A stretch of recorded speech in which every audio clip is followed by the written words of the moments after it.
So I won't repeat, but so we do Earth Trust Speakers Program seminars here once a month. In addition to the Speakers Program that you guys are familiar with, this is one of the events, we also work with projects around the world dealing with the environment and social justice. And I wanted to tell you for just a couple minutes about some of those so you know that by coming here, all the proceeds from the Speakers Program go to fund those projects. So by coming today, you're part of something global. So just two quick examples, and then you can see on our literature on the table that we have about 9 other projects. But just to let you know what we're part of here. One of the projects we fund is in Papua New Guinea, where is one of the largest remaining rainforests in the world. Is estimated to be, at current rates of cutting, it will be the 3rd largest rainforest by the end of the century. It shouldn't be that way. It's a small island, but at current rates of cutting in Brazil. What's happening is that the multinational companies are eyeing Papua New Guinea, have already begun clear cutting, but are really drooling over these pristine rainforests. And there's been Papua is an unusual place. It's one of the few places in the world where the indigenous people have land rights. Legally, they have to say what's going to happen on the land. And it's more or less followed, although manipulated by the government and the multinational lumber companies. So what we're working with, there's a man named Glenn Berry who has worked with the Madang people and now is working with a number of other indigenous groups to organize efforts to educate their people about the dangers of clear cutting. They're offered bribes, monetary bribes. The companies come in and say, we'll build you a school, we'll build roads. They do build a building and roads, and as soon as they take all the lumber out, the roads are stopped being kept up, and they have an empty building. So that's what they get out of it. What this project does, what was organized by the Madang people, is to do educational campaigns into the areas to warn them about the dangers of clear cutting, and then also to provide economic development. They're very poor people, and their culture is being rapidly disintegrated. So they need economic support, and so they've developed their own walkabout sawmills, which is a small cutting. They can cut a few forests and still keep the lumber going, because it's unrealistic to think that they should just stop clear cutting and just live. They're going to be bribed by the money. So this provides. They also are doing butterfly farming, which I don't know quite how that works. An interesting concept of rounding up the butterflies, and cassowary and crocodile farming, all trying to get development. So it's a project that, one, is saving the environment. Last year they were able to save 255,000 hectares of rainforest from what would have been complete clear cutting and immediate mulching into cardboard boxes. They don't even use it as hardwood. So that's ongoing. It's still urgent. The companies are really moving in, and so we raise funds. We help Glenn Berry for his projects. They're now doing propaganda posters to put up in the villages to help people understand the dangers. So that's one of the kind of projects we do, which tries to support the efforts, multi-level, try to support the efforts to keep the indigenous cultures alive, also save the environment that they're living in. So another quick one is we support village banking for women in Central America in a number of countries, Belize, Guatemala, Honduras, and just starting now in El Salvador. And that's a project to get marginalized women access to small loans, which they're normally frozen out of loans. So they can start income generating businesses, and these are ways to help organize the women, strengthen the community. The profits go most quickly to the children and improve problems with malnutrition, and strengthens the self-sufficiency efforts of those people. So if you want to know more about these kind of Earth Trust projects, and there's others, there's literature, or talk to me, talk to Andrew, talk to Georgianne, Shiva, Elizabeth, and we can direct you. And if you want to get involved and work with us, please do. So that's Earth Trust. Again, thank you all for coming. A couple logistical details. One bathroom is through that door and back in the back corner of the house. Another one is at the front corner of the house. You may have found outside. I think that's it. So I'll introduce Georgianne, who's the director of the speakers program, and is responsible for all the getting all the speakers and all the publicity. And you'll introduce Terence.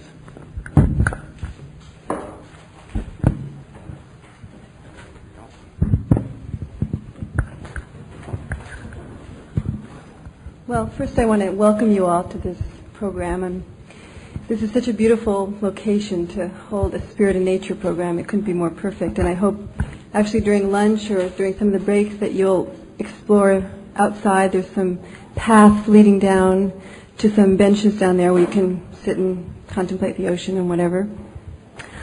We've created this Spirit and Nature program basically to explore the intrinsic connection between spirituality and nature. And with that awareness, basically seeing how that then promotes the idea of stewardship of the earth and sanctity towards the earth. We've gathered about 8 speakers, and Terence is the second speaker of this program. And I'd like to just tell you a little bit about who else will be here. The next speaker will be Mark Gerzon, who will be here the end of October, and he'll be presenting a talk on spirituality and nature in midlife, and following a spiritual path in midlife. And then after him we have Brother David Standelrast, who is a Benedictine monk. And I have to read just a little bit about what he'll do. His presentation is Belonging to the Universe. And then on December 4th, we have Australian environmental activist John Seed, who will be presenting The Council of All Beings, and he's developed this work along with Joanna Macy, if any of you know Joanna Macy. And on February 5th, a wonderful woman who I've been very inspired by, named Sister Miriam McGillis, who many people don't know, but she has a wonderful tape out called The Fate of the Earth, and it's just riveting if you've ever heard it. She gave this presentation in 1986, and what she has said applies sort of timelessly now and forever, I feel. So she's somebody I really want to tell you about if you don't know about her. And her presentation is Dreaming the Sacred Community. So she'll be speaking in terms of the Earth community and particularly our local community. She was very aware of the LA riots when she came up with this theme. And then on February 28th, we have Matthew Fox, who, as you may know, was silenced by the Vatican for his controversial views on feminism, sexuality, and the priesthood. And I heard recently, I'm not sure of the full ramification of this rumor, but something happened where he was expelled from his order because of these views. So this is a recent thing, I think in the LA Times. If any of you know about it, I'd be interested to hear what the rumor is and the truth is. And his theme is Awakening the Cosmic Tree, the tree being the symbol of regeneration and of life. And the last person that we have is Charlene Spretnak, who's an author, an eco-theologian, and feminist, and her theme is States of Grace. So any of these people that you're interested in, you can ask us about. There's flyers over there on the table, and we'd love to see you at these events. Now I'd like to just introduce Shiva Ray Bailey, who's our administrator, and she'll just say a few things about today before I introduce Terence. This is just very short because I know you're probably restless to hear our great speaker here today. We are very excited to have you here. I wonder if you could just help us for a moment to help us find out how we got in contact with you. So how many people came here through the Earth Trust brochure, if you can just raise your hand? That's great. How many people came here through the Albert Hoffman Foundation mailing? Yeah, the postcard, the green, acid green, yeah. Great, okay. What about the LA Weekly ad? Did anyone see that? Great. And what about just word of mouth? Great, okay. Well, thank you. So welcome, and we hope to see you again. Also, there are lunches for those that paid for lunches. We'll have a lunch break. And do we have any extras? Yeah, maybe if you paid for lunch, you need to get a red ticket, but if you didn't get one, I'll take your lunch.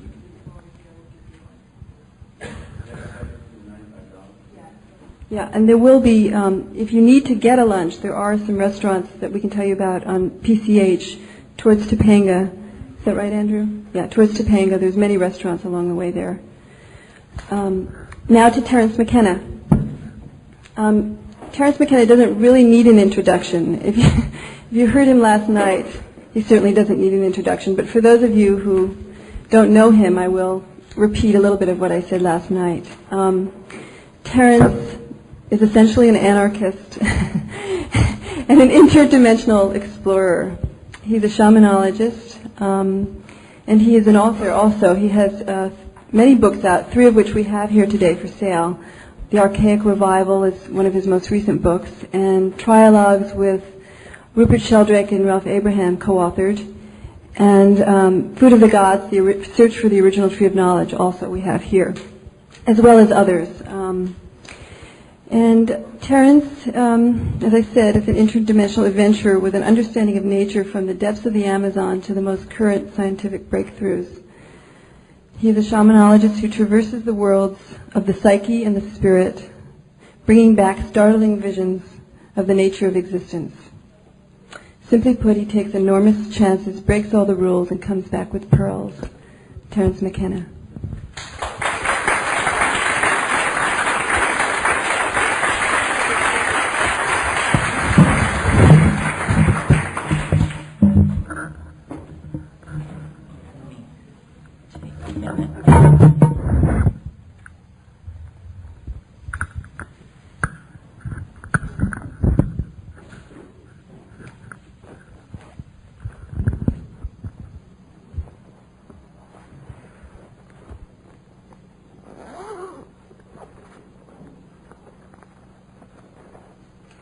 In case we get into something really heavy, I'll have a pen ready.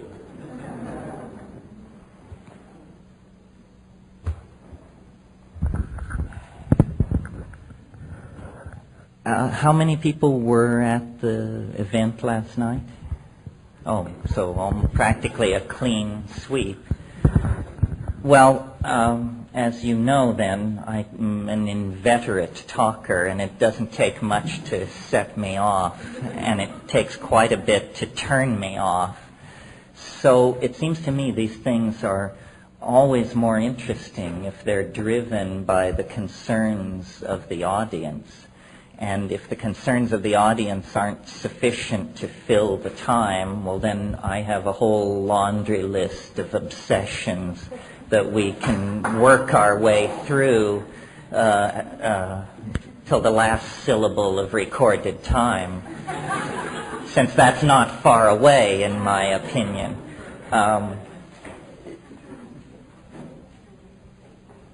Very little of what I planned to say last night got said, because whenever I discover that I'm going to have to stand at a podium rather than sit in a chair, I can't, because of my contact lenses, glance down at my notes comfortably. So instead, I just sort of rave. So I appreciated the enthusiasm of the audience last night.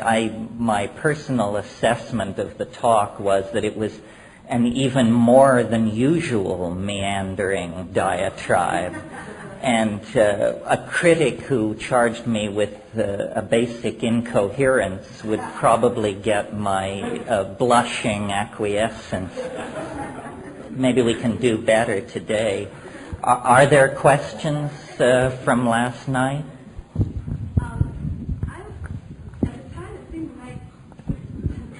At the time, I wasn't aware of any kind of discontinuity, but I was thinking about it later. Me too. Yeah. And I wanted to know what's the continuity between what you were saying at the beginning about changing the way we are in relationship to the earth and consuming less resources, and then what you were saying toward the end about the coming of the millennium and moving out of the birth canal into a new reality. Right. No, I think that there is, if not a contradiction there, at least it's some kind of coincidence of opposites.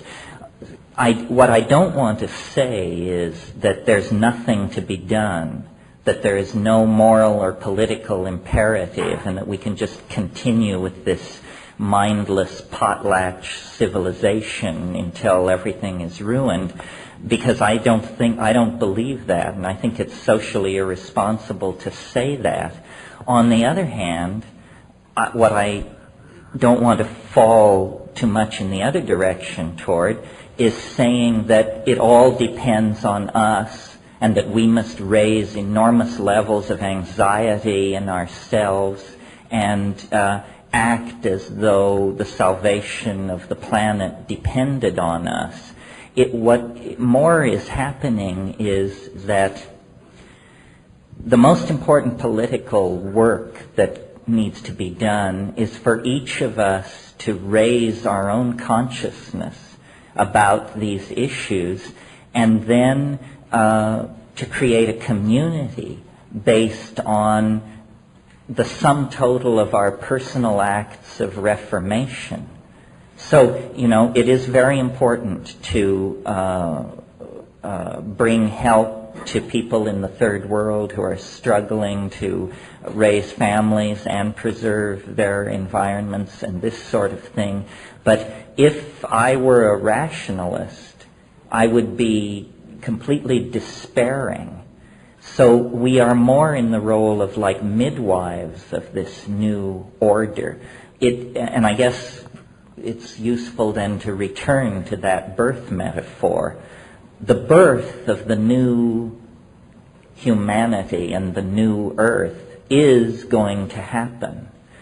But in the same way that a midwife or an obstetrician can ease a birth, make it smoother, make it less painful for all concerned, that's the role that political activism needs to take. So I think we should act as though the salvation of the earth is on our shoulders, but feel as though it is an automatic unfolding that we need not have anxiety about. The Chinese philosopher Wi Po Yang said, worry is preposterous.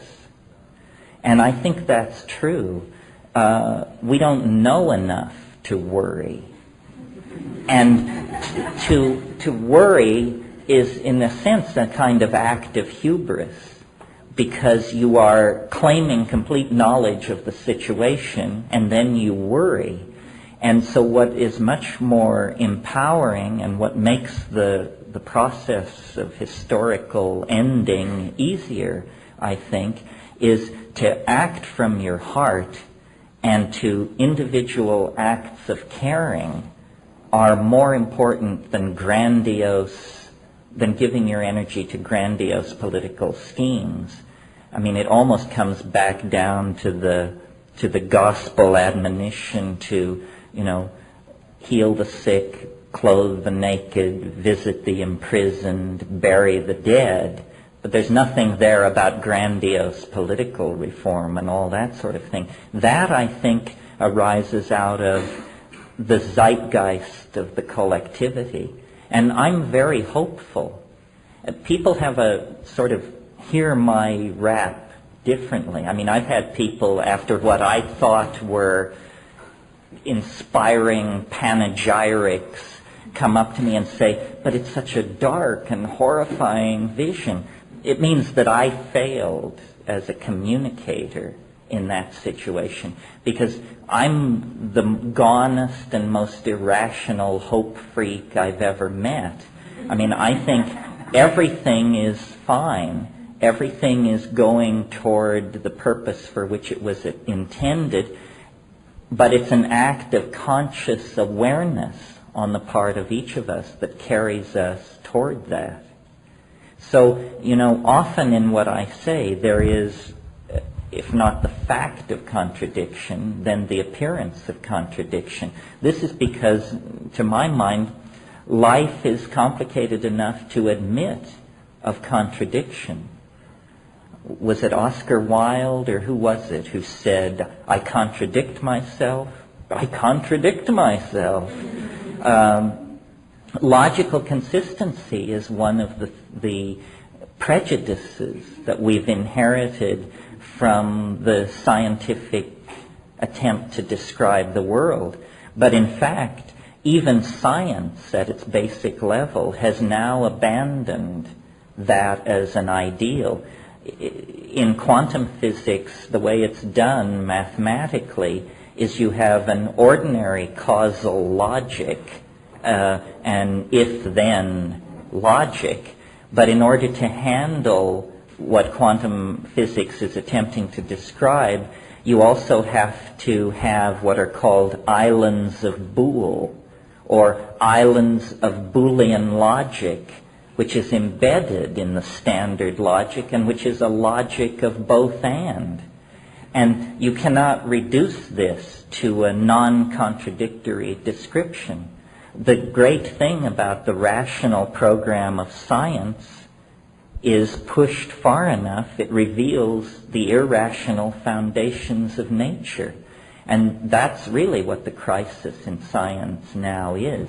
The cutting edges of physical science have contacted the Heisenberg uncertainty principle in the 20s, the anthropocentric principle in the 80s and 70s, and we are realizing that somehow the notion of an observer outside the system with a godlike objectivity and zero input into the situation, that was a necessary fiction for the more naive program of description of nature.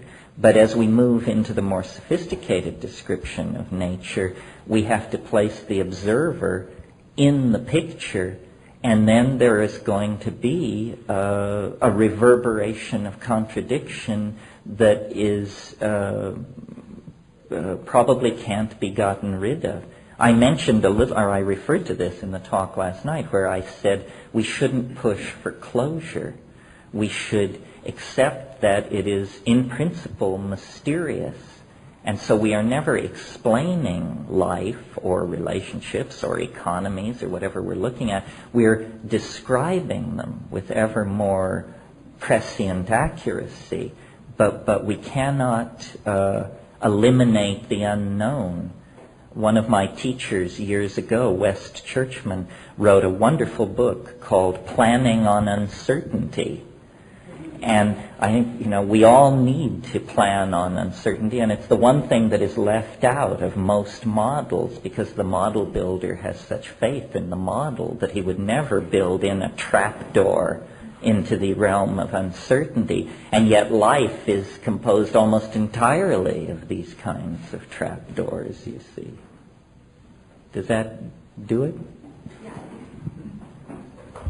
So do I understand then that in your vision, we really don't know anything about what it's going to look like once we're out of the birth canal, but what we can do now is behave with integrity toward the world that we're in today. Is that right? That's right. And it's not that in principle we can't know what it's like out beyond the birth canal.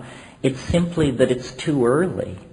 I used the metaphor last night of that the transcendental object is below the event horizon. It is. And so all we can see is the rosy glow of its promise at this point. But give us 10 years, and the actual edge of the transcendental object will rise above the event horizon. I mean, I don't think that we are marginalized or part of fad and fashion. I think this is actually the rising modality necessary for the future if we're going to make it through. In other words, I suspect that 10 years from now, 15 years from now, the things we are talking about today will be the general metaphors and concerns in society, because I just have a very strong intuition based on, a lot of journeying into those hyperspatial modalities that this is the path. And I'm sufficiently convinced of that to submit it to a kind of intellectual plebiscite. I mean, I believe that ideas compete with each other the way animals compete in an environment, and that the best ideas, the most fitting ideas for the human adventure will eliminate their competition. And that's what we're experiencing now in the political domain, is a competition between ideological systems roughly comparable to dinosaurs and mammals. And, you can decide which is which, but the two are incommensurate, and one is in the act of eliminating the other. And so it's a matter of observing this process, understanding it, and being comfortable with it. If you're right, I don't think you need to feel any urgency, because that will quite naturally percolate out in the mix. Many of you have heard me quote William Blake. It's always worth repeating. He said, if the truth can be told so as to be understood, it will be believed. In other words, understanding compels belief. You don't have to hammer on somebody. Your task is to refine your message into an understandable form, and then let the dynamics of intellectual competition decide what is the best model to follow. Yeah. I had a question related to what you were just saying, and then I had a chemistry question. What keeps me optimistic is that information seems to be spreading more rapidly, and some futurists have said that by the year 2011 that information will be doubling every second. I was wondering if you could comment on that. Well, yeah. I mean, part of what I was going to talk about last night and didn't get to is I'm the purveyor of a very formal mathematical theory about how history unfolds itself and what time is. And to your great good fortune, you're not going to be exposed to this today. Had we 2 days, I would flay you with it on the second day. But here's the thing that's going on. Since the very first moments of the universe's existence, novelty, as I call it, or complexity, as someone else has called it, or connectedness, has been increasing. So that the early universe was very simple. It was a plasma of free electrons. There were no laws of molecular physics, still less laws of biology or gene segregation or something like that. As the universe has aged, it has become more and more complex.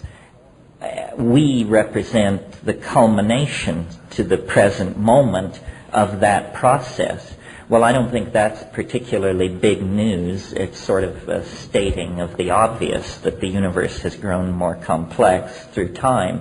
But what is interesting is that each advancement into complexity that has built on the previously established foundation of complexity occurs more rapidly than the stages which preceded it. So if you were to draw a diagram of that, it would be an involuting spiral, so that after the Big Bang and things settled down after the first few nanoseconds of the universe's existence, well then for a long time it was very boring.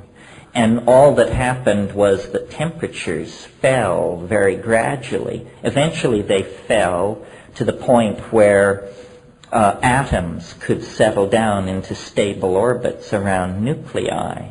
And then, as the temperature fell still further, eventually these atoms could aggregate into molecular structures.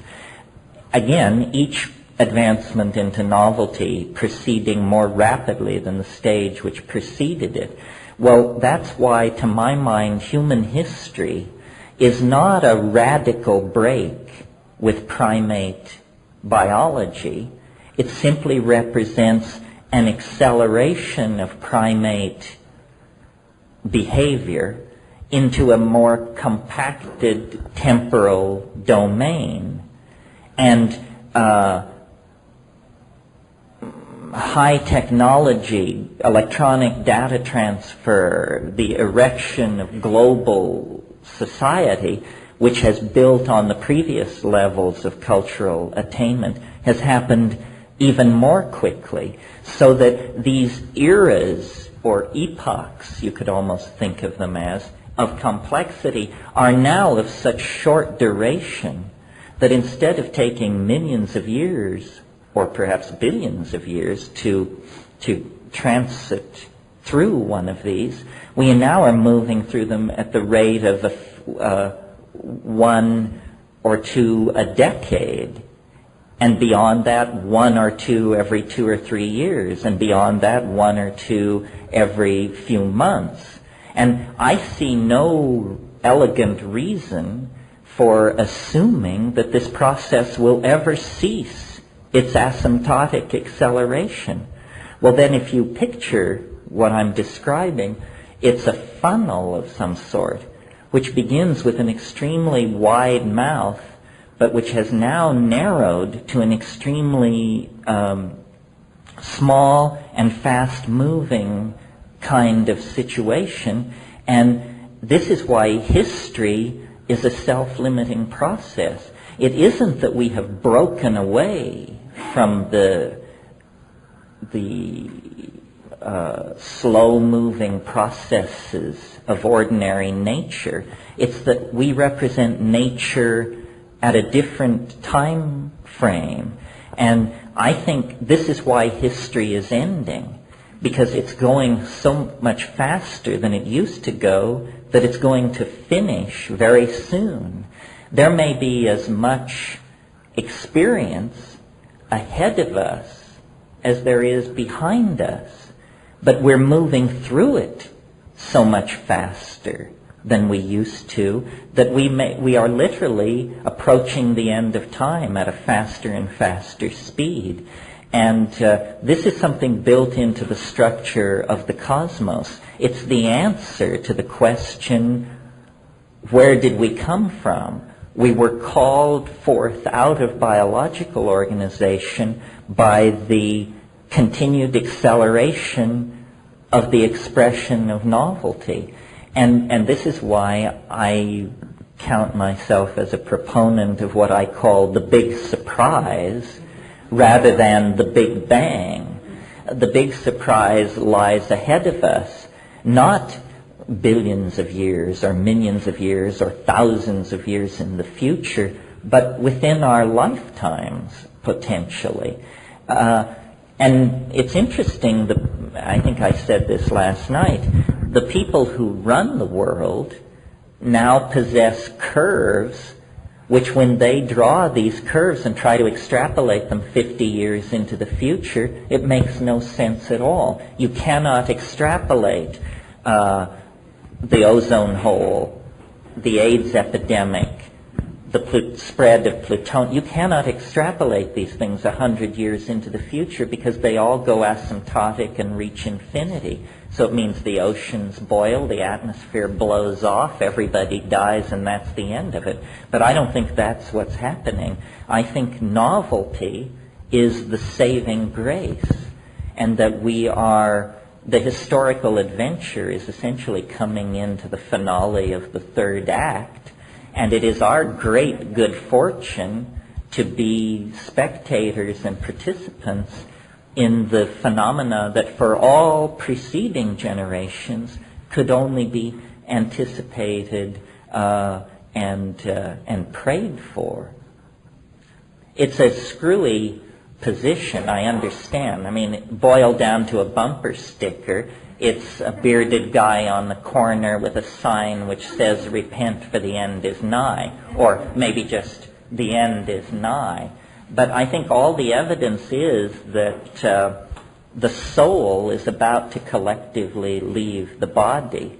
The human imagination, married to technology, has become a force too powerful to be unleashed within the fragile ecosystem of this planet. So we must either carry ourselves elsewhere, or the planet's homeostatic drive to preserve ordinary biology will eliminate us through epidemic disease or climatological upheaval, or, there are many possibilities. So I think we are being propelled somewhat reluctantly into a new human modality that is as radical a shift as birth is to the individual, or as the original entry into history was for our species. History cannot be conceived of as preceding another 1,000 or 10,000 years. I mean, it just can't be. So it must be that it's a self-limiting process. And it only lasts 25,000 years. I mean, if you go back 25,000 years, the Earth was in ecodynamic balance. Human beings were fully established as intelligent, as caring, as creative as you and I. Theater, poetry, dance, love, hope, tragedy, religion, all these things were in place. But history represents Gaia hitting the fast forward button on the evolution of the primates, and it seems of long duration to us because we, at the level of the expression of the individual phenotype, are as ephemeral as mayflies. A person lives 70 years, 90 years, and then they're gone. But on a scale of 25,000 years, clearly what is happening on this planet is the emergence of an entirely new kind of order within the natural order. It is natural, but it is new. There is no contradiction in this. Once atoms were a new invention. Once molecules were a new invention. Once polymers were the cutting edge of what's happening. Now the cutting edge of what's happening is large-scale primate machine integrated societies based on the movement of information. Did that do it? Yeah. Oh, you want to follow on? Just a quick chemistry question. Oh yeah, I'm sorry. Is 5-methyloxy-NN-dimethyltryptamine crystalline legal to possess? And if one was going to mix it, would one mix it with harmine, harmello, heroline, or harmaline? That was a word salad. Well, I think you're asking about 5-MeO-DMT, 5-methoxy-dimethyltryptamine, the toad foam of recent fame. As far as I understand, I think that it's legal. However, it would probably depend on the length of the fangs of the local DA, because there is what's called the Kogener law, which says that structural near relatives of hallucinogens can also be prosecuted as illegal compounds.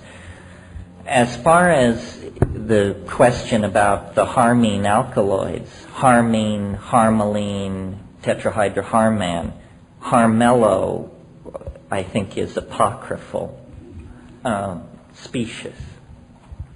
But the notion which must lie behind your question is harmine alkaloids inhibit monoamine oxidase, which is an enzyme system in the human gut that tends to inactivate amines, monoamines, of which these hallucinogens almost all fall into that category. You could attempt to inhibit your MAO with a dose of harmine or harmaline, and then smoke 5-MeO-DMT. But I don't recommend this unless you are a pharmacologist with hours and hours of psychedelic flight time on your log. And this is certainly nothing for the ingenue to attempt. Once you get out into the realm of synergies, that means what happens when you run two metabolically active compounds at the same time, and some people do 3 and 4 and 5, you're definitely on your own, because pharmacology doesn't study drugs like that. They study them in isolation, their activity. And, some people say of the smokable tryptamines, they're so quick that wouldn't it be logical to inhibit your MAO in order to freeze frame the experience, and instead of having it last 3 minutes, have it last 30 minutes. Yes, that's a fine idea, but what if it lasted 30 hours instead? I mean, you don't, a miss is as good as a mile in this game, so you should have your mantras ready if you push off into that. Yeah. While we're on the subject of chemistry, I have a quick and easy question.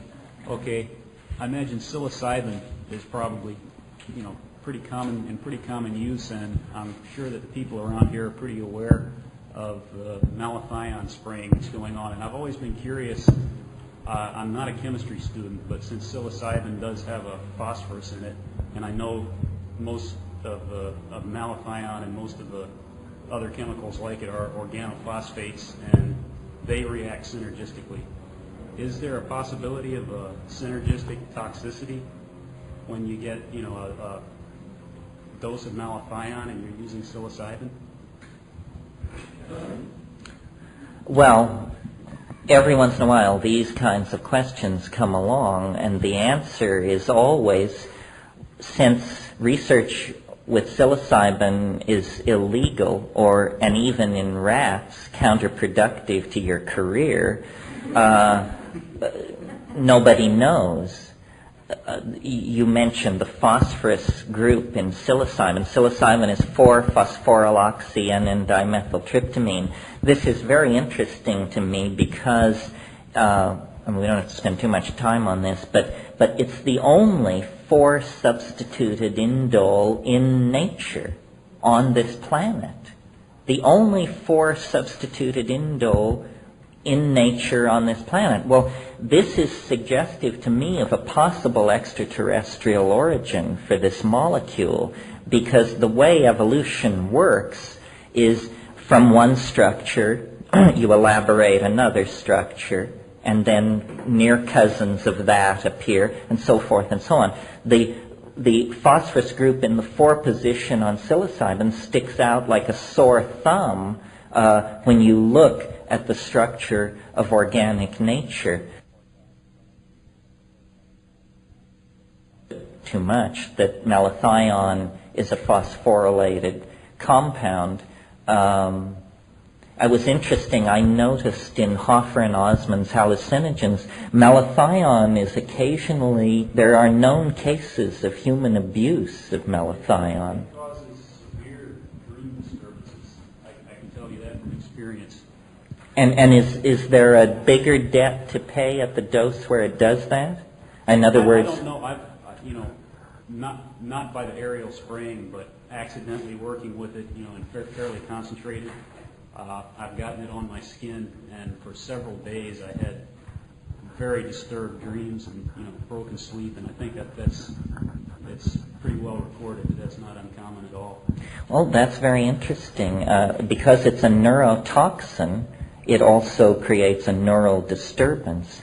I'm willing to buy into the notion that all drugs are poisons at certain doses. All substances are poisons at certain doses. I mean, you can kill yourself with common salt if you eat 3 pounds of it. That's all she wrote for you. So always what you're doing is you're perturbing the dynamic of ordinary functioning, and then what you're watching is the chemical cascade that returns you to equilibrium. Mm-hmm. Which is a psychedelic type of compound used in many cultures, but never really with much pleasure. I don't think many cultures actually would posit that Jimson weed, for instance, is an enjoyable high.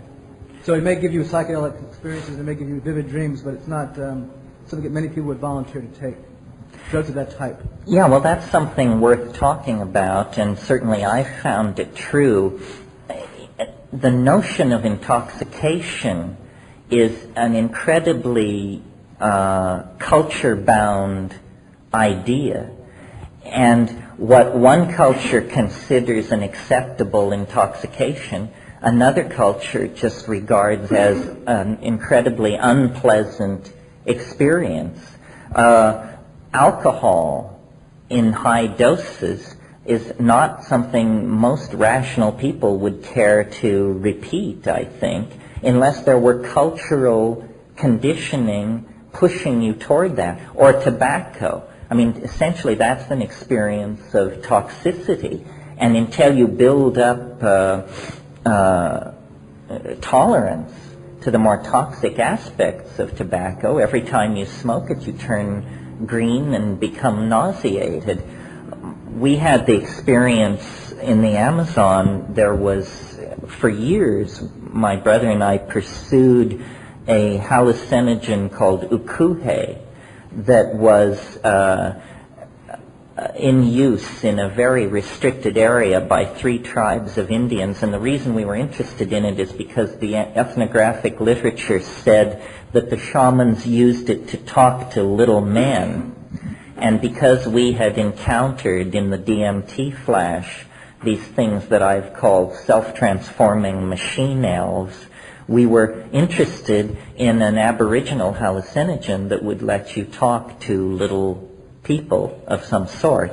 And the chemistry of these things was known, of the ukuhe, gradually became known in the 70s, and it was made from the resin of a certain tree which elaborated not only DMT, which is a clean, fast-acting psychedelic tryptamine, but also a number of other tryptamines.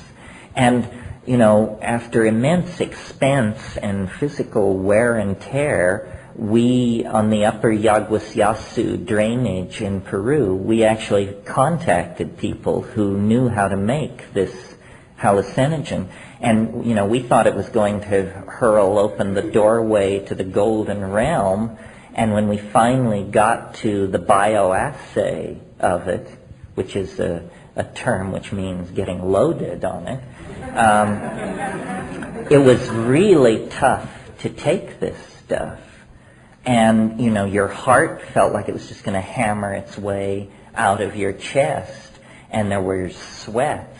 And there was hallucination. But, my God, you were monitoring so many other physiological systems going into crisis that, you know, it seemed almost ancillary.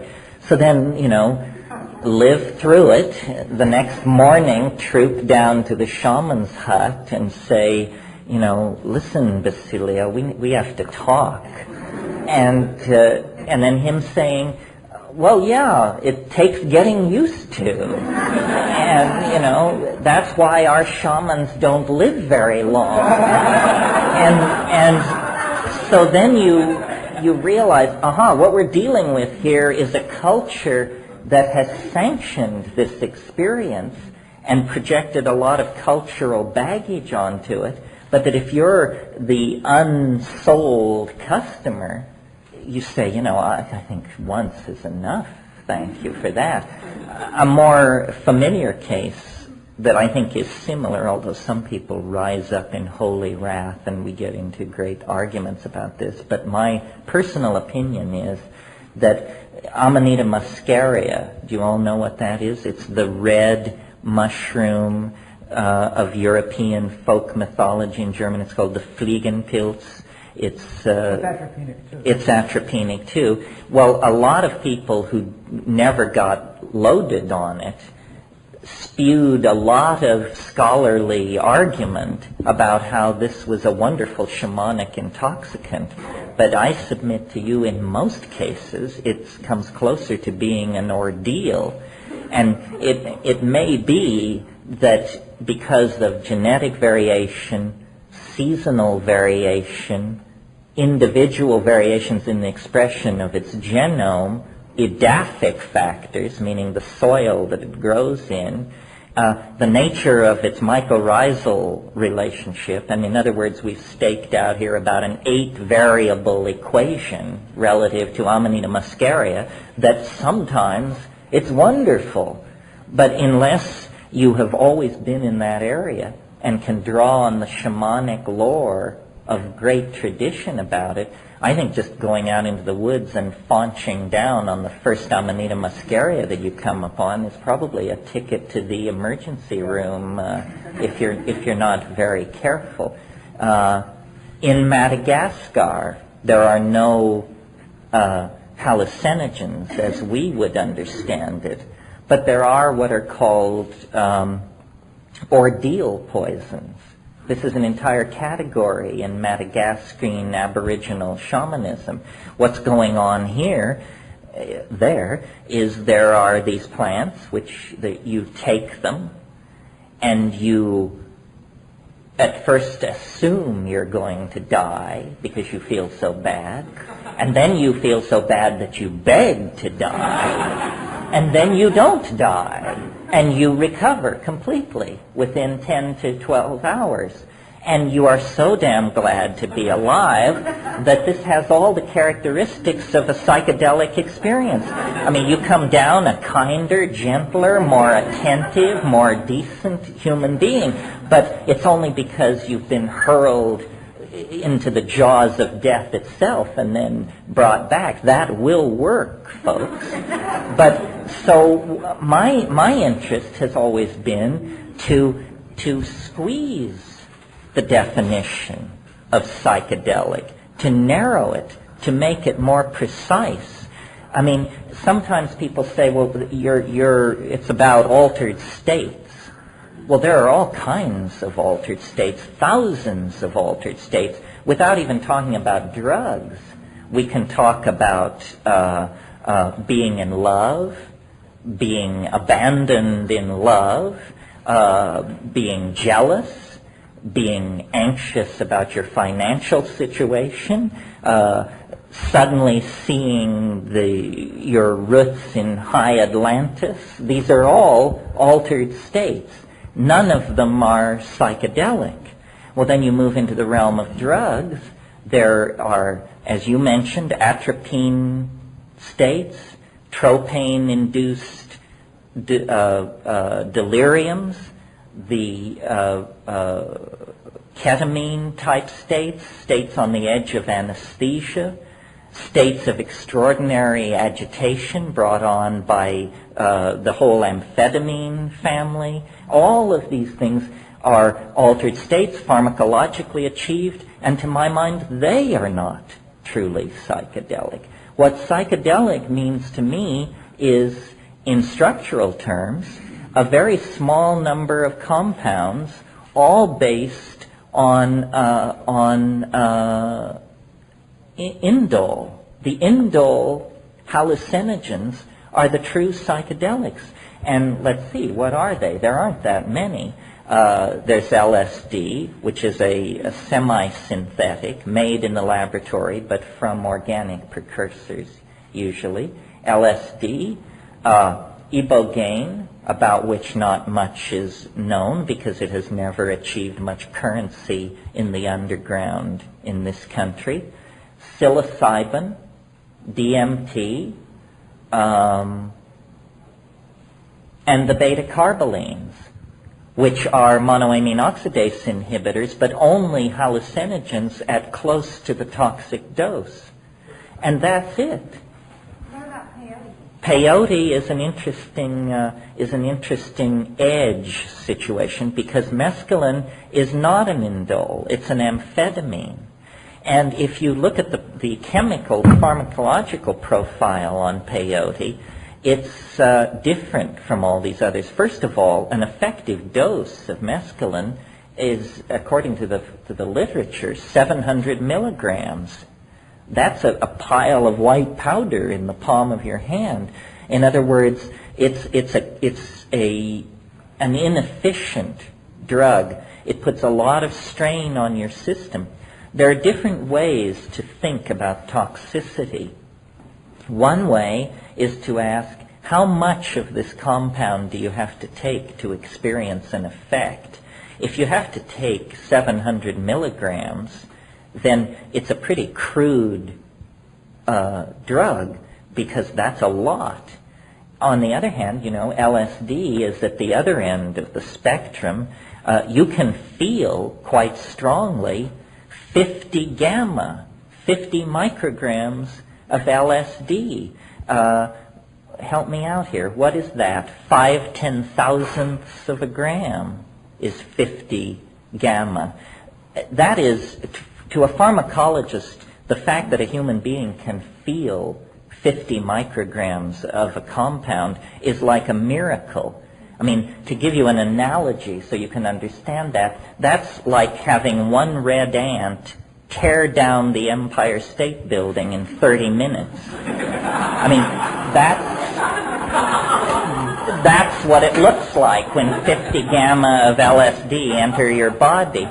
So LSD has an incredibly low toxicity by that measure, you see. Well, then psilocybin falls in the mid-range. It requires about 15 to 25 milligrams, and this is an acceptable situation. The other way of talking about psychedelics, rather than structurally or in terms of dose-dependent profile, is it's a specific altered state. It is, first of all, I like the word hallucinogen or hallucinogen. See, I grew up in a cattle town in Colorado, and I haven't shed quite all of it. But hallucinogens, because I was always fascinated by the idea of hallucination. To me, for some reason, the idea of seeing something which is not there just became the holy grail for me, because that was so challenging to my notion of what is possible. And so then when we lay these indole psychedelics out in front of us and are trying to make decisions, many people have a great enthusiasm for LSD because it empowers thought and stirs the engines of cognition. But it only reluctantly, compared to these other things, is a strong visionary hallucinogen. You usually have to synergize it with cannabis or mescaline, and then those combinations are highly visionary. What I love about psilocybin is that it causes you to hallucinate so effortlessly at relatively low doses and without a lot of accompanying sweating or tremoring or physical discomfort. And DMT is even more powerful as an inducer of visionary states. Now, people who have never had a hallucination, and if you read the literature, think that a hallucination means little traveling lights or colored lines or the kinds of things you see when you press on your closed eyelids. Those are not what I'm talking about. That kind of thing is called hypnagogia. Hypnagogia also includes chorus lines of dancing mice, little round candies, falling leaves, snowflakes. In other words, the flotsam and jetsam of the mental ocean, which is generally no more interesting than the flotsam and jetsam of the oceans of three space. What I'm interested in are full field, 360-degree visionary scenarios of jungles, deserts, ice fields, ruined cities, machinescapes, and a whole bunch of other stuff which is not so easily dropped into any category of experience that we're familiar with, but highly organized, three-dimensional, self-sustaining, transformed modalities that you cannot pour language over. I mean, when you try to say what it is, all you can say is what it isn't. And I find that tremendously affirming because to me, and I guess this is important to me, that is the experience which proves that this is not self-generated. When I take a plant and it shows me something I could previously not have imagined, then I know I am in the presence of the other, because it couldn't have come out of me. I mean, if you insist that the volleys, that the Niagara of hallucination caused by psilocybin is generated out of the dynamics of your own psyche, if you insist that that's true, then you are unable to explain what your own psyche is. In other words, you become unrecognizable to yourself in that case. And if you are unrecognizable to yourself, you are not yourself in some sense. So I prefer to believe that it's coming from the outside, that mind is a field into which we dip the dipstick of observation, but it's not being generated in the neurons of the brain. Yeah, this guy's been waiting patiently, or perhaps impatiently. I have a question about one other hallucinogen that I haven't heard much about since the late 60s, and I think the FDA took it out of the marketplace. It was the Hawaiian wood rose. Well, do you know anything about that? Sure, yes. Hawaiian wood rose, Argyria nervosa. The argyria refers to the silvery hairs on the underside of the leaves. It turns out that in the higher plants, you see LSD or its near relatives occur in ergot and are made from ergot. It doesn't occur in ergot, but it's made from ergot. Ergot is a fungi, an entirely different order of life than higher plants. But in the higher plants, in the Convolvulaceae, the morning glory family, there are a number of different genera that contain alkaloids that are milligram effective cousins of LSD. And Argyria nervosa is the best known of these. It's also probably, I would estimate, gram for gram, probably the most concentrated natural hallucinogen on this planet, because half a teaspoon is an effective dose. Where people get in trouble with baby Hawaiian wood rose is they think, oh, well, it's a plant and plants are always weak, so let's do half a cup or something like that. And then, you're begging for mercy in a hurry. There are 13 species of Argyria, all natives of Asia, distributed from the base of the Himalayas to western Polynesia.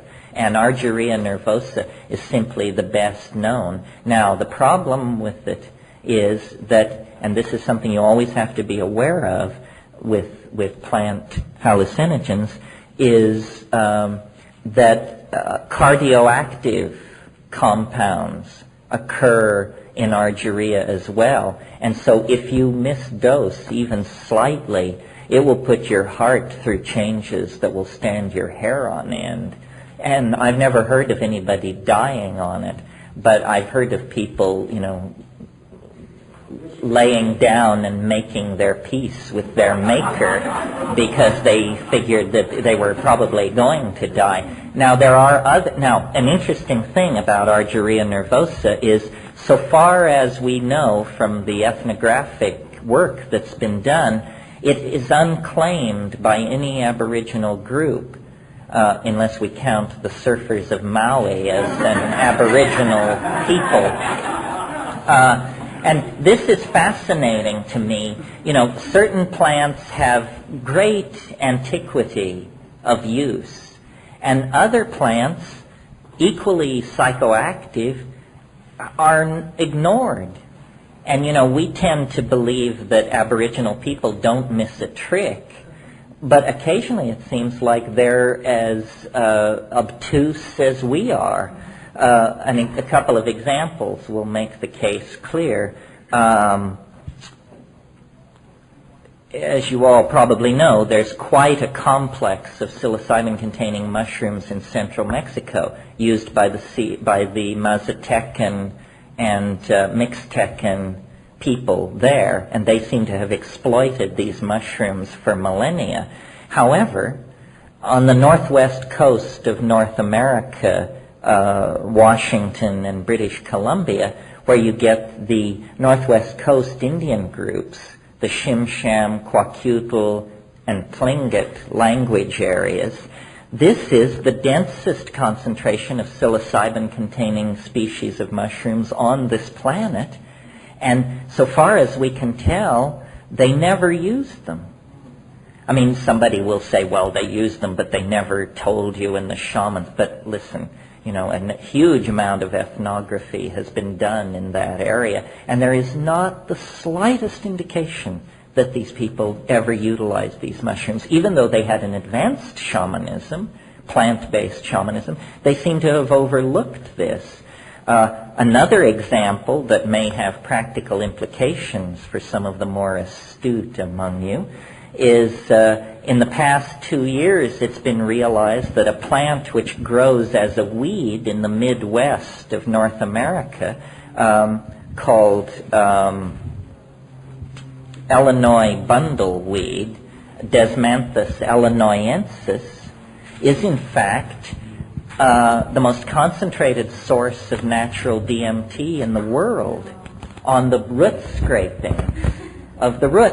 And now, this one is perhaps suspect, and maybe more ethnographic work seems to be done. The straight story is that the Indians of the Great Plains never knew about this and never utilized it. My question is, if that's so, then why is it called bundleweed? Because that seems to imply to me a medicine bundle. And so perhaps further ethnographic excavation will show that this was used, but it could be the basis for a whole family of visionary hallucinogens that apparently were never utilized. Yeah. Yeah. Oh, I'd like to pull the wheel back a couple of conversations to what over the years I've felt has been the focus of most of your work, which is essentially this realm you talk about pushing through into this visionary world. It's a little bit, it feels to me when you talk about it, it's a little bit like taking the glove and turning it inside out, that possibly your premise is that the universe itself is the illusion, and that this visionary world is the reality that we may well be going back into, that it's this material world and all the universe and all the material experience that we have is really the other side. Well, yes. I mean, I regard myself as basically an explorer and a researcher. I have a lot more questions than answers. The thing that has made me be what I am and do what I do is because what they're telling you about these states of mind is a whitewash, in that they say, it gives you, and these are the pros, the people who are for hallucinogens say it's a form of instant psychotherapy, it's great for straightening out your relationship, if you're an architect, you can visualize buildings in 3D. They present it as a tool for understanding this world, its relationships, and its, interconnections. What I've observed is that at high doses and with sufficient intentionality, one seems to break through into what can only be honestly described as a parallel universe of some sort that has such existential presence and immediacy that it's hard to squeeze it down to being a mental construct generated temporarily in your mind through pharmacological means, because it seems much more like a place. And this is incredibly challenging to our way of thinking about reality, because we deny the existence of these kinds of mental realms. it seems almost as though, or here's a model for how it might be. It seems that reality is a series of heavily compartmentalized universes of some sort, and under extraordinary situations of mental perturbation achieved by any means, these membranes that keep these worlds mutually exclusive and sequestered from contamination by each other just simply dissolve, and you experience what Mircea called the rupture of plane. And the rupture of plane is just like poking a hole in nearby space, and then lo and behold, the utterly unexpected is found to be alive and well right here, right now. I mean, and I can't stress enough how real this is and how confounding it is. I mean, I may not be the brightest person around, but I certainly have assimilated, the basic shtick of what Western civilization is supposed to be about.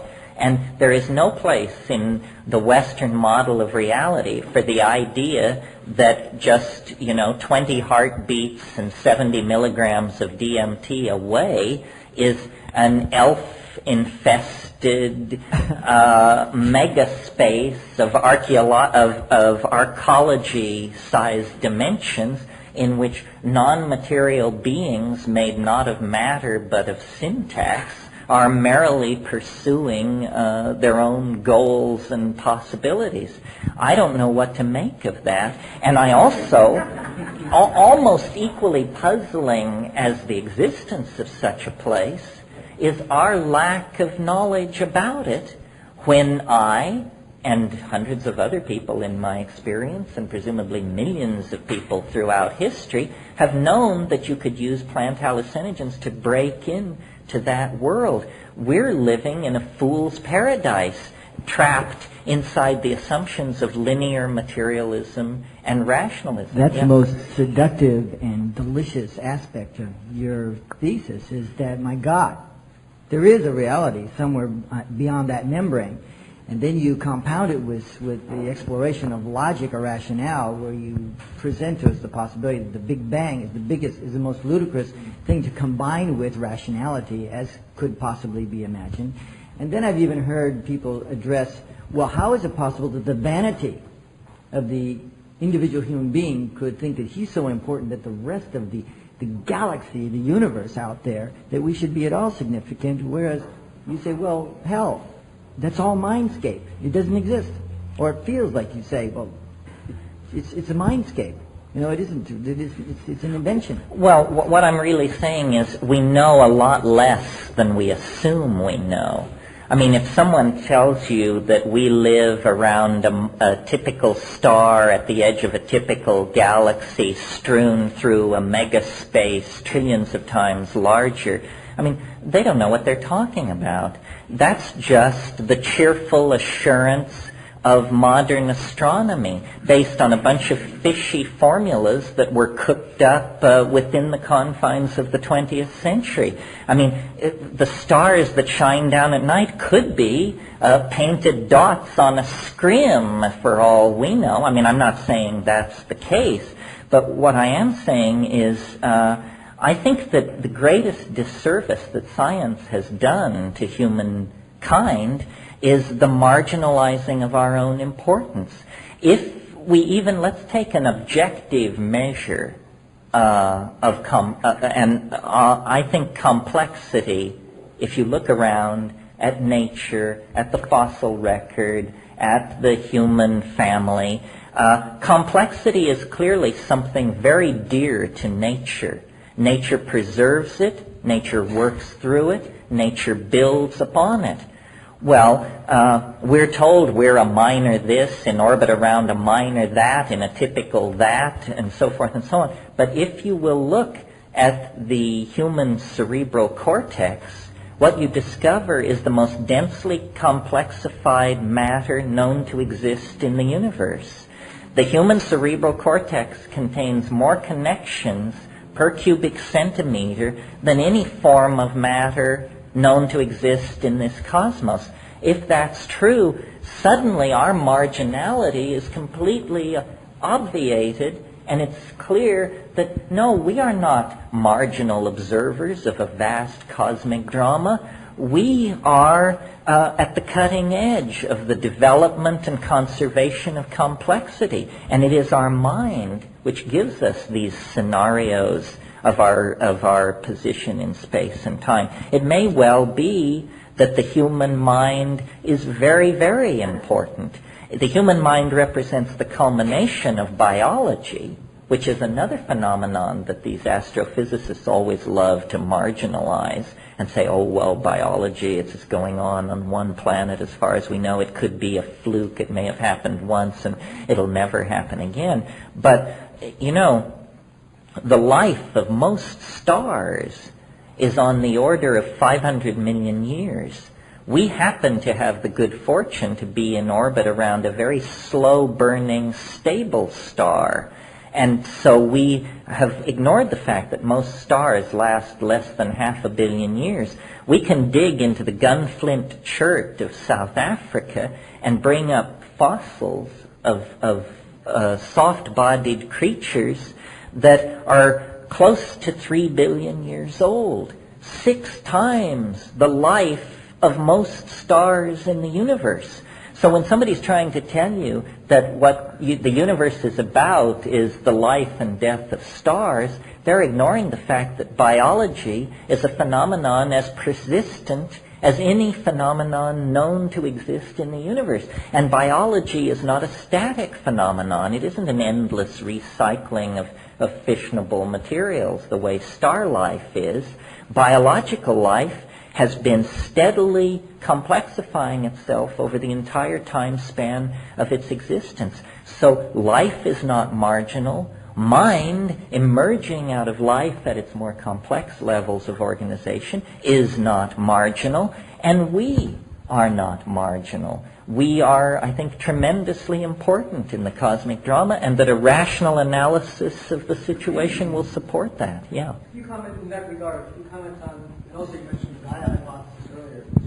Lynn Margulis' theory that all of life, all of plant life is a reorganization of bacteria, and all of animal life is a further reorganization of bacterial life, just to get bacteria to move around from place to place. And the cerebral cortex is just a lot of modified spirochetes that have organized themselves in a certain way. And that in my reading of her, the way you put human beings in this picture is that we're just an experiment in the way station of bacterial life, which may or may not work.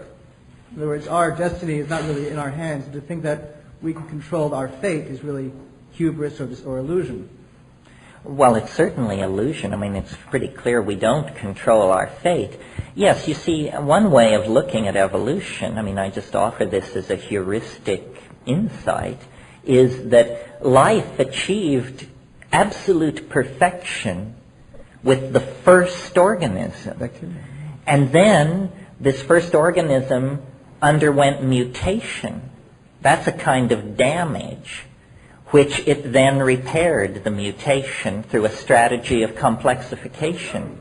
And then there was more mutation and more repair through complexification. So what we represent is a massive chunk of scar tissue, the culmination of billions of years of repairing the perfect first life form. And all this complexity that has been added on since the first achievement is simply a response to the damage done to it by incoming cosmic radiation. I don't believe that. You see, that's a theory where you assume everything is driven by the past. I think that what is really hanging up modern biology is its absence, its unwillingness to entertain the possibility that life is driven by purpose. This is an old chestnut in the philosophy of science. It's called the issue of teleology. Teleology is a fancy word meaning purpose. And what happened, you see, is it's just simply a legacy of our intellectual history. When Darwin developed the theory of evolution in the 19th century, English intellectual society was under the sway of Christianity. And it was possible, as recently as 150 years ago, to claim yourself to be an intellectual and to actually maintain in polite society that the earth was created by God at 9 a.m. on September the 4th, 4004 BC. 150 years ago in England, people believed this with perfect confidence that they were at the cutting edge of intellectual understanding. Well, Darwin wanted to overcome deism, which was this all-pervasive belief in an interventionist creator who was literally guiding the flight of every atom and the fall of every leaf. And Darwin said, we don't need this kind of invasive deistic plenum. Let's just take the process of mutation, a random process driven by he knew not what, we now know largely driven by incidental cosmic radiation reaching the surface of the earth. Let's take mutation and natural selection, another random process, and when we run these two random processes head on, lo and behold, out come flamingos, cockroaches, hummingbirds, coral reefs, palm trees, and ourselves. But I think that, and you know, the co-discoverer of evolution, who, if I believed in reincarnation, I would claim him as my own, Alfred Russel Wallace, was unable to agree with Darwin, and he said, no, that accounts for minor change in organisms, natural selection, but how can you use those processes to account for something like, for instance, the metamorphosis of insects? A caterpillar changing into a butterfly involves the chemical coordination of hundreds, if not thousands, of genes doing a perfectly integrated and flawless ballet of transformation. How incrementally could you ever get a situation where a caterpillar undergoes mutation into a butterfly unless there is some third factor at work in evolution? And Wallace thought that it was an appetition, an appetite, a tendency toward an end state. And that compass notion of evolution means that you're steering toward a goal. Now, in common speech, when we use the word evolution, we usually mean this. But orthodox biologists, I remember when I was studying evolution, I had a professor who said, do not use the word evolution unless you are talking about a process involving genes. In other words, don't talk about the evolution of the novel or of abstract expressionism or the evolution of society or the evolution of a political viewpoint. This is all bad thinking. Well, people like Ilya Prigogine, Wes Churchman, Eric Jantsch have reclaimed evolution as the notion of progressive movement toward higher and higher states of development. But 19th century evolutionists refused to talk about advanced and less advanced or higher and lower when they talked about evolution. They just saw it as a random process playing itself out. I don't think so. I think we are called that nature is hyperdimensional in its architectonics, and that we are flowing toward a culminating purpose, probably the shedding of matter as the vehicle of our becoming. Yeah. Yeah, I just wanted to ask you a question about, do you think the information that is contained in psilocybin, DMT, all the hallucinogenics, do you think that the information is self-contained, or is it actually more of just a way of tuning our brains into a more cosmic frequency that exists? in the psilocybin, or is the psilocybin just a mediator to a drastic way of tuning into a more cosmic broadcast?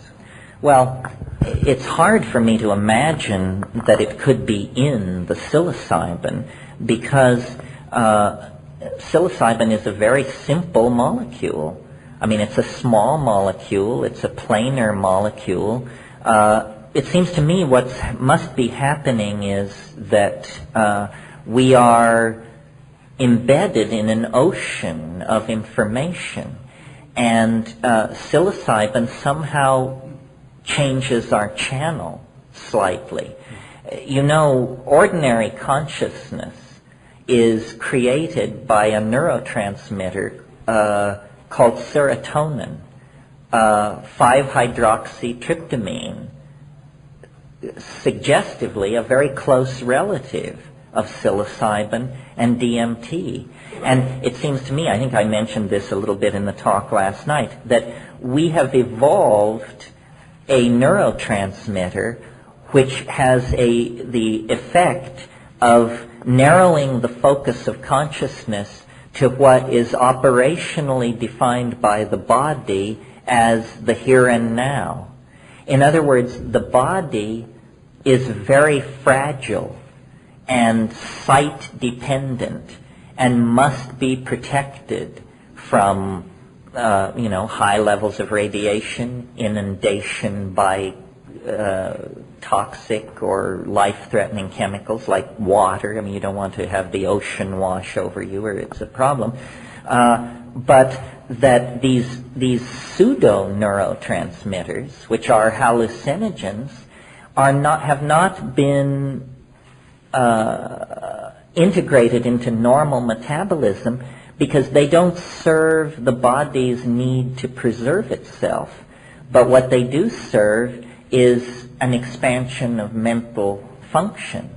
And it may be, that these neurotransmitters are in the act of evolving. We no longer need to fear the immediate environment. Well, maybe that's a cheerful overstatement. But one would like to think that we no longer need to fear the immediate environment as much as we did when we were locked in competition with other animal species. Now, it's to me highly suggestive the fact that we contain and metabolize DMT in the course of ordinary metabolism. What does it mean that the most powerful of all psychedelic hallucinogens is a part of normal human metabolism? The pineal gland, whose function is very mysterious, is doing a lot of chemistry that looks like psychedelic chemistry. It's elaborating harmine-like beta-carbolines. So it's possible that literally when we take these tryptamine hallucinogens, we are, as it were, dressing up in the mental furniture of the distant future, that we are experiencing a state of consciousness toward which we are naturally evolving, and that over time and through natural selection, the serotonergic neurotransmitters are making way for these more powerful psychedelic compounds. And this, and the fact, well, something like imagination looks to me like a self-generated internal involvement with compounds which at some point in the future might replace the compounds of ordinary metabolism and shift our mental life literally into another dimension. Yeah.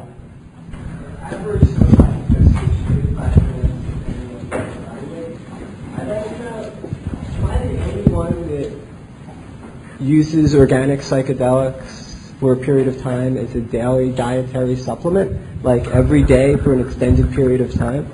Because nobody really talks about that. And I'm just How much do you use? A gram and a half.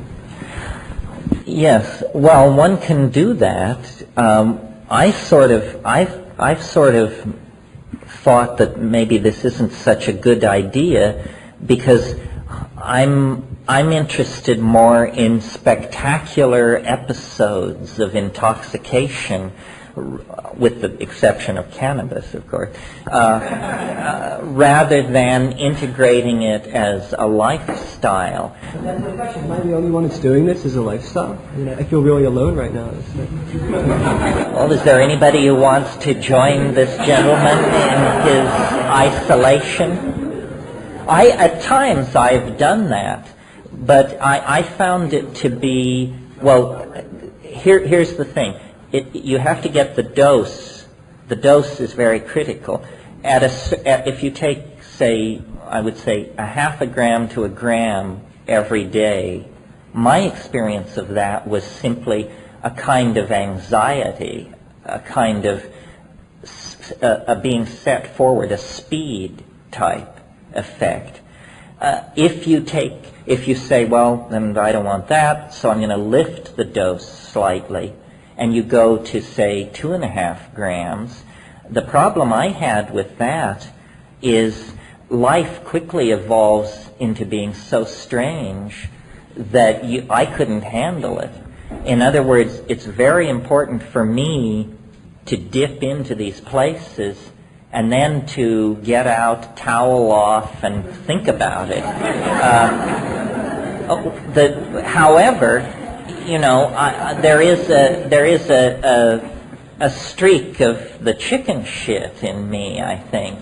If you really want to leave us all behind, and bourgeois values and your job and Bill Clinton and the ozone hole and all of that behind, then if you start taking psilocybin, let's say 4 grams every 3 days, I guarantee you within a month there will be very few people that you will have much in common with. And you will be very happy. You will be very happy with your circumstance generally, I think. But you will have evolved a point of view, a set of values, an expectation that most people will find a lot of difficulty relating to. Okay. We're talking like a shroom shape, let's say, fresh fruit, ice, a gram. You're looking at, what, maybe 3 to 5 hours of time involved with it? Uh-huh. So that leaves 20 hours left in the day to do everything else you need to do. I mean, you do, no, but what is the dose again? Say a gram. Huh. Well, I don't know. See, it may be just a matter of personal styles. When I take psilocybin, I give it 110% of my attention. So I can't do it and work at the computer or make phone calls or shop or deliver my children to lessons and stuff like that. And so my idea with it is to completely come down between doses, and then, you know, you're virgin again. Yeah, you don't keep hallucinating. No, it becomes something else. See, I don't want you to feel PA, but I think that what people do with drugs that is probably a bad idea is they take too little too often. And that the best way to do drugs is to take very challenging doses, rarely. I mean, I used to say to my groups, if you haven't taken enough that you think you may have done too much, then you did too little. In other words, you really want to dissolve the boundary. You don't want to integrate it into this world. You want to have an experience which you can then integrate into this world after the trip. But, you're the one that always talks about language and thought processes, and I feel as though most of my best work is under that period of 1 to 1.5 grams of dosage, and I just don't understand how, the recommended experience is much more than what I'm doing, obviously. And well, have you taken large doses? Well, isn't that much more interesting? I guess it comes down to what it is you're looking to do while you're doing it. It's not a matter of interesting, it's a matter of what your purpose is, what your intent is, what your trip is. Well, at these higher doses, you can't do anything. Of course, that's my point. You know, I mean, you hanging on to the floor is a major program to be executed. Yeah. Can you exist let's say, the parallel universe? Can a person exist in the parallel universe? You mean for days and days? Well, yeah. I mean, could you live? You can live, but you alarm your friends and quickly become an object of community concern because, you know, for ordinary people, you are what is called nuts. Doesn't the experience just become a type of almost like a three-dimensional TV? I mean, you just visiting, it's like, it becomes a drug. Oh, no, I think you underestimate how strange it is. I don't think you could ever get used to these places. You know, sometimes people ask me if DMT is dangerous, and the honest answer is only if you fear death by astonishment. And death by astonishment is a real danger in these places. I mean, these places are not simply strange or amazing or highly peculiar. They are absolutely confounding. I mean, that's what I'm trying to get across, is this is not going to require just some minor adjustment of our worldview. These are the things they said were impossible. The things they promised, assured were impossible, are possible. The greatest secret that has been kept from us is that the world is 1,000 times, 1,000,000 times stranger than your wildest supposition. And how they keep the lid on this stuff, I do not understand. I mean, I don't understand why I'm the only person saying this, because I'm completely convinced of my own ordinariness.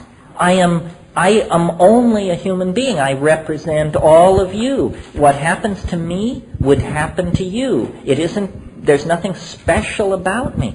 Well then, my God, how do they keep the lid on this stuff? It's weird. It's more, if a fleet of flying saucers were to land on the south lawn of the White House tomorrow, it would not change the fact that the weirdest thing in the universe is the DMT flash.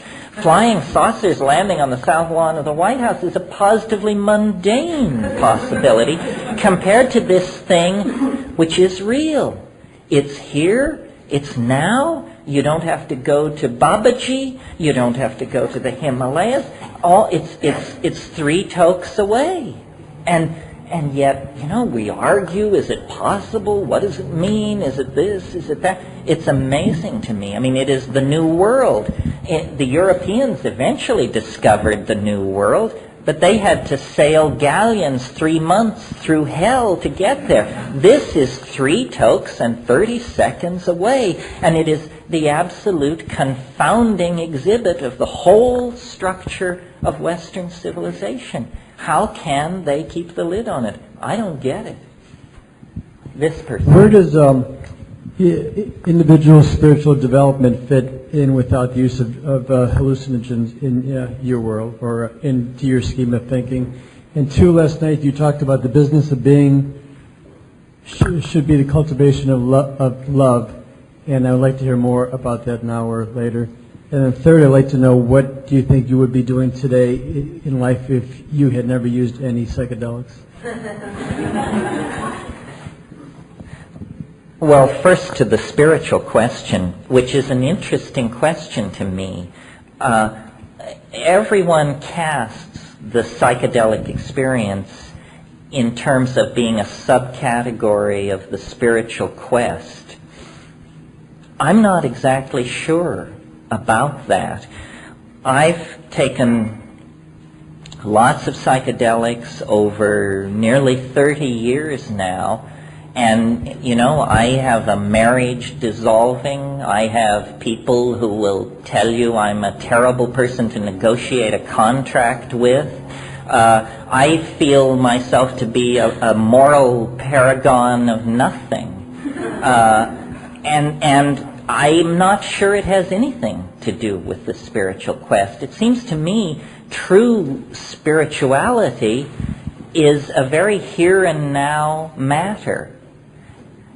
One should visit the sick and imprisoned, clothe the naked, bury the dead, care for orphans, feed the hungry. That's what the spiritual life is about. It's very down to earth, straightforward. I'm very puzzled, and I put more than psychedelics in this category. What, like mantras, yantras, practices, do these things really ameliorate the suffering of the human condition? They may be good for something. The question is what?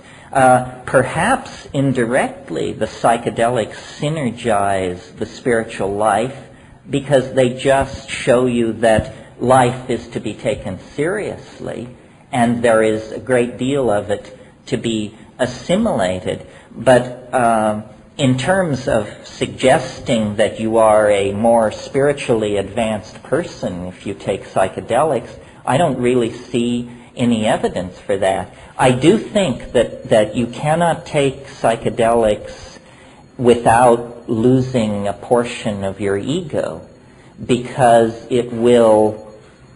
it's too hard for the egomaniac to take psychedelics. The egoist will turn away from it, will have such bad trips that they will put it down, I think.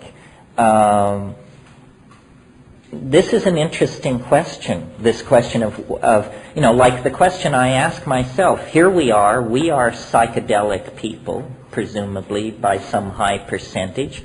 Are we in any way morally superior to people who don't take psychedelics? Maybe we're a little bit gentler and more open-minded, but probably in any mud wrestling situation we can be just as down and dirty as the next person to some degree. So I see it more as, that's why I don't think of myself as a guru. I think of myself as an explorer of a geography, the purposes of which are probably multiple. In other words, I suppose we can use psychedelics to shape personalities and brainwash people and control them. And I suppose we can use it to lead people to make peace with death, mortality, their own limitations. It seems to me it's a morally neutral dimension, and it can be used for good or ill, and maybe slightly edging toward the good, because it's very hard for egomaniacs to do anything with this stuff.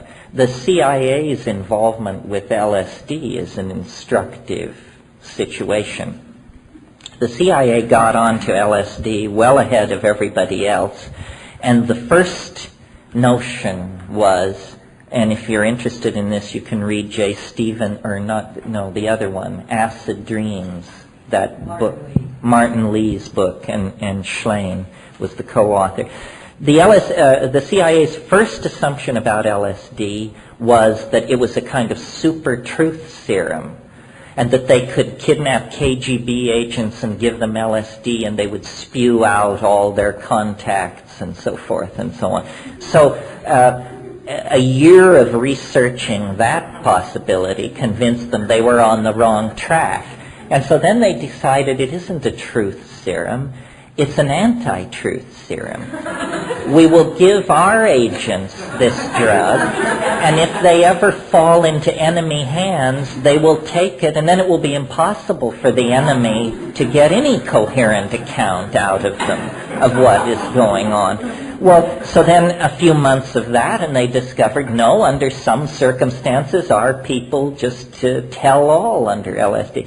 So then they decided that they could program a Manchurian Candidate type situation with it. Well, then that was abandoned, and I think largely they have lost interest in this stuff. I asked in the Amazon, the mushroom at one point, because I could see that we were going to carry it back to the world in some form. I said, can't this be perverted? Can't it be misused? And it said, only the good can come near this. Well, maybe good doesn't mean exactly what we think it means. You know, it isn't a kind of piety worn on your cuff. It's something else. It's a sincere wish to understand. That's the motivation that the psychedelics will turbocharge. As to your question about what would I be doing if I hadn't taken psychedelics, well, I don't know. What I was doing, what I assumed I would end up doing before I took psychedelics was hopefully end up teaching art history in a very exclusive Eastern girls' school somewhere for a long, long time. It was a kind of Nabokovian lechery was my life's plan. And what was your, and love. Well, my analysis of what psychedelics do, if you think not about my trip or your trip, but thousands, tens of thousands of these experiences, what can we say that would be true of every psychedelic experience, every high-dose psychedelic experience? What can we say that would be a general truism? What you could say is that psychedelics dissolve boundaries. That's what they do. The boundary between nature and society, between mind and body, between self and other, they dissolve boundaries. And this is what love does when it is working right. I mean, you are able to place yourself in the second position for a child, for a lover, for a cause, for whatever it is. You know, you take second position. And so I see them essentially as aphrodisiacs of a strange sort. They empower not genital prowess, but real caring by showing that all differences are illusions, that what is real is the unbroken, seamless plenum of being. And this is what we need to learn, because our whole social construct has been based on the establishment and maintenance of boundaries. I mean, we are the most boundary-obsessed human society that has ever existed.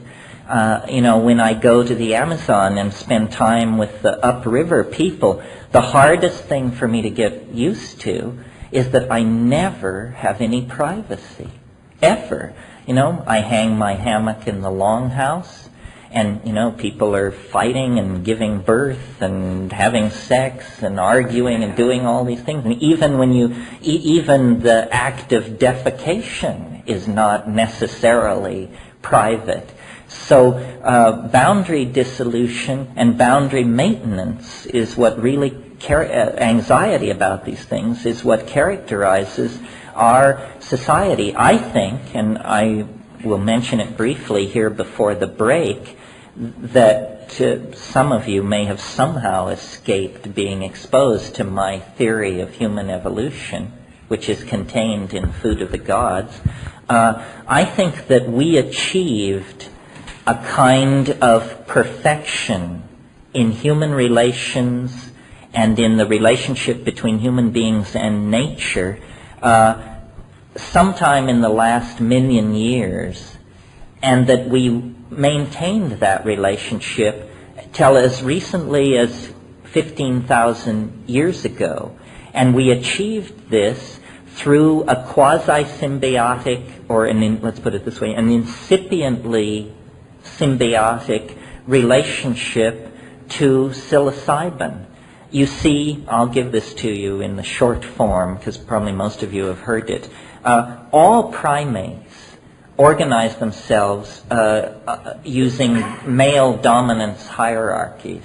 You go clear back into lemurs and squirrel monkeys, and it's the hard-muscled, sharp-fanged young males who set the agenda, and everybody else, women, children, weak older males, have to dance to that tune. This is a characteristic of primate organization. It is also a characteristic of our society today as we sit here, and we know that the suppression not only of women as individuals, but of the feminine itself as an idea has made us tremendously, has blocked our potential and made us tremendously neurotic. Well, I think that when we came down out of the trees, we were male dominators, hierarchically organized creatures, and then we encountered psilocybin as an item within our diet. And without anybody realizing what was happening, it constituted a chemical intervention against hierarchical organization. And an orgiastic means sharing of sexual partners style arose in the wake of accepting psilocybin into the diet. Psilocybin promoted in low doses increased visual acuity. This is an established fact. And that allowed the psilocybin-using members of the species to outbreed the non-psilocybin-using members. And human consciousness evolving, had been evolving, continued to evolve, and through the augmentation of psilocybin fell into a relationship of direct experience with this goddess-like Gaian totality, the mind of the earth. And then there was a dynamic, satisfying balance between the expression of human advanced cognitive faculties and a human sense of our place in nature and our roles vis-a-vis each other, and so forth and so on. In short, paradise. And it persisted for, who knows, let's say 1 million years. And it only faded when the mushrooms became, through climatological change and migration, unavailable. And when the mushroom became scarce and scarcer and unavailable, after 1 million years of chemical suppression of the primate tendency to form dominance hierarchies, the old behavior, which had never been genetically removed from the picture, reemerged 12,000 years ago, no more. And it must have been like hell itself. People suddenly no longer were caring for each other. Suddenly men wanted to control the sexual and reproductive activities of women. The concept of territory emerged. This is at the precise moment in time when agriculture was invented. Agriculture put an end to the nomadic yearly wanderings of the human family. It put emphasis on sedentary lifestyles. The problem with agriculture, especially in the early phase, was that it was so phenomenally successful. You can imagine farming the alluvial detritus of these river valleys that had never been touched. Surpluses were created. Surplus, in the presence of a dominator or hierarchical attitude, must be defended. And so suddenly you have haves and have-nots, us and them. The most advanced structure on this planet 11,000 years ago was the grain tower at Jericho. It was a storage area for grain, and it was a tower so that you could beat back attacks by hungry neighbors that you no longer identified with sufficiently to share your food. And in the absence of psilocybin, this structure emerged in the psyche, which we call ego. if you have psilocybin in your diet, the ego, it's like taking chemotherapy or something. The calcareous tumor of ego is never able to form in a situation where psilocybin is being taken, group sexual experiences in a religious context are being orchestrated at the new and full moon, sharing of food, sharing of child care, sharing of sexual partners.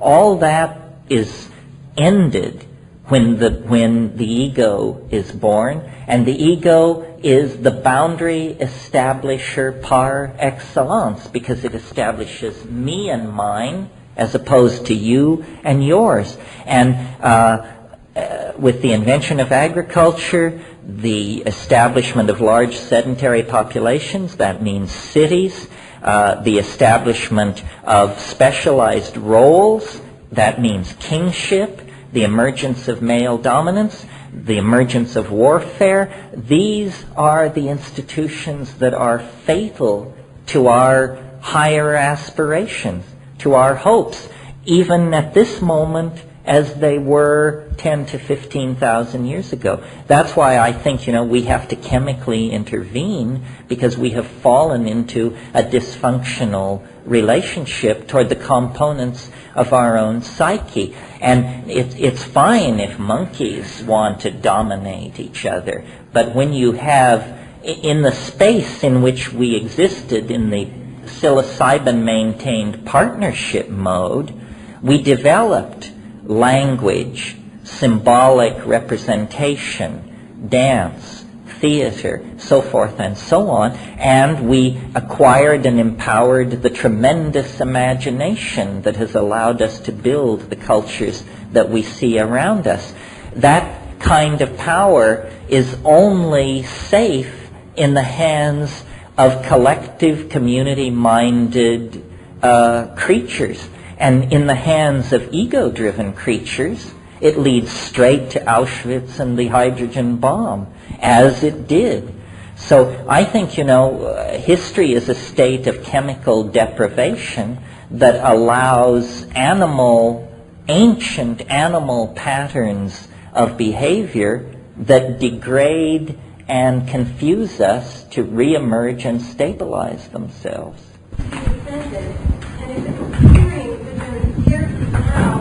What would the response be to that?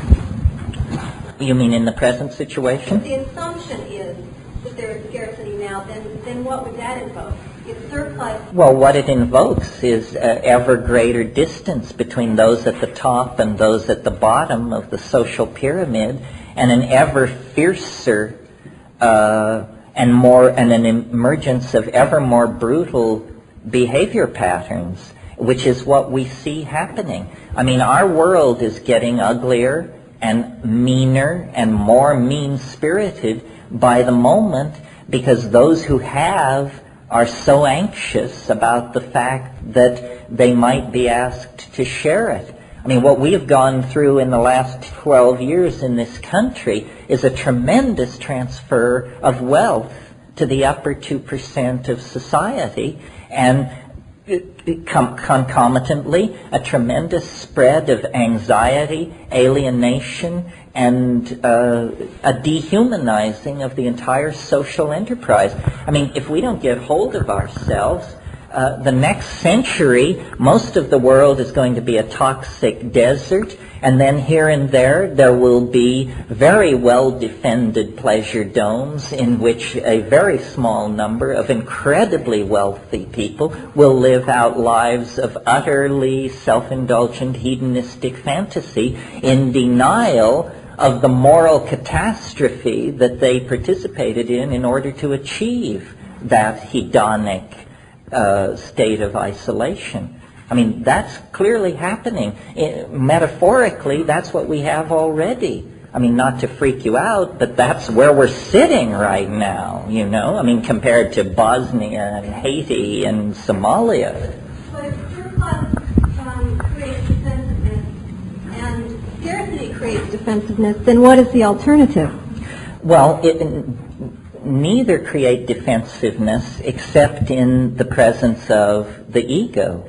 In other words, what we have to do is teach people to care for each other as a primary value, not something you do after, you pay for your Mercedes and all that, but as the primary value. We have to have community. It's very simple. We don't have community. We have a free-for-all where the devil takes the hindmost, the most brutal and ruthless among us rise to the top, and everybody else has a foot on their neck. We are now in a hell of a fix because we've waited so long to address these problems. There is not now enough gold, aluminum, iron, so forth in the planet to raise everyone to a middle-class standard as it's enjoyed in Southern California. And yet we have unleashed these expectations in everyone by flagellating people with images of material wealth and comfort. We must re-empower the individual and the quality of individual experience. In other words, you have to convince somebody that you are a richer person on 5 grams of psilocybin than you are if you live in a $5 million house and are spending $50,000 a year on psychotherapy because you're miserable, you see. We have allowed ourselves to be tremendously disempowered by allowing our values to shift toward the material domain. You can't take it with you, folks. But the soul is the vehicle that you do take with you into whatever dimensions of continuity exist beyond this mortal coil. So instead of balancing and replacing the tires on your Porsche, you should be balancing and replacing the tires on your after-death vehicle. After all, that's the one that's going to have to serve you well in the clinches, you see. Yeah. How have you worked with the terror in dissolving, on your journey? How have you worked with the terror in dissolving the ego boundaries? Well, you're right. There is a component of terror in this kind of work. The Rolling Stones song, "You don't get what you want, you get what you need," is never more true than with psychedelics. But in terms of practical suggestions, fear has many aspects, but one aspect of it is it has a chemistry. And the chemistry of fear is fairly short-term. You've probably all experienced driving on the freeway and somebody cuts right in front of you, and there is it feels like your body temperature must rise about 5 degrees in about a third of a second. It's an incredibly fast chemistry that goes on there, and then in about 5 seconds you fall back down to within normal parameters. The one way to deal with fear is sit still and wait. In other words, the psychedelic terror is usually fairly unfocused. It is simply raw terror. Well, just sit still and shut up and watch the chemicals in your mind tear those molecules apart, and rarely can the fear sustain itself more than 5 or 10 minutes because it has the force of a blow, but then you can sustain the blow and chemical equilibrium returns. The other thing, and this is great, very good advice, don't forget it, it's hard for Western people to keep it on their plate, sing. Sing. The way we relate to terror is we crunch, clench, withdraw, and hunch over in some kind of fetal position, like you're being beat on. What you want to do is sit up straight, straighten your spinal column, open your air passages, and begin to cycle oxygen through. And if you sing, in a very few minutes, the chemical foundations of the fear will be washed away. So that's very practical. So the mantra. It doesn't matter, mantra, yantra, everything becomes profound on psychedelics. I mean, I tend toward row, row, row your boat gently down the stream. Merrily, merrily, merrily, life is but a dream. Well, I see it's lunchtime. Why don't we break? Keep your questions. We'll come back at about 1:45, and then we'll push on to the summit, hopefully. Thanks very much.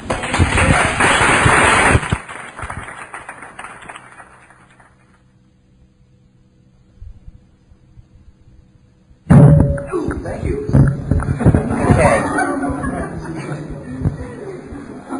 You asked for it. Okay, so we're in business.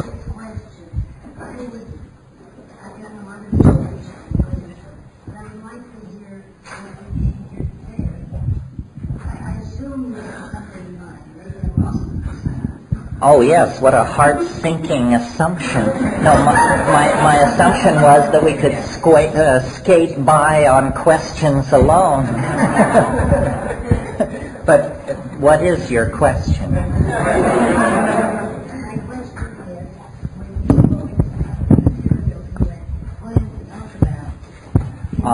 There were no questions. Okay. So an oblique request to override a question. Basically what happens is I end up saying what I want to say anyhow, because you may have noticed a certain logical gap between some of the questions and some of the answers. That's not a failure of your own understanding. That's what's going on, as a matter of fact, But you had a question. You want to go? I just wanted to kind of introduce a new idea here. I mean, it's probably an old idea, but also a new idea. This was years ago that I played the Ouija board a lot, and one strange evening I was playing, and I asked the question, who are we talking to when we speak to the Ouija board? And the reply was, in your future, man will be able to speak with his ancestors, contrary to popular belief that you were speaking to your ancestors. Which meant basically that in our future, we're going to discover ways to talk to the past and deliver messages through the past. And in connection with the UFO experience, I was wondering if quite possibly that the extraterrestrial was actually us in the future, coming back, discovered the technology of traveling through time, And I was just wondering if you had anything to say about that. Now watch how this question is perverted into a episode of speechifying on my part. I'm glad you asked that question. Well, I mean, I've thought a lot about this. I suppose in order to get into it, what I should do is just take a moment or two to actually describe for you my idea or my account of what it is that lies at the very center, or at least as far into the center as I've been able to push of these experiences.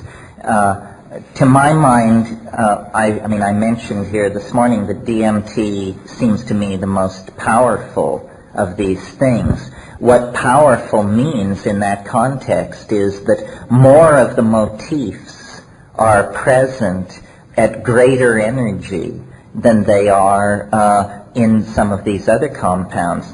And, at the risk of repeating myself, what happens to most people, I think, if they are able to remember it, what an actual DMT flash is like is, this stuff, it's vaporized in a glass pipe, it's smoked, it comes on in about half a minute or less. and is immensely stronger than any amount of psilocybin or LSD could conceivably be, I think.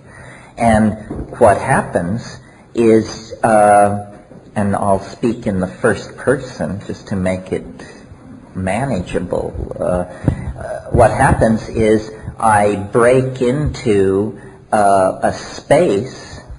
First of all, I am fully myself. In other words, I am exactly who I was before. That's why on one level I say DMT doesn't affect your mind. You are not euphoric, ecstatic. You are exactly who you were before. But there is a sense of pushing through a membrane of some sort. There's actually a sound as though someone had wadded up a cellophane bread wrapper. That crackling sound, which some people assumed erroneously were brain cells frying in your cerebellum. A friend of mine said it's your soul as radio intellect-y leaving your body through the top of your head. Well, whatever it is, you burst into a space, I burst into a space that is inhabited. That's the first shocker. There is no ambiguity about it, because there's an ear-splitting cheer as you break into this space. It's an elf nest of some sort. And there are hundreds of these self-dribbling, jeweled basketballs, sort of. I mean, that's a heavy download into English of what they are.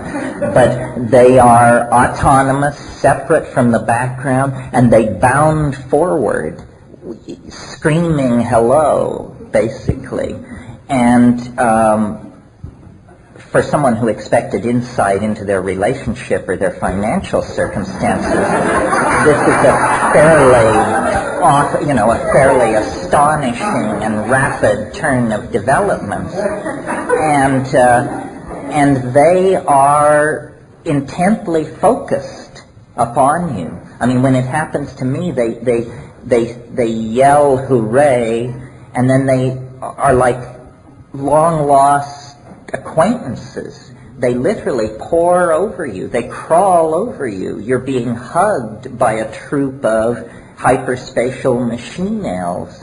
And they say, you stay away so long. You send so many, but you come so rarely. And we're so happy to see you. And there is a sense of being somehow, without being able to cognize the logic of it, you're underground. You can tell that you're far underground.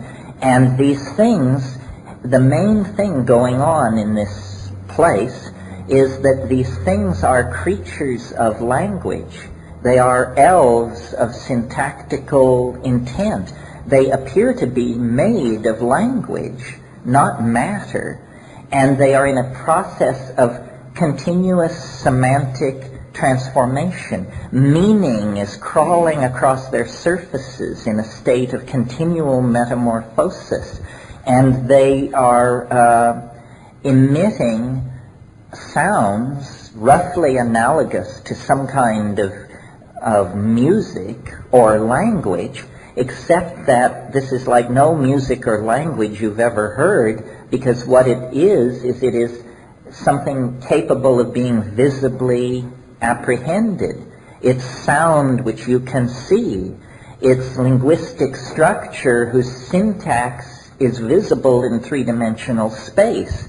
And they use their voices to make objects which are, in some sense, the central focus of the experience, because out of the air, out of their bodies, out of your body, they condense, create, and pluck these objects which they offer for your inspection.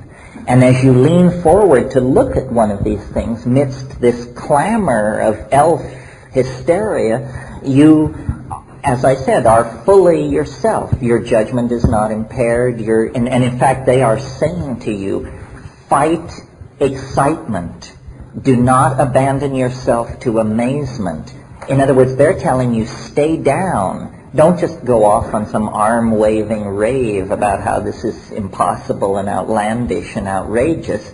Try to stay focused on what we're doing. And what they show you are objects that are intrinsically and inherently impossible.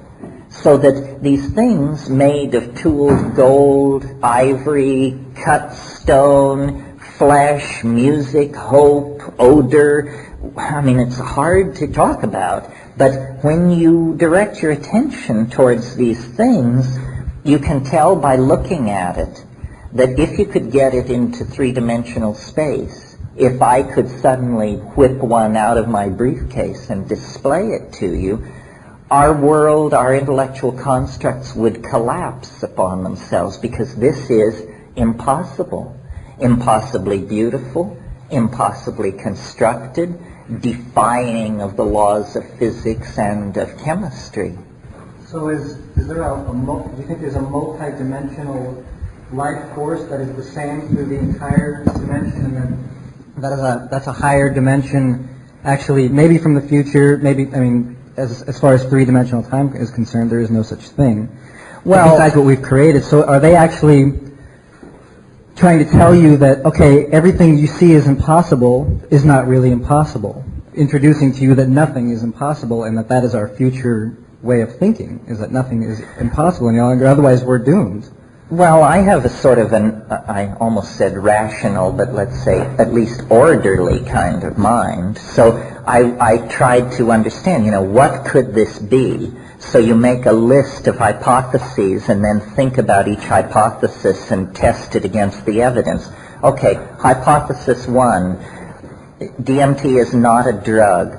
It is an extraterrestrial communication device.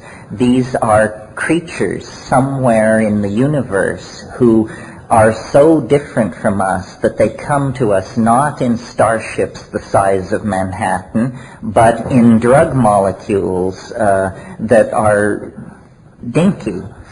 So we are in contact here with some kind of extraterrestrial technology, and these are true aliens of some sort. And God knows the weirdness of the situation supports the hypothesis. Okay, second hypothesis. There is a parallel universe, unsuspected by most human beings. It's right here all the time. It's inhabited. These things have their own hopes, fears, problems, so forth. And somehow this drug just erases this boundary, and then you find yourself in the elf nest. Okay. Next hypothesis. These things, because they have great affection for me, because they seem intent on the task of communicating, perhaps they are human beings from the distant future. Perhaps this is what we are fated to become. There's always, since we were kids, the cliche, beings of pure energy. Well, it's always been a little hard to wrap your mind around what that would look like, but lo and behold, here appear to be creatures of pure energy. But there are a lot of problems with hypothesizing a future human technological breakthrough which would allow them to actually manipulate the past. Logical paradoxes and that sort of thing. Well, so then here's another possibility. They are human beings, but they are not in the future in the ordinary sense or in the past. They are in the prenatal and post-life phase. In other words, these are either the unborn waiting in some limbo-like dimension to descend into matter, or they are in fact people who have had a sojourn in the domain of organic existence and now have moved on. Let me not kid you, we're talking about dead people here in that case. Well, if you go to the if you go to the shamans who access these places through ayahuasca or the Varrola snuffs or something like that, they will say, well, these are ancestors. Didn't you read Merciliad? Don't you know that shamanism works through ancestor magic? Well, ancestor is a tremendously sanitized term for dead people. And if what is actually happening here is that the much argued about soul is actually made visible by this pharmacological strategy, I mean, God knows why, but God knows why anything else is the way it is, then this is truly big news. This is the confounding of rationalism. If what is happening is that by pushing the frontiers of pharmacology, we discover a way to even momentarily and temporarily erase the boundary between the living and the dead, then this is a 180-degree turn on the evolution of culture that not even the most technically infatuated among us are prepared to assimilate. I mean, it's no challenge on that scale of things to expect visitors from Zenebel Ganubi or Zeta Reticuli or some other distant piece of real estate, but to expect visitors from, beyond the grave, that's a little confounding. And over time, I've sort of come to incline to the idea that this is what is in fact going on. And the reason it's so hard to bring anything out of the DMT flash is because at the center of the flash, you find out something so unexpected, so appalling, and so existentially convincing in the moment of confronting it that you simply immediately block it out and obliterate it. And then, and these things are very focused on getting you to do what they're doing. I mean, they say, you can do what we are doing. Do it. Do it. And what they want you to do is use your voice to make objects appear in visual space, as though language, admittedly the phenomenon with which we are involved in a way that no other animal species on this planet is, but that language, as practiced by human beings, is an incomplete enchantment, and that pushed to its limits, language becomes not something heard with the ears, but something seen with the eyes. On the brink, potentially, through pharmacological re-engineering of ourselves and through studying of these shamanic states of mind, about to move into a domain where we see each other's thoughts. Now, normally when we conceive of telepathy, we think of it as you hear what I think. Telepathy is you see what I mean.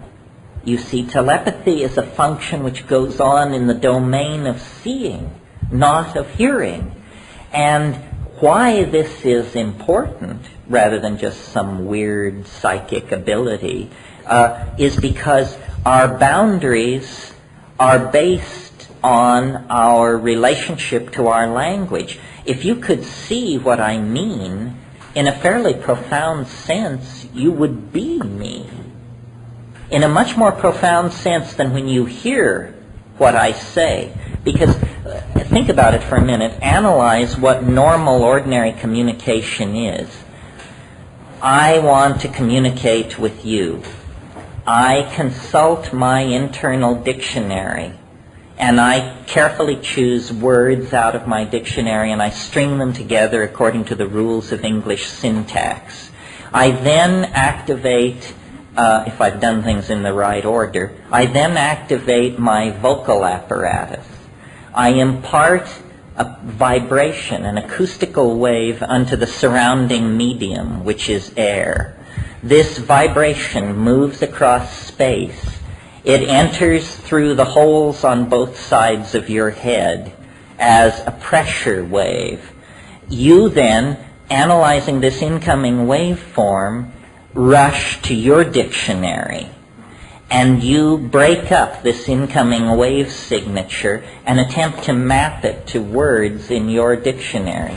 Now, if your dictionary and my dictionary are the same, then you will, lo and behold, reconstruct my thought in the confines of your brain-mind system.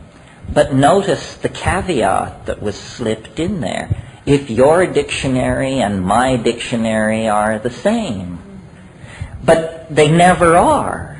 I mean, maybe they are if you ask, can you tell me what time it is, or would you please turn down the stereo? But if you're talking about anything of interest, depth, ambiguity, or complexity, then chances are your dictionary and my dictionary only generally assimilate to congruency with each other.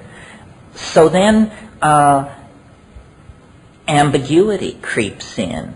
You think you understand. I think you understand. And on that shaky foundation, we begin to build further semi-understandings. And then we drift off in the general direction of misapprehension eventually. Well, if you could see what I mean, there would be no ambiguity in our communication, because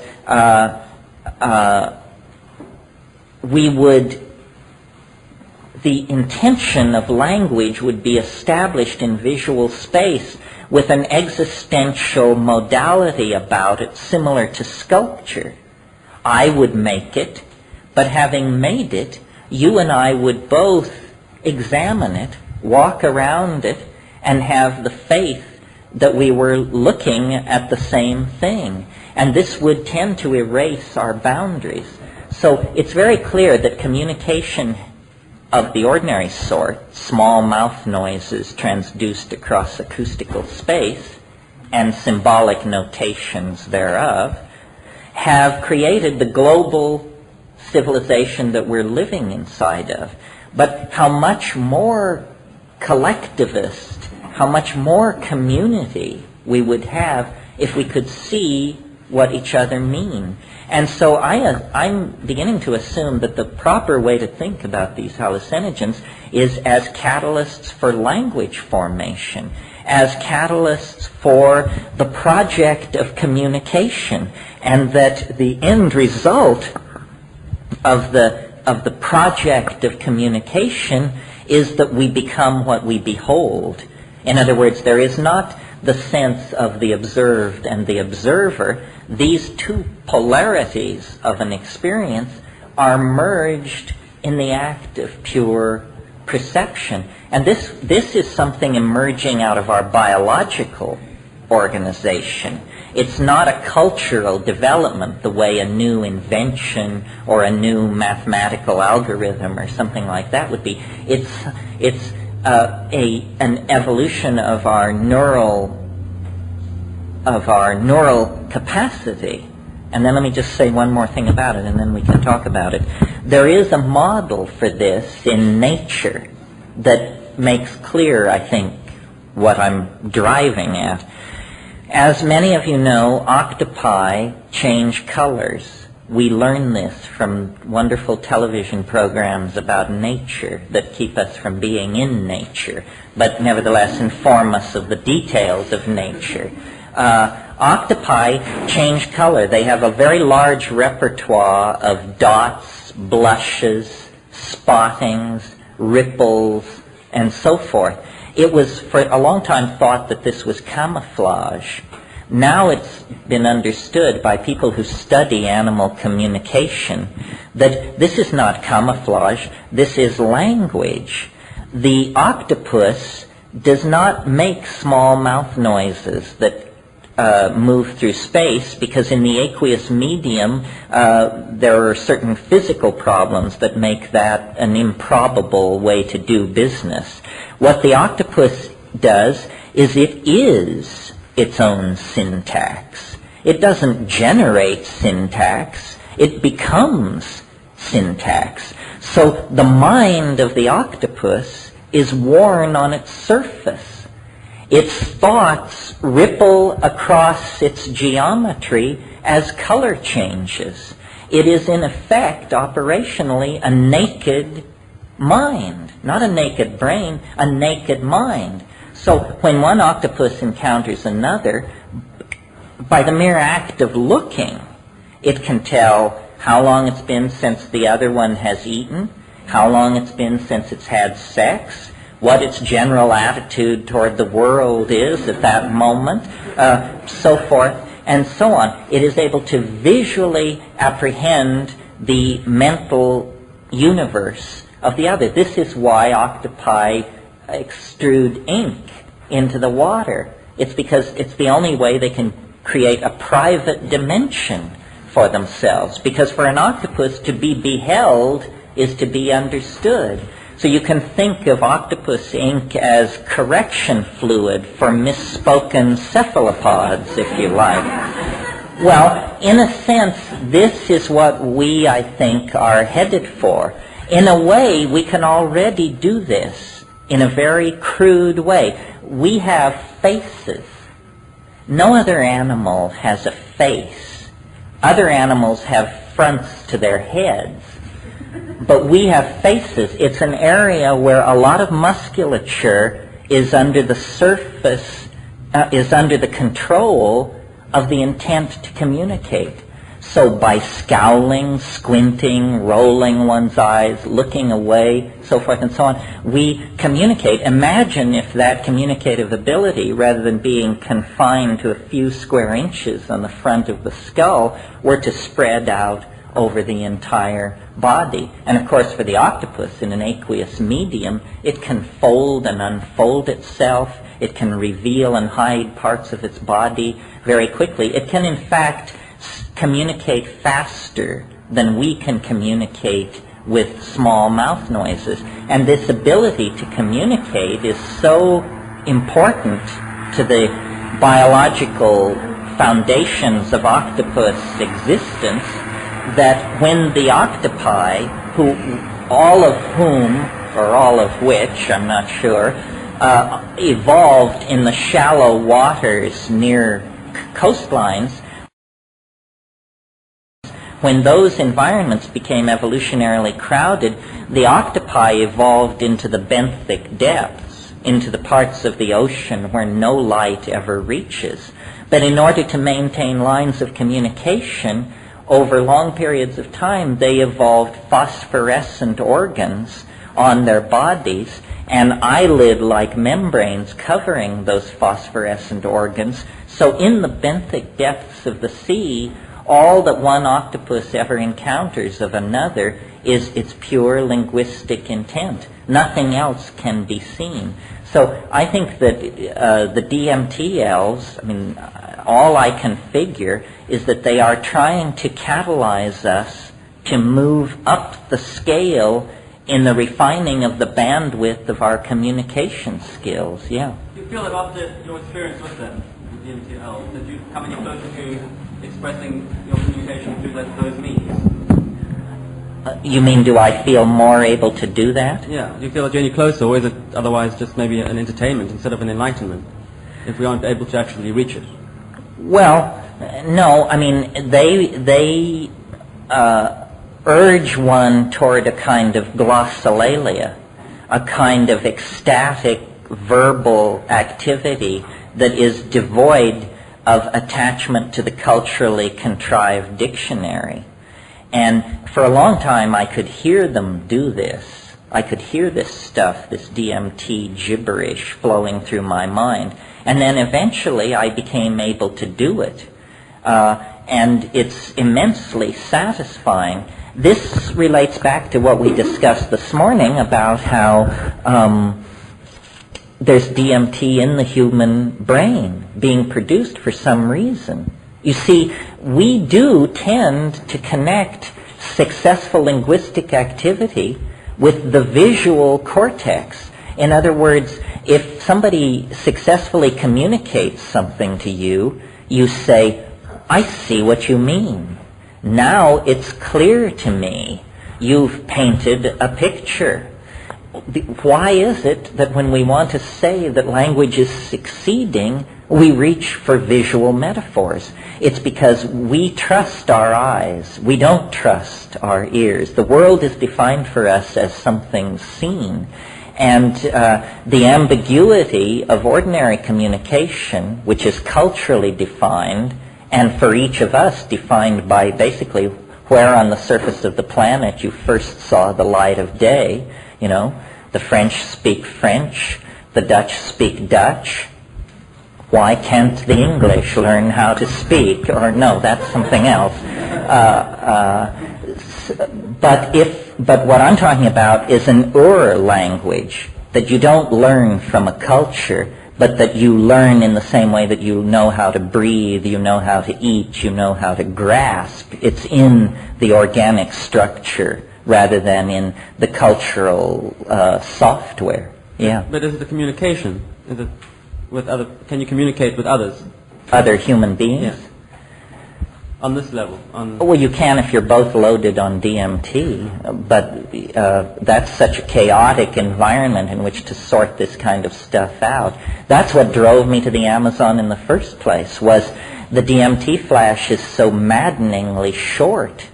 I mean, you're trying to sort all this out and assure yourself you're not dead as a doornail in about 2.5 minutes. And I thought, we need to slow it down and stretch it out.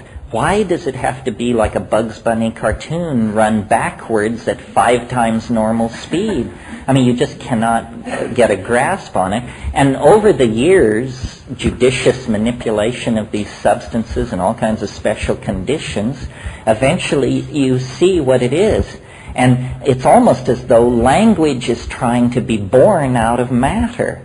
The pure energy thing of 50s science fiction may in fact be a fairly accurate take on where we're headed. We are headed toward becoming pure syntactical intentionality, just shedding the monkey, shedding any umbilical cord into matter. Matter is becoming a fairly uncomfortable dimension for us to be in, and I dare say matter would probably be highly relieved to have us just move on so that the rainforest chipmunks, glaciers, and schooling salmon could go back to doing what they do best. Nicole.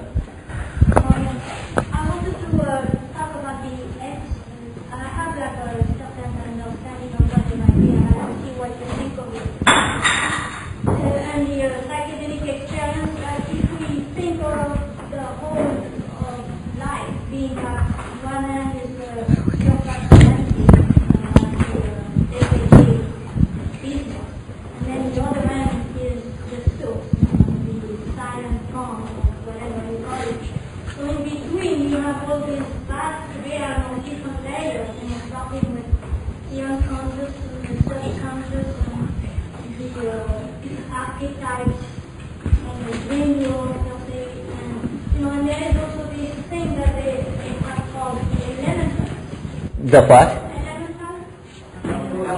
Elementals, got it. The rocks, the water, the fire, the air. And in the ancient literature,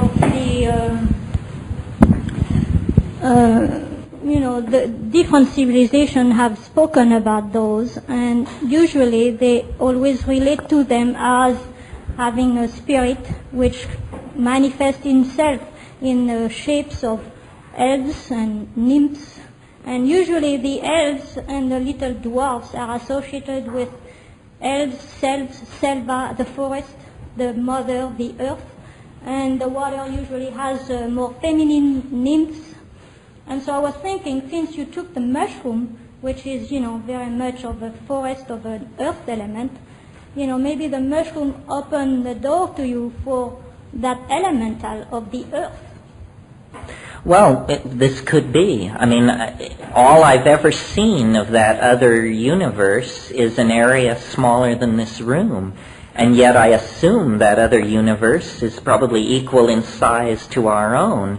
So I'm not exactly Ferdinand Magellan where it's concerned, you know. Well, yeah, but it's just, a little glimpse at it. And there is other people have talked about it, like, for instance, the tribal men, the shamans, and not shamans, had experiences where they did encounter beings that talked to them and give a message. And, Castaneda talked about it. Lynn Andrews talked about the little nymphs of the water. And other Indians, have basically, even through their oral tradition, kind of passed on that kind of a message that the world has different layers of reality. And they are all accessible and available if one is, if the boundaries can be broken enough so that our flow of energy can really access these other layers.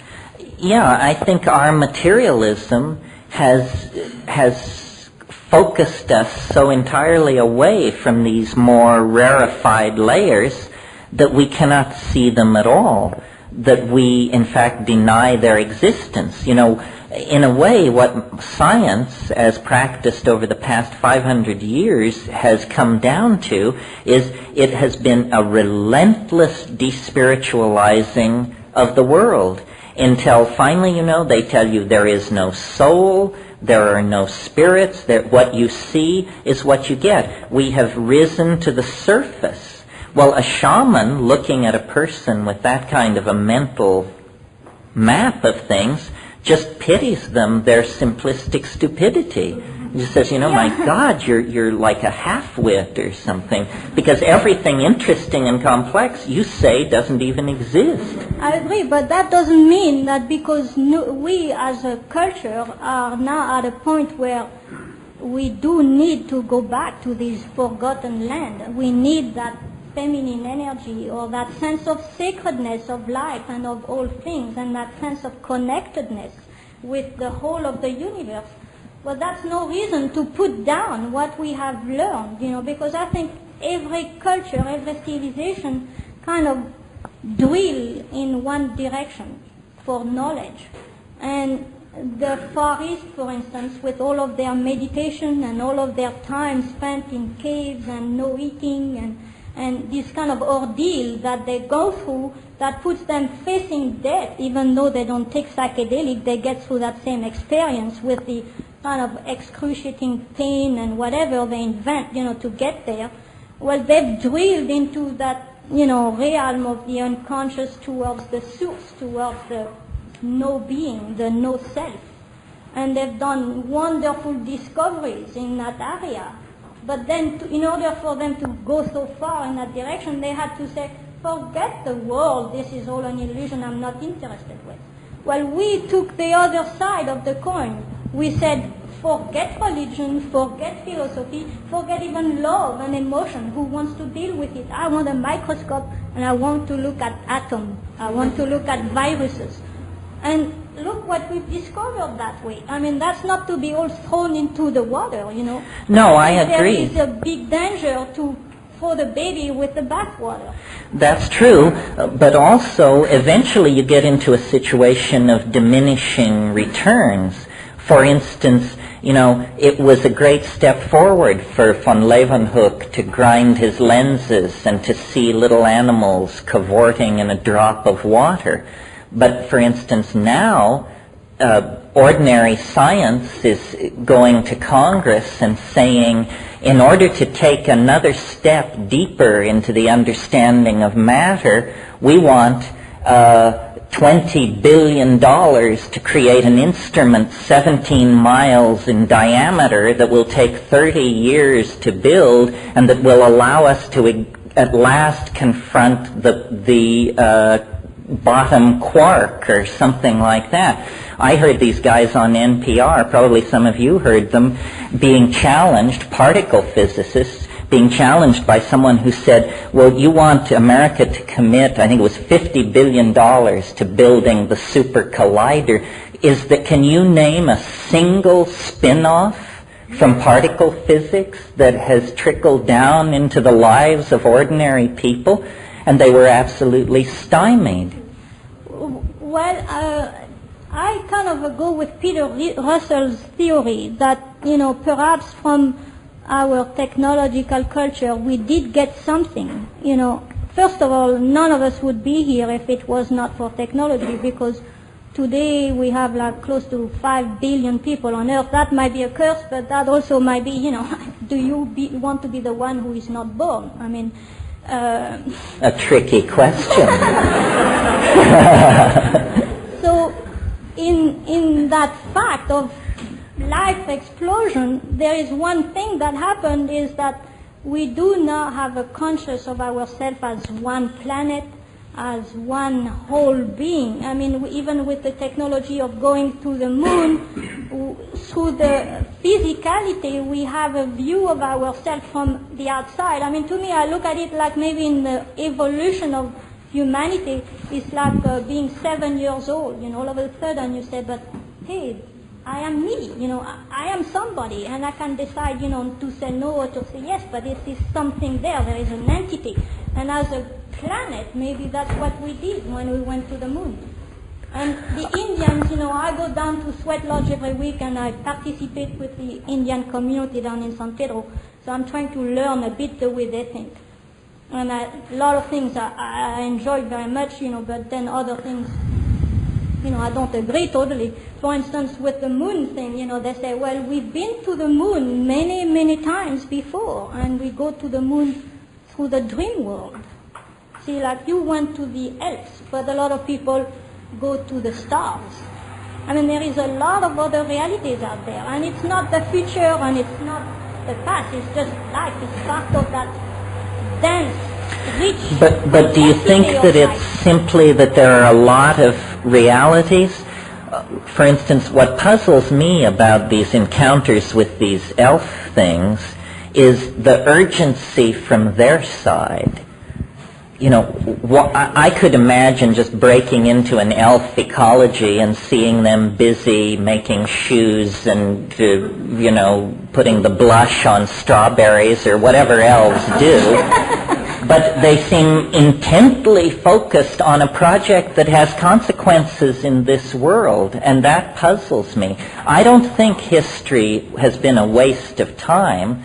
I think probably it's served its purpose, and that what we now have to do is take what we've learned. It's the prodigal son, I mentioned that, and now return to the archaic family with the ability to move to the moon and to etch microcircuitry and to define the protein coats of viruses and these fancy things that we can do. All that is good knowledge, but it has to be linked to a coherency of self that we somehow have gotten so strung out on this scientific descriptive binge that we forgot why we're doing it. And what this is all for. The only thing I would say is that for people to hear us into this kind of a, rationality, I think it's good diplomacy not to put down the culture, not to discard it. I mean, I got a sense sometimes that, you just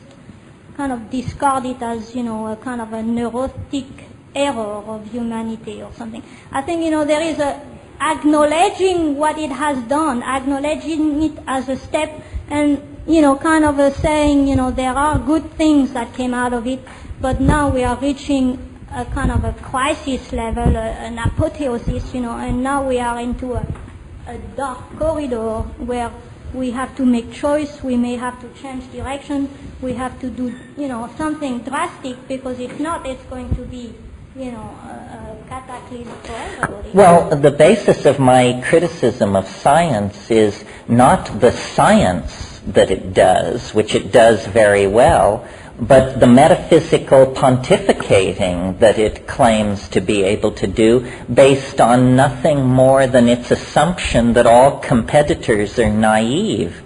I mean, science should not be telling us what we should think about astrology, because astrology is not a proper object for scientific judgment. In other words, science is simply one method of understanding the world, but the people who practice science think it's a meta-method, think that it is somehow the arbiter of truth, and that we are supposed to take any proposition and lay it at the feet of science, and it will tell us whether it's kosher or not. Yeah. And that means that the scientists are completely out of their domain and should be sent back to the workbench and the test tube and stay out of the domain of metaphysics and philosophy, which is not properly their area. That's part of the change where we don't value strictly the material world. We have to bring back the value to the sacred, the mystery, the whole other aspect of life. And if as a culture we would change that, so that everybody would have a more balanced view of the universe, then the scientists would be automatically put back in their spot. Physics and metaphysics need to merge. Thank you. Everybody talks here like there is truth. There may be no truth. It may all be nonsense. When you go on an hallucinogenic journey, I get the impression sometimes you feel you're bringing truth back.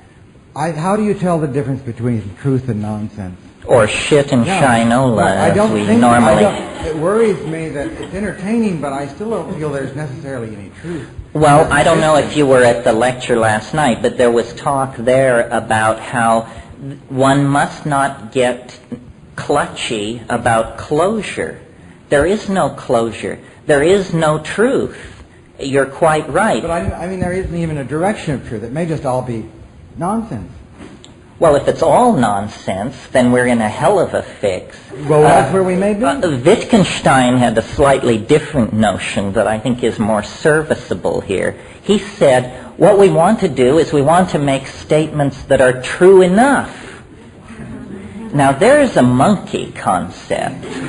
That's what we want. We want to say things which are true enough. That means serviceable in the circumstance in which they are being applied. And that's or whatever, if you're solving tensor equations of the third degree, then in that domain.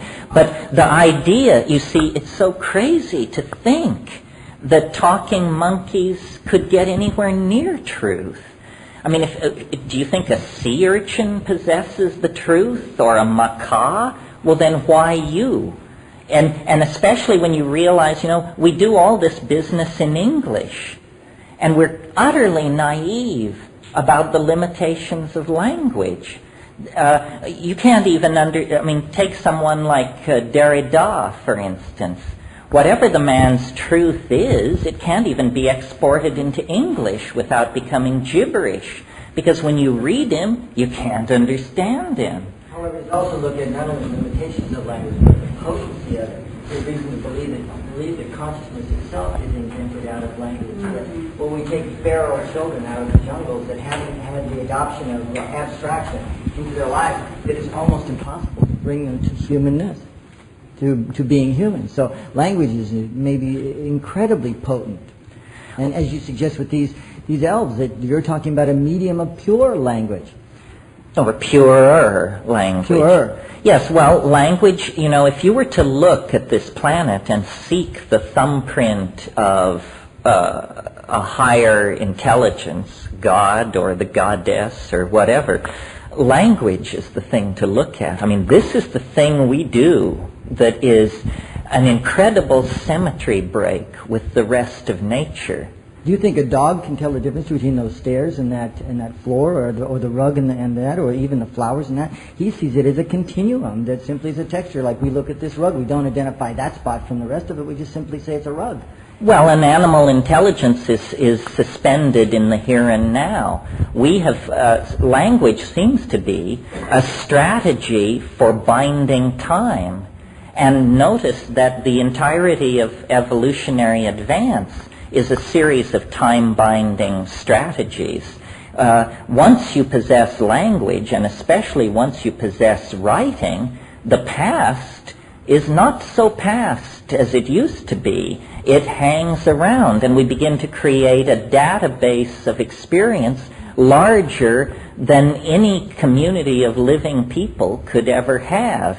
And the past stays with us. This is both a blessing and a curse. Notice that we have industrial cultures as a result of the accumulation of written language, that there's a simultaneousness between written language and agriculture, etc., and industrial culture. Oh yeah, I don't have any problem with that. Somebody said language was created to lie. Yes, but it does it so elegantly and so well that the half-truths it tells are all that we can communicate. The truth cannot be said. It may even be possible to chart the evolution of a single individual from an infant all the way through his maturity as one who takes the journey from the right side of his brain into the left side of his brain, crossing a certain membrane there where he switches his dominance from right to left and then going full circle and then once again becoming quote-unquote spiritual by adopting and integrating the right once again. Well, yeah, these are all metaphors and analogies for a process which is essentially incomprehensible.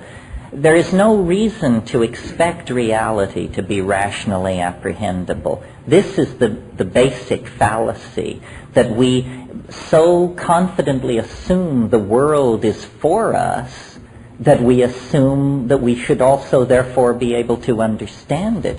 When in fact what we've done is just carved out a very limited domain of repetitious algorithms that don't have fatal consequences for us, and then the rest of it lies in the realm of the great who knows. But, since there's very little percentage to be made out of that, people prefer to keep their faces turned inward toward the campfire, not outward toward the immense darkness revealed by the campfire. And the bigger you build the campfire of metaphor, the more darkness you reveal outside of its domain. So if ever there was an argument for open-endedness and defocusing on closure, it would be the linguistic enterprise, I think. Well, we couldn't just one. We could. It may, language may be the carrier or the virus that in fact causes consciousness. There may not be any consciousness without this infection of language.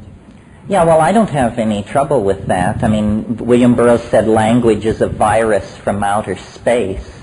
And well, it may be. It does have, it self-replicates itself. It spreads through a population. Ideas mutate. They compete with each other. Ideas become extinct. New ideological forms that are more adaptable squeeze out other forms.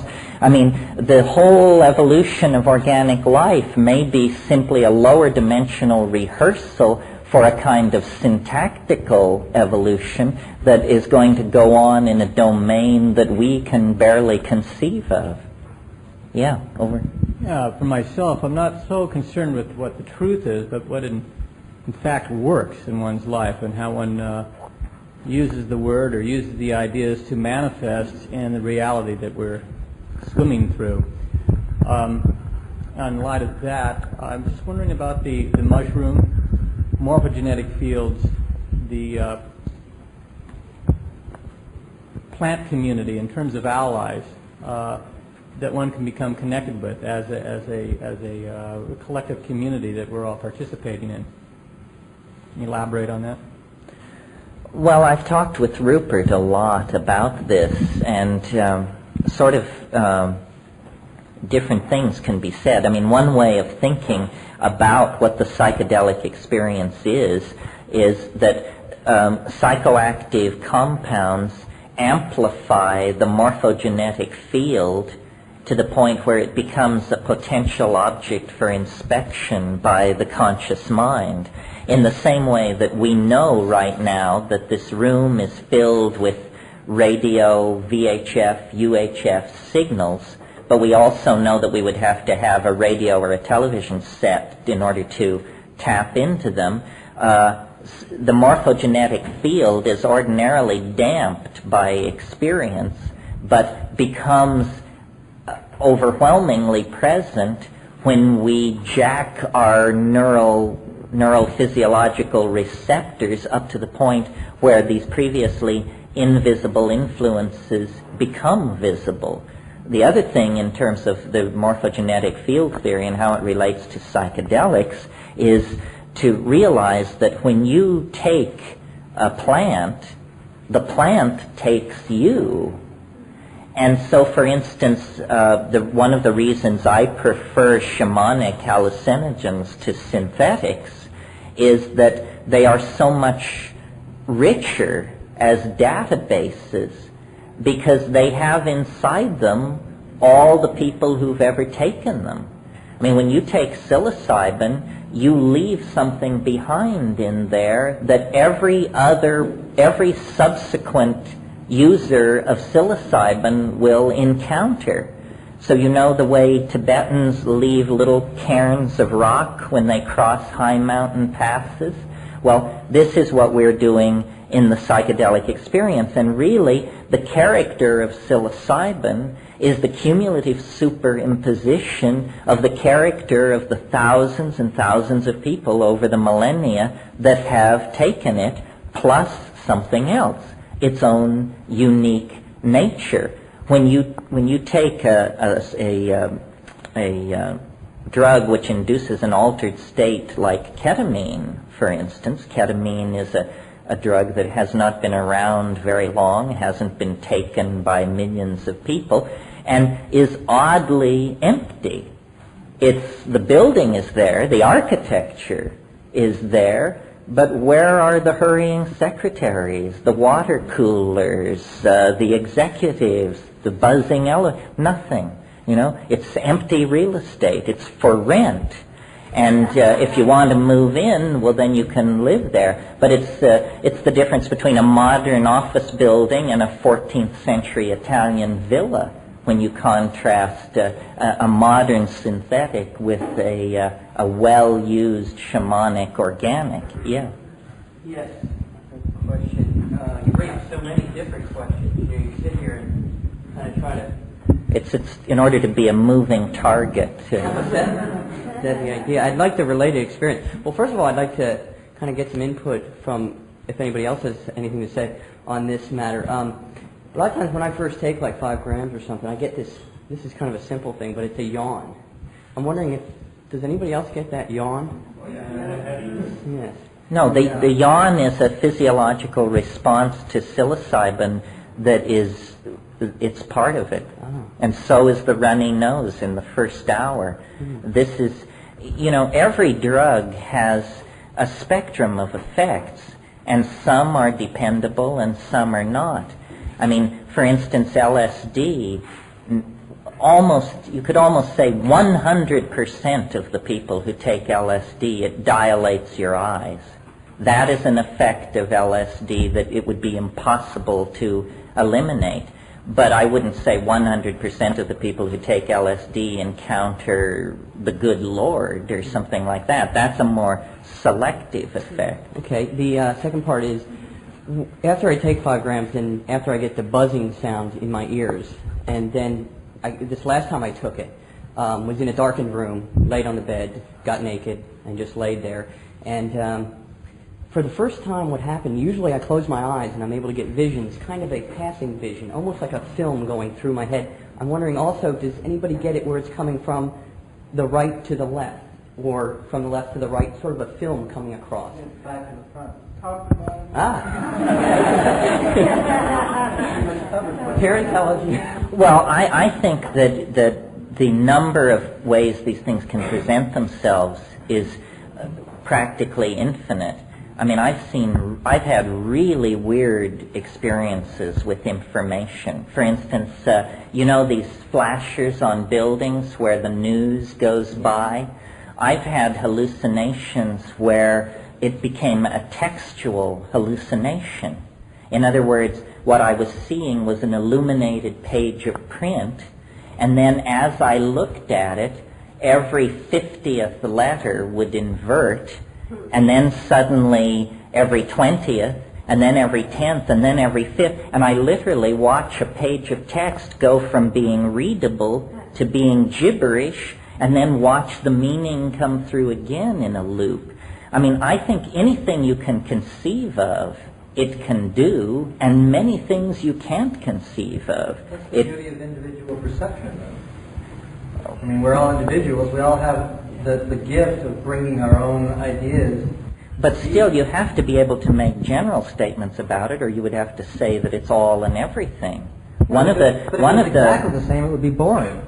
Well, although how would you know, since you would never have any trip but your own? Right. One of the things that happens on psilocybin and on ayahuasca that really puzzles me, that I just go back to again and again, is you can be having these volleys of hallucination, and then you can say to it, Art Deco, and click, and suddenly there will be thousands of cigarette lighters, limousines, candy dishes, stuff rolling in black space in front of you. Thousands of these things perfectly exemplifying this very narrowly defined aesthetic domain.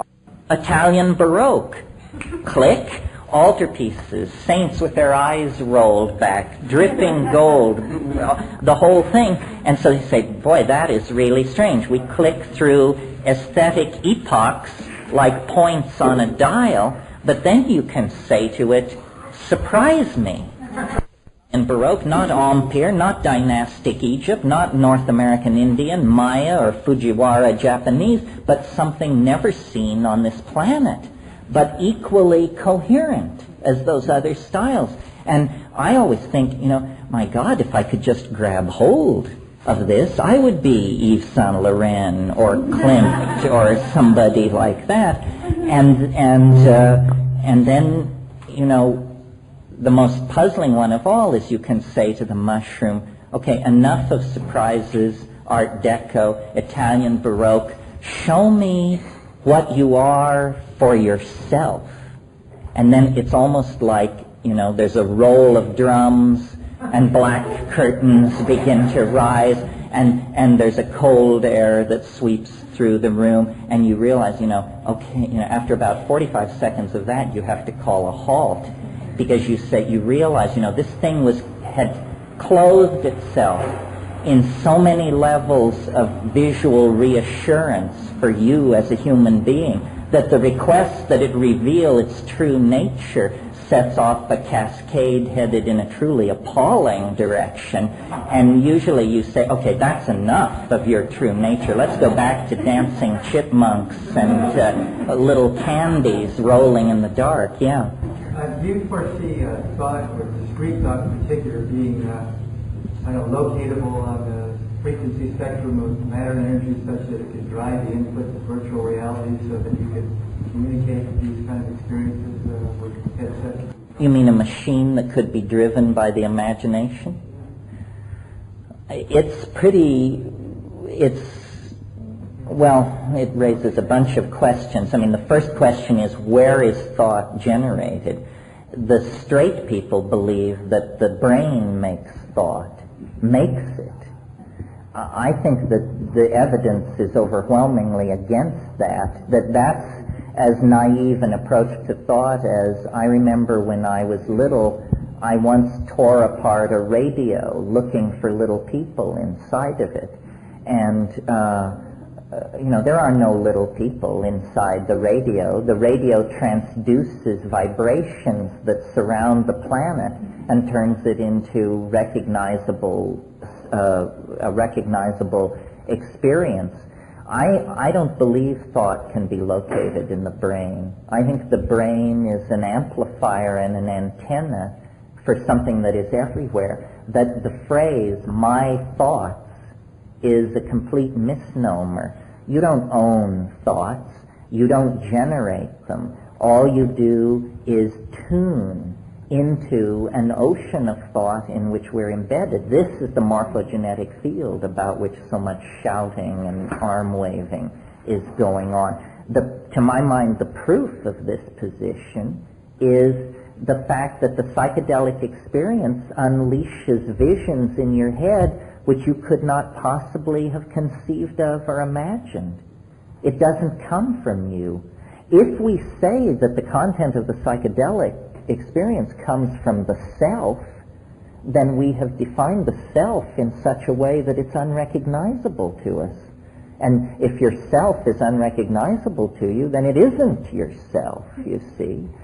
So these things are proving that we participate in the world of mind, but that we don't generate it. done. In that case, how come there isn't a common experience then? What? Why are we all tripping the same thing if it's a universal thought? Well, that's like saying when we swim in the ocean, why don't we all see the same fish? Because the ocean is enormous. Because we all enter it from different angles of attack. But if we were swimming together, would we experience the same fish? Yes, we would. And on psilocybin, one of the most stunning experiences you can have, if you wanted to make a believer out of you, is to sit with somebody and describe what you're seeing and agree that after 3 minutes you'll shut up and they'll start up, and you discover that you just hand the baton on. They see what you see what they see. This is confounding. You see, if we could do legal research with this stuff, we could overturn the paradigms of normal science in a number of areas within 18 months. I'm sure of it. I've seen it happen. I mean, I've seen states of group-mindedness that were so specific that there was no possibility that what was not happening was no shit, one-on-one, real-time telepathy.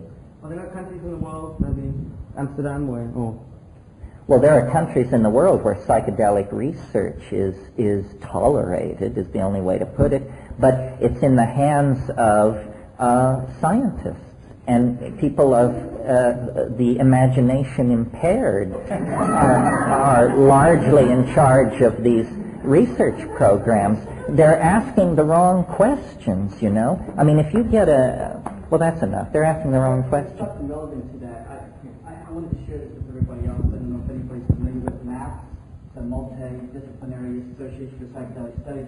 They've just released their new newsletter, and what this newsletter says basically is that at a recent convened meeting with the FDA and a couple days after that with the National Institute for Drug Abuse, they've worked out an arrangement now where MDMA, at least, and they say in another article here that possibly LSD testing will be undertaken very seriously in the near future. And this is going through MAPS and in conjoint working with the FDA to get certain types of permits for the more intensive research that should be done in this field. There is, I think, the resistance to psychedelic research is beginning to weaken because an entire generation of people who were, 3 and 4 years old in the 1960s, are now entering the medical research establishment as postdocs and so forth. And there is no good reason to be given for not having a research program on psilocybin, for example. I mean, it was never a social problem. It is a valid object for scientific research. It's amazing to me the gutlessness of the scientific establishment on this matter. I mean, why, we hear about the omnipotence of the AMA and so forth and so on. Why has the scientific establishment lain down like a dog and let politicians set the research agenda for human research on psychedelics? The last time this happened was in the 14th century when the Pope and his cronies tried to make it impossible for people to dissect corpses because they didn't want people to understand human anatomy. Well, in that situation, instead of swallowing it and putting up with it, medical students would steal bodies off the gallows and trail along behind armies to look at the freshly killed in order to create a compendious understanding of human anatomy. And they did. In the 20th century, science, which would have you believe that it's absolutely unbiased and it goes wherever curiosity seeks without prejudice or deference to anybody's social values or anything, is in fact a sycophantic slave to the agenda of these frightened politicians. So it's a real disgrace because, I lived through the first psychedelic revolution, and the news about LSD swept over the psychoanalytic community with the kind of force that the splitting of the atom swept over the physics community. And people involved in treating mental illness and studying brain function and mapping the brain, said, this is amazing. A tool has been put into our hands that will throw open doorways in the practice of psychology we couldn't dream of. And instead, it was absolutely slammed shut. Imagine if Galileo had smashed his telescope after there was a little bit of whining from the Vatican. Had that happened, we would still be living in a universe defined by the Aristotelian stellar shells. A little courage on the part of these almighty scientists would go a long way toward overwhelming the fearful strictures placed on by politicians who are trying to maintain a social equilibrium that is fairly odious anyway. Yeah? Yeah, that kind of supported one thing you said, and also a question which I hope will be organized enough for you to answer. Your remarks about the telepathy after some extremely intense boundary dissolution experiences with my wife, we have gotten to the point where using straight Michael Harner shamanic journeying techniques, we routinely have each other's visions. I'm wondering if it isn't as much a matter of a learned response as anything else. No, I think it is a learned response. I think, it requires psychedelics usually to plow the channel. But once you open the groove, then there are ways to reinforce it. And one of the underrated tools in this game is the power of acoustical driving and the power of sound to synergize subtle chemical reactions. I mean, music is so compelling to us because it is essentially brain massage of some sort, and the pleasure we derive from music is, at some level, a chemical pleasure. And I think, trying to get to these places with yoga and drumming and fasting and all that is a pretty thankless task unless you clear the way with psychedelics, and then you can really get somewhere. If you use psychedelics in combination with any of these traditional techniques for working in these areas, suddenly these traditional techniques, previously found to be maddeningly ineffective, become very, very powerful tools. So mantra with psychedelics works like magic. Yoga, breath control, drumming, visualization, simple prayer, it all works amazingly well in the presence of psychedelics.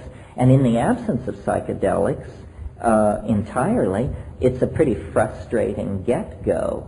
And unfortunately, these non-psychedelic spiritual techniques are very quickly co-opted by the beady-eyed priests among us, who then peddle it back to us with a menu of moral do's and don'ts stapled to the front of it, and that's entirely discouraging. Yeah, my other question is kind of ties together some things you've mentioned during the course of the day. You mentioned way back when about no one else having the experiences that you have. And so my question is to the whole issue of community and lifestyle. The issue that I'm wrestling with right now, I think part of what I'm experiencing is my own drive for wholeness or insight or whatever. Part of it is perhaps the transcendental object on the event horizon, but what I'm wrestling with is how to follow my muse, how to live the life that's drawing me, and at the same time able to function and pay my child support and not live in the woods. And if you could maybe give some guidance to me and some others of us that are wrestling with that issue. Well, this is the tension between the transcendental and the mundane. What do you do about it? I don't know. I experience it as a real tension as well, because you see, all these other spiritual techniques, yoga, breath control, diet, you name it, The way you pursue those is with the pedal to the metal. In other words, full-on, full-court press. The way you relate to psychedelics is entirely the opposite, with your foot on the brakes all the time. The people who are using these non-psychedelic techniques are endlessly frustrated by the fact that they're not able to get where they want to go, I think. The people who use psychedelics spend a huge amount of time trying to keep from overshooting the goal and losing themselves in the incomprehensible who knows what. I think that if you have a genuine desire to leave us all behind and to go up on Cold Mountain and to become a Taoist immortal and to clothe yourself in a hair shirt and eat roots and contemplate the One forever, hey, there's nothing stopping you. It's just that that's an easy goal to enunciate when it's practically impossible. But it's in the presence of psychedelics, it is quite realizable. And then you have to think, but wait a minute, what about child support? What about, my love of double cappuccinos? What about, and then you say, well, I could leave this world. I could become an ascended master. But is that what I really wanted all along? And I think this is a tension. I mean, I feel it in myself. Basically, I do what I do, and it's a chicken shit response to what I could be doing. Because what I could be doing is becoming utterly incomprehensible to everybody else on the planet and living in a tree somewhere and happily staring into space every waking minute. But I am not ready to kiss off my library, my children, my friends, my vices. And so people in our position have to balance these things. And I think the real spiritual frontier lies in the community. That we must, it's sort of the bodhisattvic ideal. We must somehow carry everyone with us. It's not about bailing out of history. It's about sticking with it until we can end it for everybody. But I'm not saying that's the only point of view. If you want to become an arhat, I don't think there's anything stopping you. You see, once you get to the place where you find out by some set of peculiar circumstances about these things, psilocybin, DMT, and so forth, you have crossed a real frontier. This is not simply another spiritual technique for, picayunish advancement, one more small step down the path. This is, in fact, this works. And maybe you never thought you would find something that works. Well, so the entire, you see, the attitude, it's a naive attitude to quest. It's the attitude of the ingénu, the fool, the Castaneda figure seeks. Once you reach the psychedelic plateau, the tool has been placed in your hands now. Now you have to figure out whether you were really serious about all this transcendental yearning that you indulged in when it seemed so far out of reach. Because now, it's just a dose away. And we all come to that very differently. It's a different dilemma from the rest of the spiritual community. They just need more and more power. We need more and more insight and wisdom in order to know what to do with the fact that we can now achieve whatever we conceive of. So now is a moment to take a deep breath and decide where we really want to go with this stuff. Can I say something first?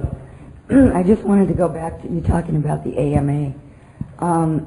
I know I've heard Dr. Andrew Weil talk how they used LSD in treating autism. I knew a guy that was autistic and regained his hearing when his brother gave him LSD when he was 12 years old.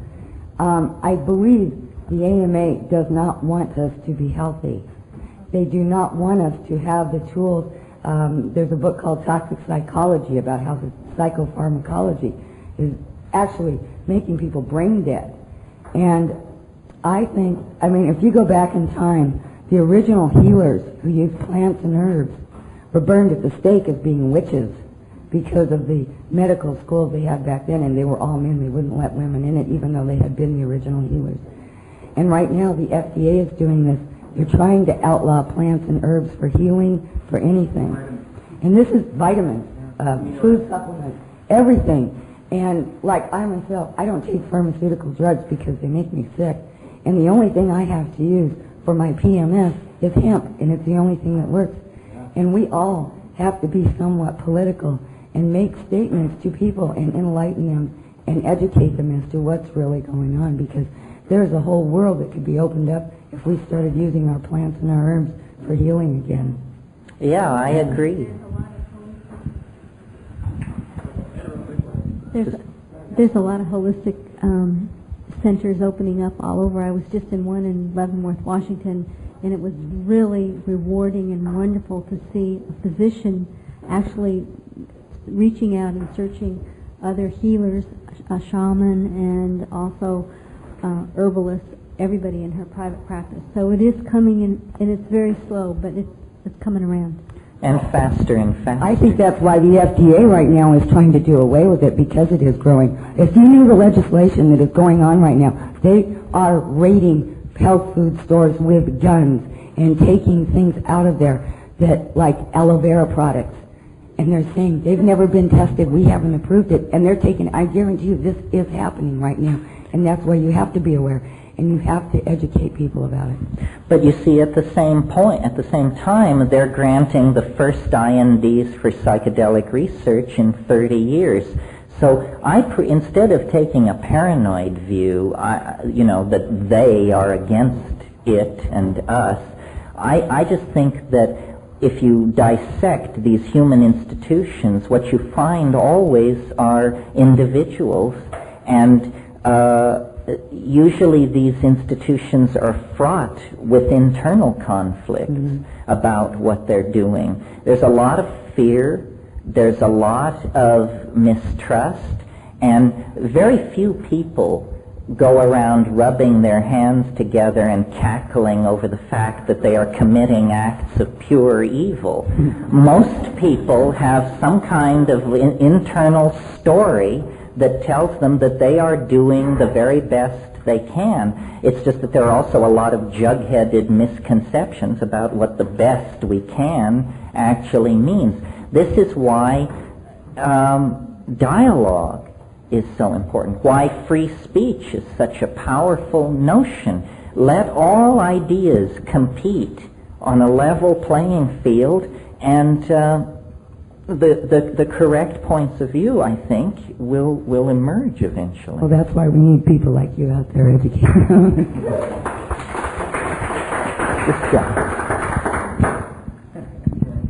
Backing up a little bit to the journeys to elfdom and other places, most shamanic journeys seem to be almost, even when they're begun as a group thing, end up being a solitary journey of your own, whether you're the octopus with the colors displaying yourself and you're out there. Very rarely do you hear of people journeying with another mind being, not the body being, but a mind being. So in these journeys, whether you're in an elf realm or another realm, is there a reading between these other entities and you in your journey to their world or their space? I mean, is there a communication at all? And also, can you go with somebody from this realm out there, but on a mind plane, or as you described, the octopus type thing, where you're communicating not with words or dictionary? Well, it's hard to say. You know, Plotinus, who was a Neoplatonic philosopher, he described the mystical experience as the flight of the alone to the alone. And there certainly is an element in the psychedelic thing of its being so large a dimension that when you go into it, you not only see things that you have never seen before, and not only do you see things that no one else has seen before, but you see things which no one else will ever see again.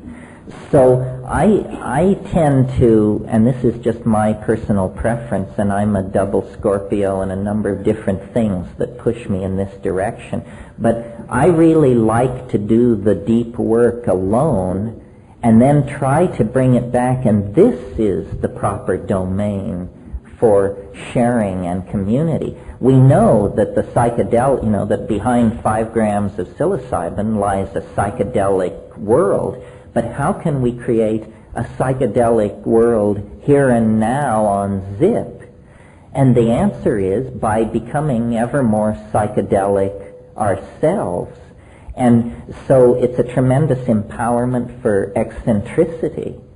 And basically my whole career is based on eccentricity. One of the most fearful questions to come my way is when I'm riding on airplanes to some situation like this, and someone sits down beside me and says, "So what do you do?" And I usually, I try to escape. I say, and this is always a horribly weak thing, I say, "Oh, I write books." And then they say, "Oh, well, what do you write books about?" And then we move into the realm of pure lie. I usually say, "Travel."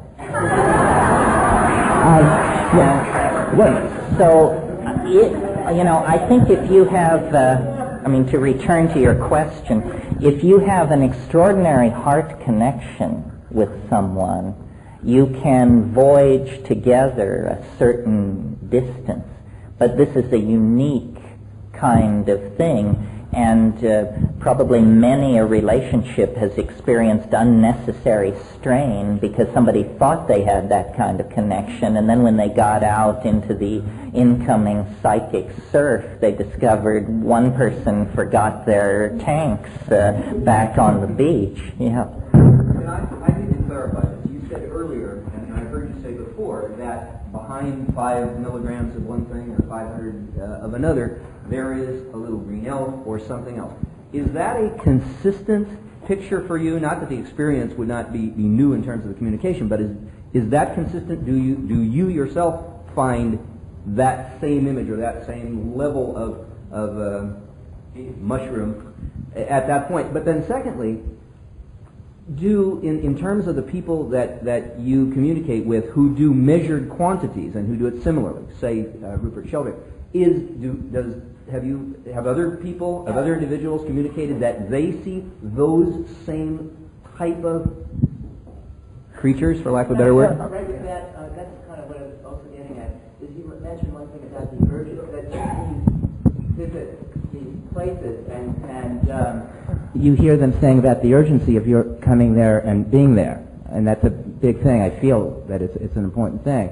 So once you're there, and you have to have you're looking for a common denominator of communication there, and the urgency of finding something there. That's kind of, also I'd like to find out. Well, the answer is, if you send 10 people to Paris, and then you interview them about their experience of Paris, one of them stayed with the wife of the prime minister, somebody else stayed in a bordello on the wrong side of town, their notions of Paris are rather different. However, if you interview them closely enough, you can tell that this must have been the same place in some sense. For me, the DMT experience is remarkably consistent. It always is this dome, underground, filled with these self-transforming elf machine creatures, and then when I talk to other people and interview them about it, what I've come away with is the notion that an archetype is like a series of concentric circles, and to the degree that you reach the center of the circle, the accounts become more and more consistent. For instance, and in thinking along those lines, what I've come to see about, for instance, DMT, is that it has an archetype. And the archetype is, and God knows why, the circus. DMT is the archetype of the circus. So you give it to someone who is not psychedelically sophisticated, and you give them a low dose. Then they come back. Then you say, what was it like? This is a direct quote from a woman a couple of years ago. She said, it was the saddest carnival I've ever been to. She said, all the rides were closed. Nobody was there. There were just gum wrappers blowing between boarded up tents. I said, interesting. So then give it to someone else. And they said, it was full of clowns. And I said, you mean elves? He said, no, just clowns. And as the dose rises, the familiarity of the image is stripped away, and it migrates more and more toward this thing behind the mask. Well, now, if you think of the circus, it is an interesting archetype. First of all, 3 rings in constant activity. And it's a wonderful thing for children. Children love the circus because there's light and color and music and animals and, clowns. But then there's also a side to it which children don't see. I mean, you lift your eyes from the center ring, and there is Eros in the form of the beautiful blonde woman in the tiny spangled costume who works without nets hanging by her teeth far above the center ring. And twisted into this erotic image is Death, because she works without nets. The whole point of her performance is the fact that she could fall and be killed. Well, then there's yet another aspect to this circus archetype, which is away from the lady in the spangled costume and the clowns climbing out of their little cars and the powdered elephants of many colors, are the sideshows that snake off into the darkness. The two-headed lady, the goat boy, and the thing in the bottle. They're all there, too, to be looked at. So it's this incredibly rich amalgam of light, color, humor, childhood memories, cotton candy, joy, Eros, death, the thing in the bottle, the wild animals, so forth and so on. And as you make your way toward it, different layers fall away. Do you find a consistency with the... Do you find similar but different consistencies with LSD and with psilocybin that you could make as clear as the consistency that you find with DMT? Oh, yeah. I think that, see, one of the great confusions about psychedelics is that they're all the same. Like in some textbooks, if you look up psilocybin, it will say a hallucinogen derived from fungi which causes LSD-type hallucinations. This is nonsense. This just simply means that LSD arrived first on the workbench of Western civilization, so everything is referent back to it. If you're going to take these things, you need to take enough that you can tell the difference. And at low doses, all psychedelics are the same. It's just the experience of agitation and psychic inner turmoil. It's sort of like speed, But as the doses increase, you begin to hit the bifurcation points. And these things have distinct personalities. For instance, DMT, the elf playroom reception area, that seems to define it. The amazing thing about psilocybin, and its distinguishing characteristic, is it speaks. It speaks in English to you. It conversationally approaches you, and you talk to it in your mind. I mean, this is an amazing thing. If you've never experienced it, there's something out there for you. Try it. That's what was behind asking you that question, because I don't have any DMT experience. I've taken psilocybin just in the form of the mushrooms themselves in a botanical garden, and I don't have much other experience. And what happened was quite transformational in the long term, because it put me in touch with the plant world, but I didn't close my eyes. I had no other realm. It was the realm that was there in the garden. A communication, well, you said it last night, with the mind of that botanical area. The mind of that plant world that was there. It talked to me, it got translated into English, but it was kind of saying everybody should have very close to them a realm like this to be in, and people would be okay. Do everything you can to support that. That's the message. And for instance, the mushroom has a personality. And like all personalities, it excludes some things and includes others. The mushroom personality is a radically eccentric personality. The mushroom talks about transforming the planet. It says, I come from a distant part of the galaxy. I have 500 million years of galactic history in my databanks. I have seen 50,000 worlds come into existence and pass out of existence. I've seen ships the size of Australia depart for Andromeda. I've seen this, I've seen that. And it's willing to show you the newsreels of it. That kind of and it says, your world is ending. Put your furry paw into my hand, and together we will march out to the stars. It's this dun, dun, dun, dun. Well, so then you take a compound or a shamanic hallucinogen like ayahuasca.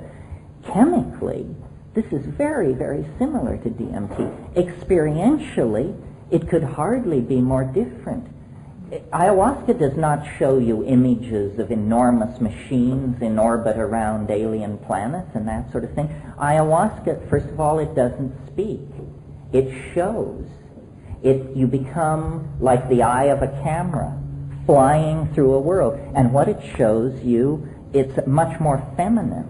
It shows you water flowing over the land. It shows you plant life growing and dying. It shows you the movement of glaciers over the surface of the land. It shows you people burying their dead. It shows you archaic civilizations. It shows you women nursing their children. It shows you meat. It shows you the stuff of this world on every level. And it moves you to tears. I mean, it's emotive. It's not about our cosmic destiny out there in the starry blackness. It's about coming to terms with the earth and our past and each other. And you say, these things, these are personalities, these are visions. And the idea is to fuse all of this into a single unitary perception that does honor to all and limits none. Back here. Yes, I was fortunate to be able to have Street Well, there were people who were able to communicate with all types of plant life, and they see that each plant life has a beautiful message to bring. And they did talk about the mushrooms and saying that it does enhance the human immune system. Could you talk a little about that? Well, yes, this is true. You probably all know or may have heard of what's called Rishigen or Ganoderma lucidum. This is a mushroom, a Chinese mushroom, that definitely stimulates the immune system. And many fungi probably have this quality because these higher fungi, the Basidiomycetes, have enough of a trace of their evolutionary death to more primitive fungi, the kind that cause candida and vaginal fungus and stuff like that, the undifferentiated fungi, that the immune system recognizes this as a potential stimulant and responds to it. So this is definitely true. Yeah. I just got this notion that maybe the Gödel's incompleteness theorem would explain the absence of the self, and we dive into it, and I thought maybe you'd get a quick answer from, or even a long answer, about which is more real than the self and the other, or is the self the other, the one? No, the self is the other. That's what I've come away. The self is the other. And assimilating the implications of that takes a lifetime. We have within us the very thing that we're seeking, It's like the Jungian fairy tale of the guy who leaves home and searches the world for enlightenment and has all these adventures and finally concludes that it is not to be found and returns to his home and rebuilds the hearth and discovers beneath the hearth the thing that he had sought in all the wrong places. I mean, it is within. It is a recurso. What we're looking for is within us. It's our own inner riches. This is why psychedelics are such a powerful antidote to capitalism, because they teach you that you are not a wannabe. You are where it's at. And nobody should allow you or sell you a different point of view to make you think you're going to be complete when you get a Maserati or a Rembrandt or something like that. All that is just the detritus of the physical world. Would you say we're cycling at the same rate between self and other, or if there is such a thing? That everyone's doing it. Well, I think that if we could really follow ourselves into dream every evening with full consciousness, that we would discover that we touch the philosopher's stone at least once every 24 hours. It's just that we return down the river of forgetting, lethe, you know, and every morning we emerge from spending time with the other as self, and then we're inserted back into the fiction of our three-dimensional existence and our individuality. I know that the tapers are getting antsy. We need to break for just a few minutes to have tea and stretch. Don't forget your question. We'll come back and hammer on this a little more.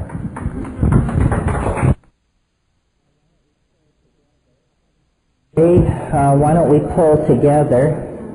While we're doing that, I wanted to call your attention to a new publication on your newsstand, which is Psychedelic Illuminations. Ron Piper and a number of his associates have gotten this together. In this issue, there happens to be an article or an interview with yours truly. I don't know if there's anything in it we didn't cover today, but psychedelic publication is rare enough anyway, so it's called Psychedelic Illuminations. This is issue 3 of volume 1. It's still not too late to be the first on your block to subscribe to this publication, so watch for it. This is Ron. If you want to talk to him, I'm sure he can arrange for you to have more involvement with it. Okay, so we're into the final round here. Is there anybody who's really... Oh, there they are, the burning people. Yes. Last night you mentioned briefly about the big surprise, transcending democracy. So I didn't quite get it, and I just wondered if you would clarify, because it bothered me a lot. And I thought I couldn't quite see. I mean, democracy is limited, but that doesn't mean you throw it out. I didn't, it's always limited, but it's still valuable for what it does, perhaps. So I wondered if you'd explain better how you well, no, defend it or whatever. I wasn't advocating getting rid of democracy. What I was suggesting was that we don't really have democracy because we don't have an ideologically level playing field, because special interest groups are able to spend so much money to influence opinion that what we really have is an oligarchy of special interest groups that is very skillfully able to manipulate the general population into taking up positions that they would not naturally incline themselves toward. So if you're serious about having a democracy, then you have to somehow curtail the incredibly sophisticated efforts to skew the democratic dialogue to favor one or another special interest groups that are buying their way into the dialogue. I thought you were throwing the concept out, because you mentioned about, there's one person, one vote. No, didn't I? Quite do it. I mean, I agree it's an ideal more than a reality, No, I think democracy, I'm a thoroughgoing Democrat. I think democracy is almost a biologically obvious way of organizing ourselves. I mean, one person, one vote. What I was knocking is that behind democracy lurks the idea of the citizen, And that's the idea that we're all exactly alike. And that's preposterous and an unnecessary fiction to the practice of democracy. We are not all alike in our abilities, in the wealth we command, so forth and so on. So for purposes of governing ourselves, we give each person a say, but we shouldn't then extrapolate that uniformity into the idea that we are in fact uniform. We are not. You see, democracy of that sort, based on the modern concept of the citizen, has arisen in the wake of the invention of printing, and printing, a number of ideas spun off from printing that McLuhan was the only person to really correctly identify what they were and what their effects were.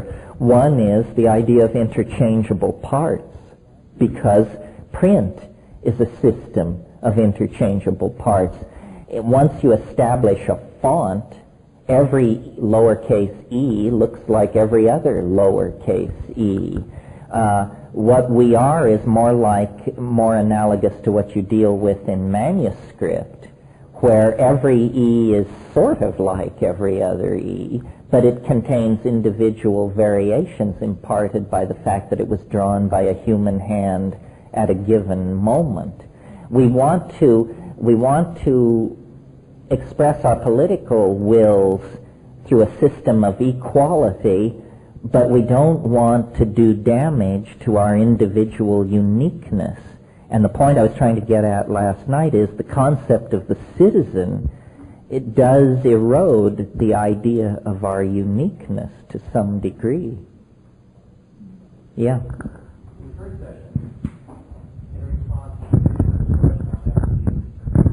You crafted an elegant response that basically said that the first molecule was pure, and every mutation after that became more complex. I like your comments on the rift that they found in Western Canada in recent scientific times. It's become a motherlode of soft, I don't know what the word is, of mammals, not mammals, but sea creatures that are incredibly more complex than anything found on the planet today, which is strongly suggests to the scientific community that we are devolving rather than evolving. Well, you're referring to the Burgess Shale and what's his name's book, Wonderful Life, right? Yeah. I sort of differ with your interpretation of it. It wasn't that these things were more complex than any life forms on the earth today. It was that they represented a large number of phyla, none of which exist on the earth today. So the point that was being made by the paleontologists is apparently we started out with many different phyla, and then it narrowed at some point into just a few phyla, which then re-radiated out into all the forms we possess today. So I think other people have brought this up, and it's a troubling example because it tends to throw a railroad tie against the onrushing of my rhetorical freight train, but that's the name of the game, folks. It probably is true that at an early point in the evolution of life, I mean, it's obviously now established, there were these many, many different phyla, and for unknown reasons, certain phyla became extinct, and then the phyla which were left radiated and filled all the abandoned niches that had previously been occupied by these now extinct organisms. But nevertheless, we have to look at this question of, for reasons unknown, they became extinct. Why did some phyla survive and others not? It would be inconsistent with the theory of evolution to suggest that this happened entirely by chance. there must have been some adaptive advantage possessed by the phyla that made it through whatever these narrow evolutionary necks were, and then the phyla which survived these climatological crises, or whatever they are, radiated into an incredible number of complex forms that nevertheless could be traced to a small number of earlier phyla. A more, in line with the thrust of your argument, a more difficult to answer objection that I don't know why I'm telling you this, because it erodes my own position, but I was preaching this, the world complexifies through time rap, at Esalen one time, and a guy was staying with me there who was a professional Russian translator. He was a Russian and a linguist. And he said, you know, there's a major exception to your rule that all phenomena complexify through time, and that is language. He said, as we go back into the past, languages become richer. And I am still puzzling over this. I don't think it's an inherent property of language. I think it's because as we go back into the past, languages become more and more localized, and local variations develop in small, confined geographical areas, so that then when you pour all these languages together, there tends to be a certain leveling, and this probably results in a general fall in the total number of words being used in a language. In other words, if in Canada they call a windshield a windscreen, and in England they call it something else, well then as long as Canada, England, and the U.S. don't communicate, we have 3 words for windshield. But if these 3 cultures communicate frequently and deeply, probably a couple of these words will become obsolete or colloquial, and one term will dominate. So language is not evolving in a vacuum. You have to look at the effects of modern transportation, migrations of people, and that sort of thing. I agree that this is not, this complexification through time thing has the characteristic of a general tendency, but it's not an ironclad natural law. We can see that now, for instance, communism in the Soviet Union acted as a deep freeze for traditional cultures. Wonderful traditional cultures exist out on the steppes of Central Asia, in Kyrgyzia, Turkmenistan, Nagorno-Badakhshanskaya, and these places. Well, these wonderful traditional cultures are probably now all trading in their colorful garb, vocabularies, and technologies for transistor radio subscriptions to Time magazine and Der Spiegel, and generally lining up with the global leveling of culture that we see in the 20th century. So these are complex issues, and you're right, it isn't entirely straightforward.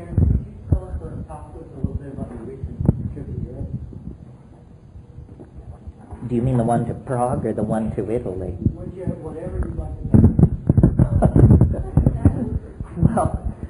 Well, I went to Prague to the ITA conference, International Transpersonal Association conference in June, and I had never realized till I went there. It was my second trip to Czechoslovakia. But, you know, as children, we grew up with a wonderful story of an emerald green country farmed by happy munchkins and ruled from a beautiful capital city built around a splendiferous palace presided over by a wizard. And I realized Czechoslovakia is Oz for grown-ups. And the morphogenetic field of the place is such that it might be a place we should all consider as a good venue for an archaic revival. I think Prague in the 90s could be what Paris in the 20s was.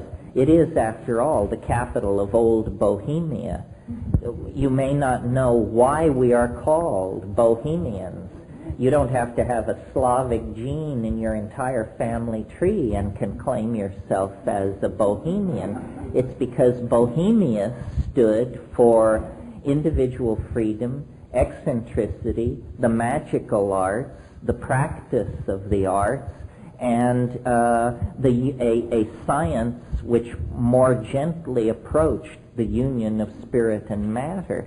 And this whole potential alchemical civilization based around Prague was destroyed by the 30 Years' War. If you're interested in all this, you should read Frances Yates' book, The Rosicrucian Enlightenment, in which she shows that at a certain point in Western history, there was the possibility of a Protestant alchemical revival in Central Europe that was bungled by a series of diplomatic and cultural misunderstandings and led instead to the 30 Years' War, which then, before the 30 Years' War, Europe was thoroughly medieval in its character, really, and at the end of the 30 Years' War, modernity was launched.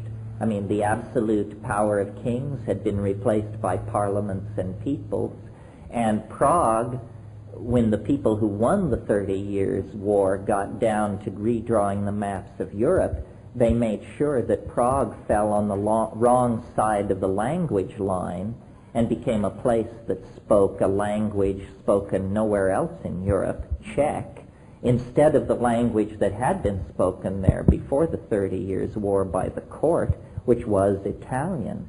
So it's a whole lost episode in Western history that not too many people know about, but we could all return to our Bohemian roots and create a community under the gentle aegis of Václav Havel and similar philosophically right-thinking people that might be a window of opportunity.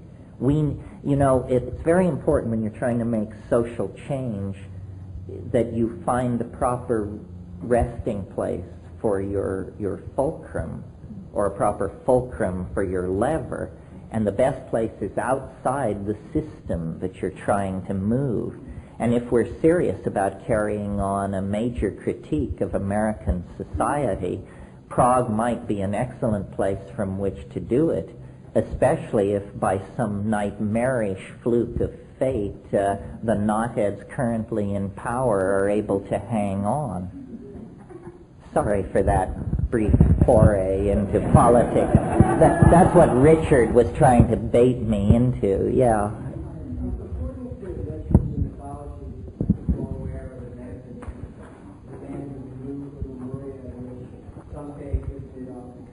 California, several miles above where we are today. In a place called Decker Canyon, there's a lost civilization with walls that surround the city and artifacts carved into the mountains that could not have possibly been from the Indians. The technology that they believe was a part of this lost civilization was from another world. Could you comment on what your feelings are in terms of our planet being colonized by extraterrestrials in terms of Atlantis and Lemuria, or the Land of Mu? Yeah, I can. I'm not sure how much comfort it will give you.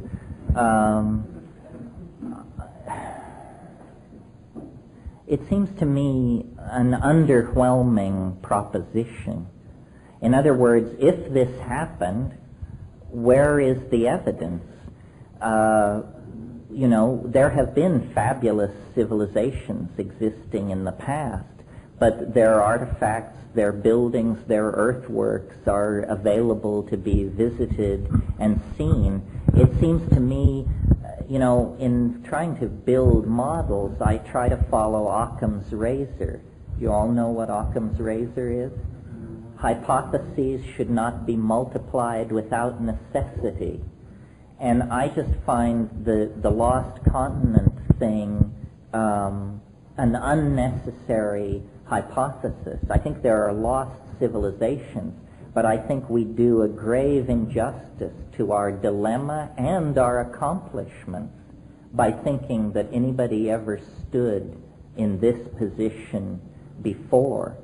To me, you see, there's an impulse that's very old in the Western mind to, and strangely enough, I trade on it to some degree. It's called the nostalgia for paradise. And it's that we're always looking back to a lost golden age. And I think there was a lost golden age on the plains of Africa 15 to 20,000 years ago. I discussed it this morning. But I don't think high technology has ever existed before on this planet. Well, there's just no evidence of it. And the Atlantean and people and the enthusiasts of Mu and Lemuria are always trying to fiddle with the dates and say, you know, the Great Pyramid is 25,000 years old and there's a ruin on the Nazca Plain that's 50,000 years old. This is, first of all, the evidence is absolutely unconvincing, and second of all, the miracle is not how old the breakout into language and technology is, but how recent it is. I agree with you. I think that, you know, if you were to go scuba diving off of Bermuda and the Bimini Islands, you would find what many people believe are artifacts from Atlantis. You can hike in Decker Canyon, and most of what is to be found is underwater because of the shift in the continental plate 10,000 years ago or more. But many people believe that the UFO involvement in that civilization is still very active today. I know someone who, I believe you met last night, Robert Stanley from Unicus Magazine, who takes people on these expeditions in Decker Canyon. He took somebody at the beginning of the summer and a roll of film was shot. The person was from the East Coast, I believe in Boston, and he spaced on the development of the film. He just forgot about it, and he decided, okay, I might as well get this developed, and sure enough, hovering in the distance over this part of the canyon were 12 saucers.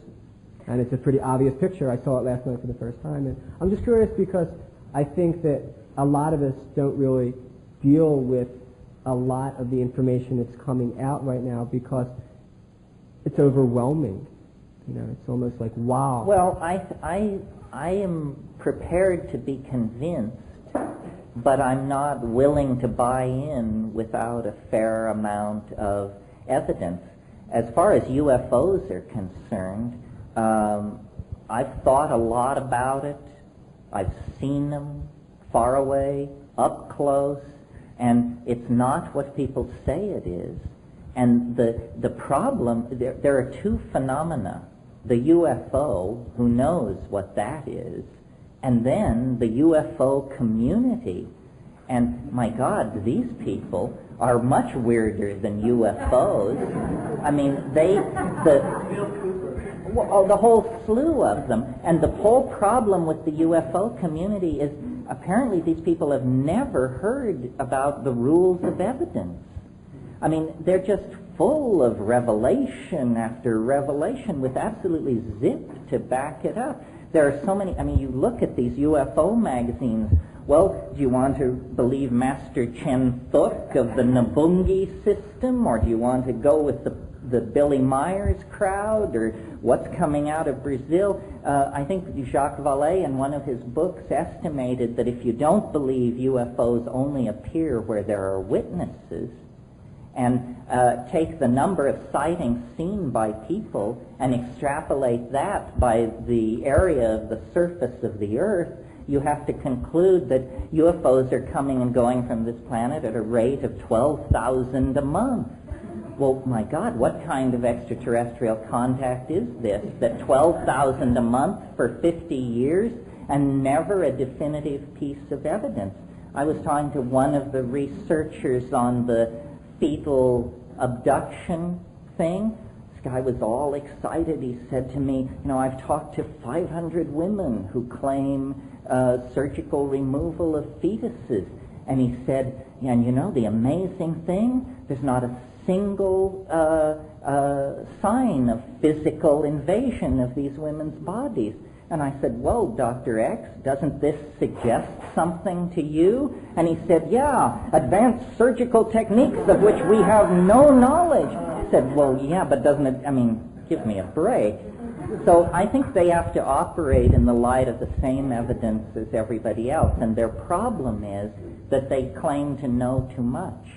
They're just willing to tell you, you know, 125,000 years ago they arrived to grow sweet peas, and then 100,000 years ago the project changed and the 11th planet did something. Too much data. It's too Jack Armstrong-ish. Do you believe our government has the technology to travel in ships to other stars? Do you think we're doing that today, or do you think that's our future?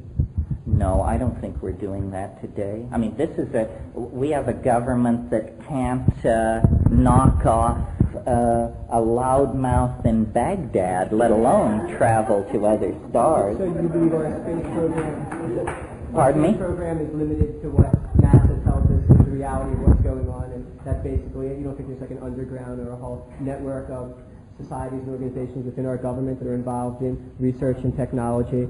Well, obviously there is a black portion of the government where research goes on and probably fairly kinky things are carried out. But these people are no different from us. I mean, some of them may be here today. And I don't mean cops, I mean, you know, there may be NASA scientists here today that we are not so different from the people we're talking about. Human beings cannot keep a secret. You may bank on it. And so the idea that, you know, somebody possesses a technology thousands of years in advance of us, I mean, then when you actually tear the lid off some of these government black operations, you don't find super scientists and brilliant minds. You find people like Gordon Liddy and John Dean and, you know, half-wits, clowns seem to lie behind most of this. I believe that I am not a conspiracy person. I believe that nobody is in control, and that the people who seek control are the most misguided of all, and that there's a great deal more than we don't know than we do know. And you know, I would love to be convinced that something really far out were happening, but it just always seems to come apart in your hands. These are, I consider stuff like the UFO phenomenon as popularly, commercially available UFO beliefs as basically viruses of language, diseases of understanding. If you could teach people about the laws of evidence and how you build a case and stuff like that, then people wouldn't be troubled by this. The same fuzzy thinking that permits people to believe in UFOs permits them to believe in the imminent expectation of the second coming, or, you know, the face of Christ appearing on tortillas, and all of this stuff. Terence, may I stop here for a second? Is there a lot of people still with questions? Because they still have a lot of time, well, at least till 6 o'clock supposedly. Can I have a show of hands?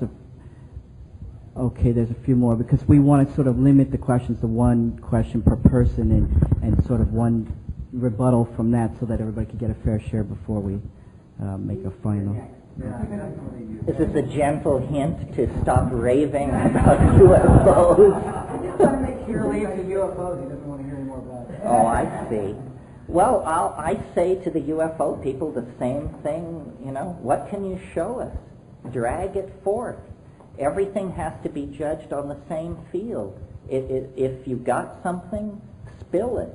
But to claim, you know, as I don't want to use names here, but stories like, well, we met the UFOs and they gave us a message from mankind, but when we got back to our car, our tape recorder had miraculously erased itself. Well, then be quiet. Don't tell anybody this. Don't you understand how lame that sounds to the doubter? It's not the believer you have to convince. They're a pushover. What are you going to do about your skeptics? That's the problem. Well, you want me to tell you a story? I was in the Amazon. I was in a state of considerable psychic turmoil, and I sat up all night. This is told, by the way, in the book True Hallucinations, which will be published next year. And at dawn, I looked across this lake, and there was a thin line of clouds on the horizon. And I watched this line of clouds, and then suddenly I noticed that they were turning in place, like a pencil spinning on its axis in one place, and then the clouds, this line of clouds broke apart into 4 perfectly identical lenticular clouds. And then the 4 lenticular clouds merged into 2 lenticular clouds. And then the 2 merged into 1. And as they merged into 1, I heard the whee, whee, whee sound of Hollywood science fiction flying saucers, and I realized this thing was coming toward me across the lake. And it was absolutely convincing. It was a flying saucer, the real thing. And I was absolutely convinced that it was going to take me at that moment. And as it passed over, only about 200 feet above my head, I could see it clearly enough that I could see rivets on its underside. I could see its running lights. I could see it. But you know what I saw? I saw the end cap of a 1932 model Hoover vacuum cleaner. It was the very same flying saucer that George Adamski suspended from a piece of mylar fishing line in 1953 and photographed in his garage, one of the most famous UFO hoaxes of all time. I saw it, a diameter of 40 feet, over the Amazon basin, and I knew what I was looking at. It was more disturbing than if it had been a ship from Zeta Reticuli, because it had built-in cognitive dissonance. What? The mind couldn't sort of perceive the magnitude of it, so it sort of like you did a mental override on it. Now, I saw a UFO. It's a very short story, wasn't it? If it's a very short story. Now, you were in the jungle, but and I saw it from my home where I lived for 17 years, and I've lived in the sky there all the time. You don't know when I was off. 12,000 a month is not an issue. Okay? And I was looking down on it, which is another advantage. You're looking up to the entry. And you're looking down and you see a pretty it was about, I don't know, 6 feet in diameter and saucer shape, which means that anything that's inside that is wrong. And it just sort of scanned the hillside, scanned the bushes. Went up this road which is below, and then sort of like went up to the top of the hill. It's all electromagnetic movement, wasn't it? Instead of looking out. And then it came down the hillside and it went between 2 houses at window level.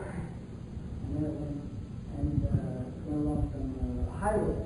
Okay? And I had 2 witnesses with me. They were all watched. And a friend of mine who lived there was driving a car underneath the thing at this station. But we stopped clearly for 15 minutes. Then they accelerated and we went between the 2 mountains. Each time we got over here, check it out. They didn't want to have any part of it. Well, see, I believe you completely. I don't have any problem with that. It's simply an enormous leap to say that that was a craft from another star. It's much better to just say it's a who knows what it is. The world is full of weird stuff. Just briefly, here's my best theory on flying saucers and a whole bunch of other stuff. This tries to solve all problems of this sort simultaneously. the transcendental object at the end of time, let's drag it in here. And let's imagine that it is like those mirrored balls that they hang in discos above the bar and spin. So then I think that definitely there is a forward movement of causal necessity which propels us from the past into the present on into the future. But that there is also, and necessary to account for precognitive visions and stuff like that, which happen all the time, a flow of information from the future into the past. And the transcendental object at the end of time is casting reflections of itself backward into the past. And if you are struck, whatever that means, by one of these scintillas from the transcendental object at the end of time, then you begin to cure and teach. And if you really got a good hit, possibly raise the dead. I mean, I'm not sure how far it can go. Now, also, these images of the transcendental object at the end of time haunt the skies of this planet in the form of spinning vortices of contradiction. This is what Jung said. He said, you know, the UFO is an image of the self. And I don't mean the little self. I mean the collective self of humanity. So a story like Jim's story is, I have no problem with it. I take it as true. It's the people who say, you know, and they revealed the nature of the fall of Atlantis and the world plan, then it's too much because it's coming through human interpretation. The horrible thing about the UFO people who claim contact is that the aliens they present to us are so incredibly mundane. So much more mundane than what you would encounter on a DMT flash that they're just like the neighbors next door. I think that, you know, alien intelligence, the trick is not to find it, but to recognize it when it's in front of you. Intelligence is a very slippery concept. Sometimes we can't even identify it in the person sitting next to us on the bus. So how can you expect to identify the intelligence of an alien? It just seems incredibly unlikely to me.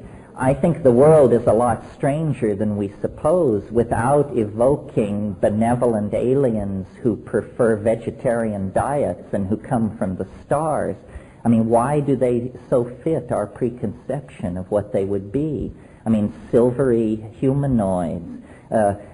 Alien intelligence and alien life, when and if you meet it, you'll know you're in the presence of the real thing because you'll be barely able to wrap your mind around it. Yeah, I'm basically in agreement with you. I was just kind of pondering over the idea of my earlier question about, well, if we perceive these as being aliens, that's one thing. But what happens if, in fact, these humanoid creatures that we're defining are us, traveling back through time and being able to materialize through the future technology? Then we're talking about something different. I'm not saying that this is true. This is only, you know, part of my own, you know, speculation. Well, it's an attractive idea. Yeah, it raises exactly. problems, as I'm sure you're aware, Sure. the grandfather paradox and so forth and so on. But it's a possibility. I think it's more likely that these are emissaries from the land of the dead than from the Pleiades. Right. And that since they speak English, since they look humanoid, since they seem to care about us and our technologies and so forth, they seem remarkably human. Well, maybe they're concerned about their own state of well-being. Maybe somehow it's related to the you know, what's going on here now and what the outcome is going to be. Maybe that's going to somehow affect the way they are. You know, I mean, we've seen it in Star Trek. You know, I mean, the ideas of you know, people coming back from the future to you know, I mean, there is a paradox obviously involved in this, so it's a lot of our imagination at work. But at the same time, in the same ideas, you know, maybe there's a certain sense of reality about it. Maybe there is. It could be a holographic projection out of the Gaian mind. Yeah. It could be, a race of intelligent saurians that rose and fell before the asteroid impact that wiped out the dinosaurs. It could be all and everything. The trick is to try and get some kind of evidentiary hold on it. Yeah. Terence, this is a nut and bolt question. But first I'd like to preface it by saying that I haven't used psychedelics in 20 years, and I haven't used marijuana in 7, and have been considering return to the use of psychedelics. And when I stopped, the last experience which I had, it wasn't a terrifying experience and it wasn't a bad trip. It was similar, it presents similar insights that I have heard you mention and speak of. But there were times in which my psychedelic use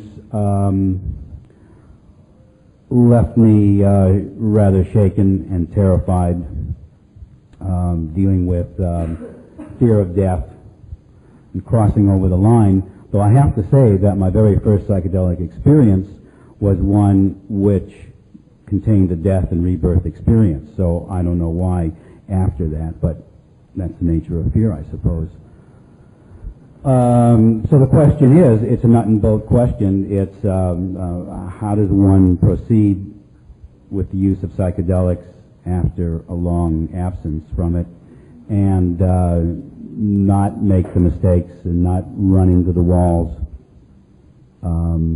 that I occasionally ran into, or deal with them, get around them, so forth and so on.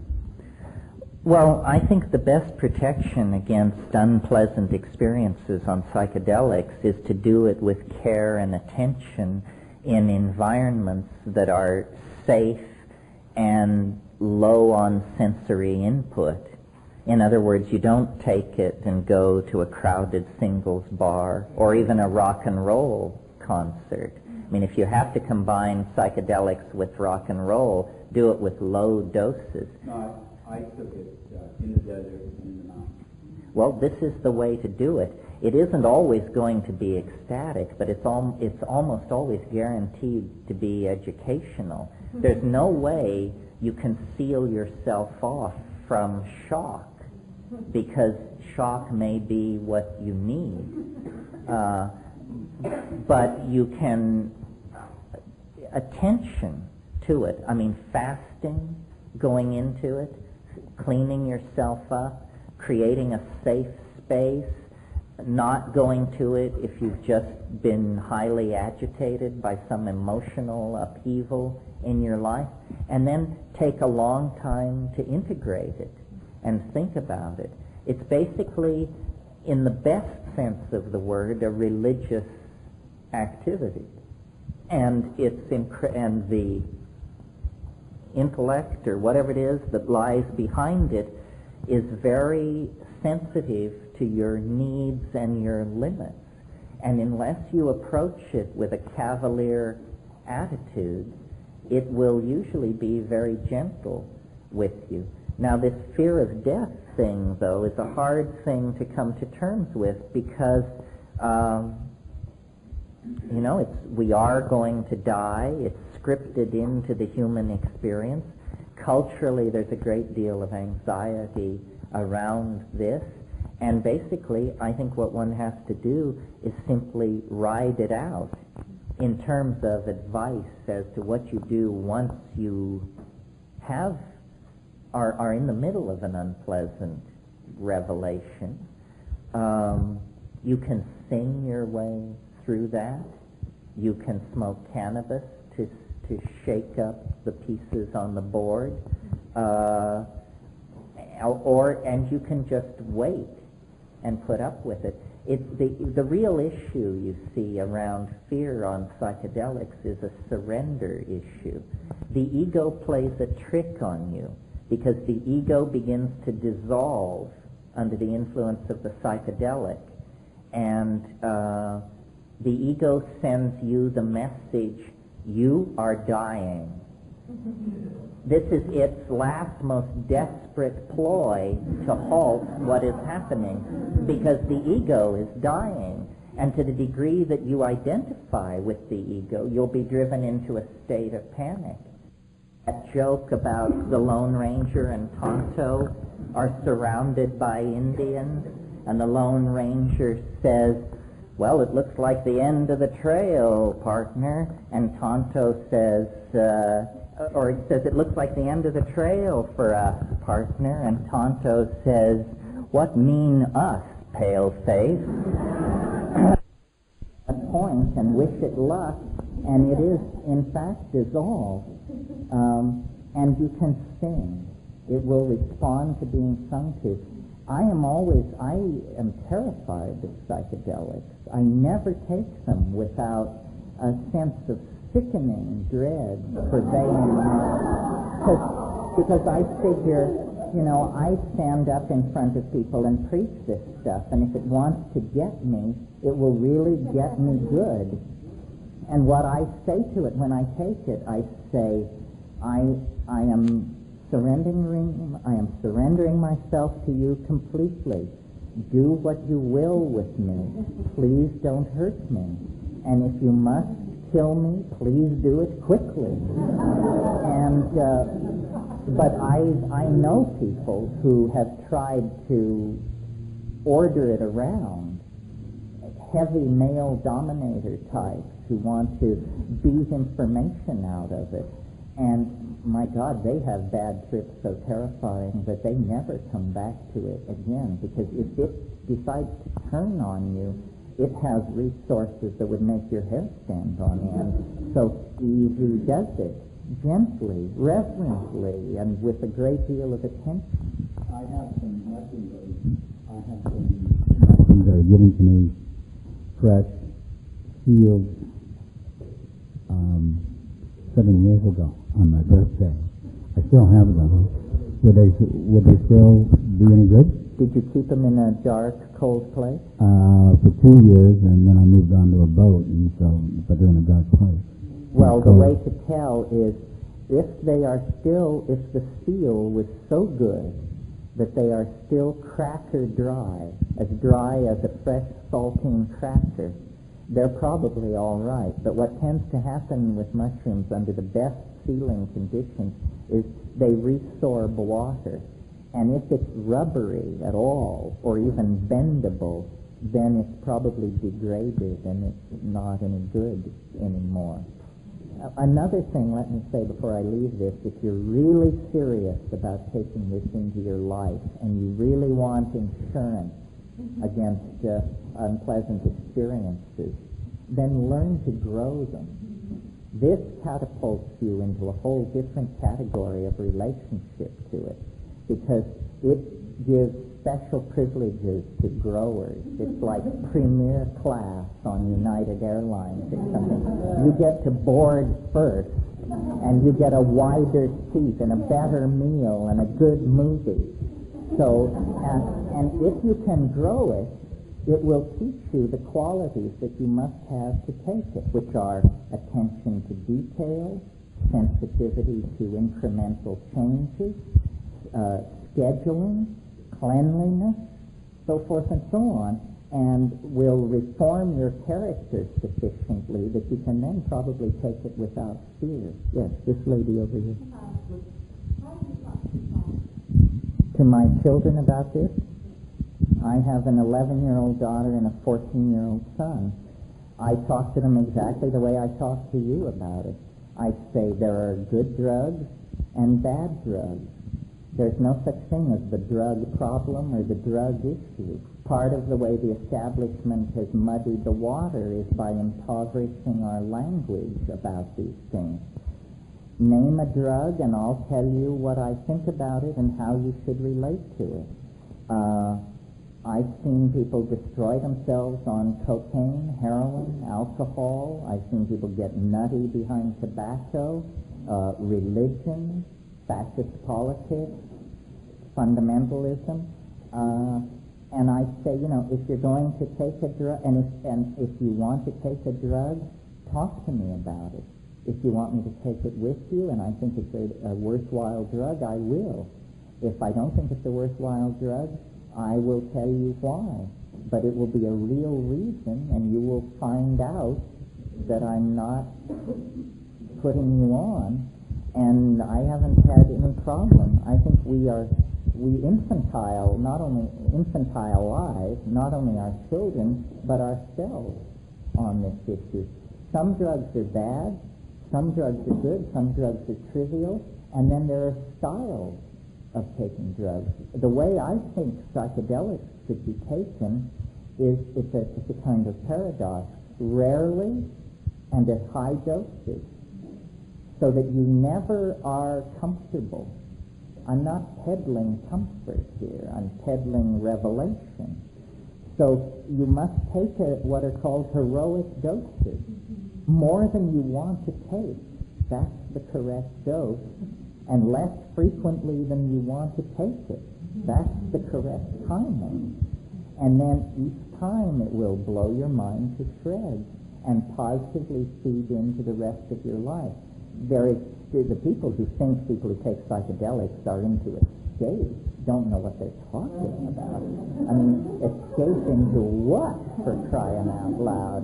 I mean, the heavy narcosis is going on in front of the boob tube and imbibing, you know, the daily newspaper and that kind of thing.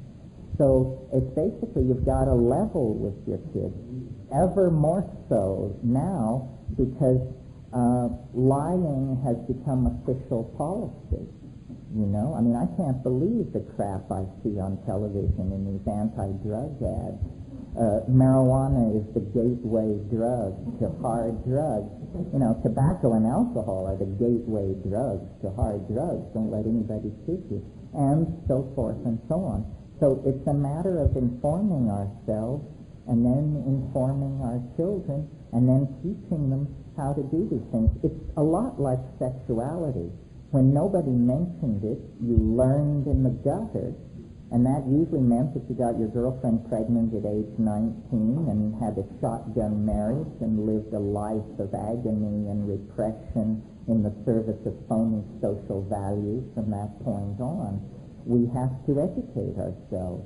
Our sexuality, our psychedelic psychology, all the rest of it. You and I, not our children, have been tremendously infantilized by our government. I mean, think about the "Just Say No" slogan.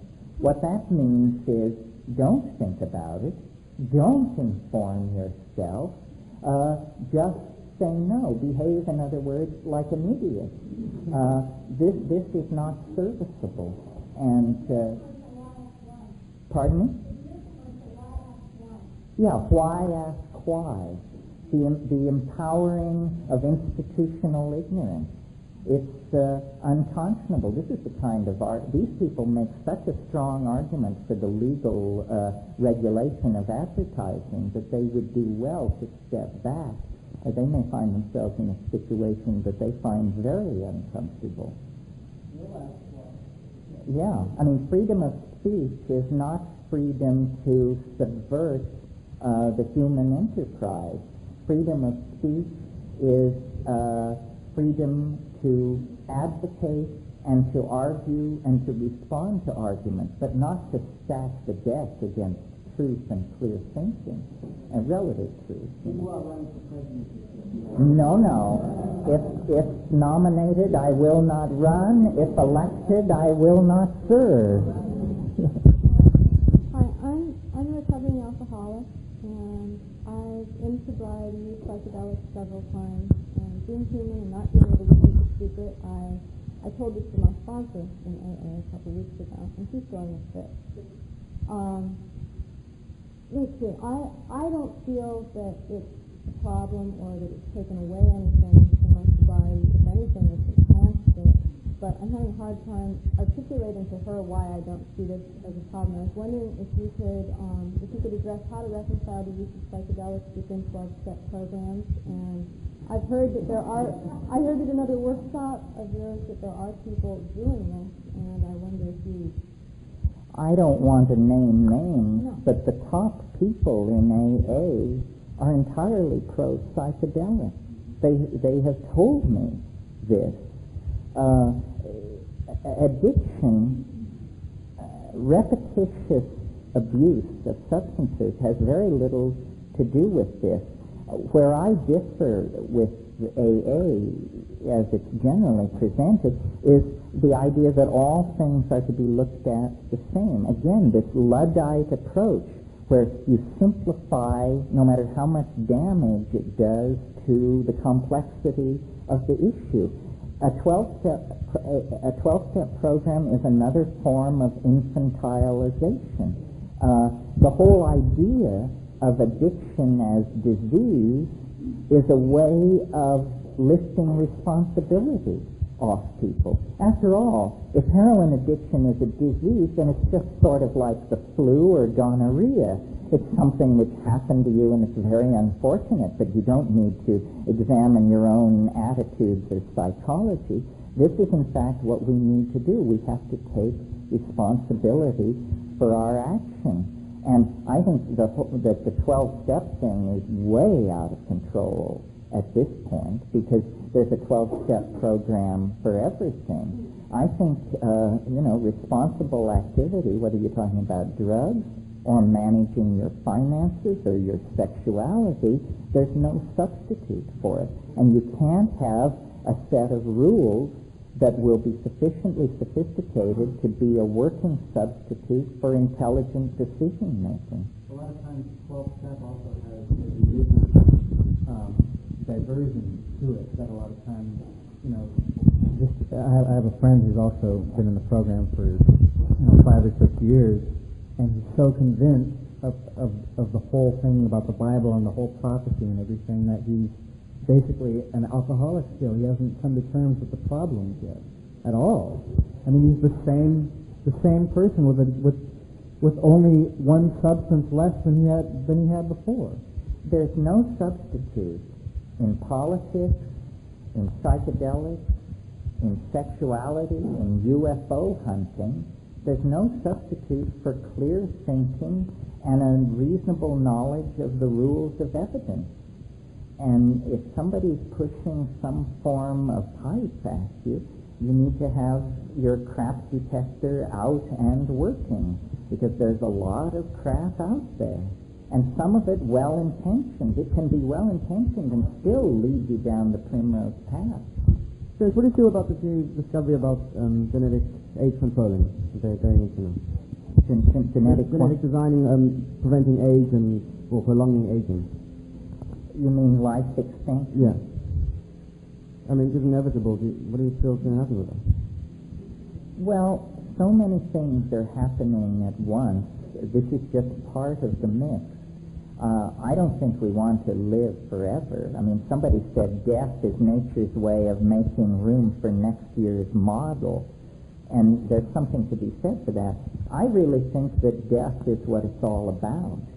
And that the body is the placenta of the soul, and the purpose of life in three-dimensional space is to build up this invisible organ called the soul so that it can make a clean flight back to its point of origin once severed from biology. I don't think we should cling, to anything. Everything flows. This is here. Let me give you the one thing I've learned out of life and drugs and everything else. It's a hard truth. It's an illuminating truth. Heard correctly, it brings a smile to your lips and a tear to your eye. Nothing lasts. Nothing lasts. There are no exceptions to this. Your relationship to your lover does not last. The hatred of your enemies does not last. The wonderful home you worked so hard to create, it doesn't last. Your body doesn't last. Nothing lasts. Everything is in the process of being transformed and replaced by something else. You have to embrace that, or life will disappoint you, embitter you, and tear you to pieces. I like to make an analogy to surfing. The uninformed person thinks that when you enter the sea, you're safe near the shore. You're not safe near the shore. That's where the waves are breaking and creating the white water and the undertow. All surfers know that you have to swim out to where the waves are forming cleanly in deep water, and then you can catch the wave and ride it into the beach. But if you hold to the shore, you'll just be beaten to death in the incoming surf. That could be the end of the workshop as far as I'm concerned. That's how it works.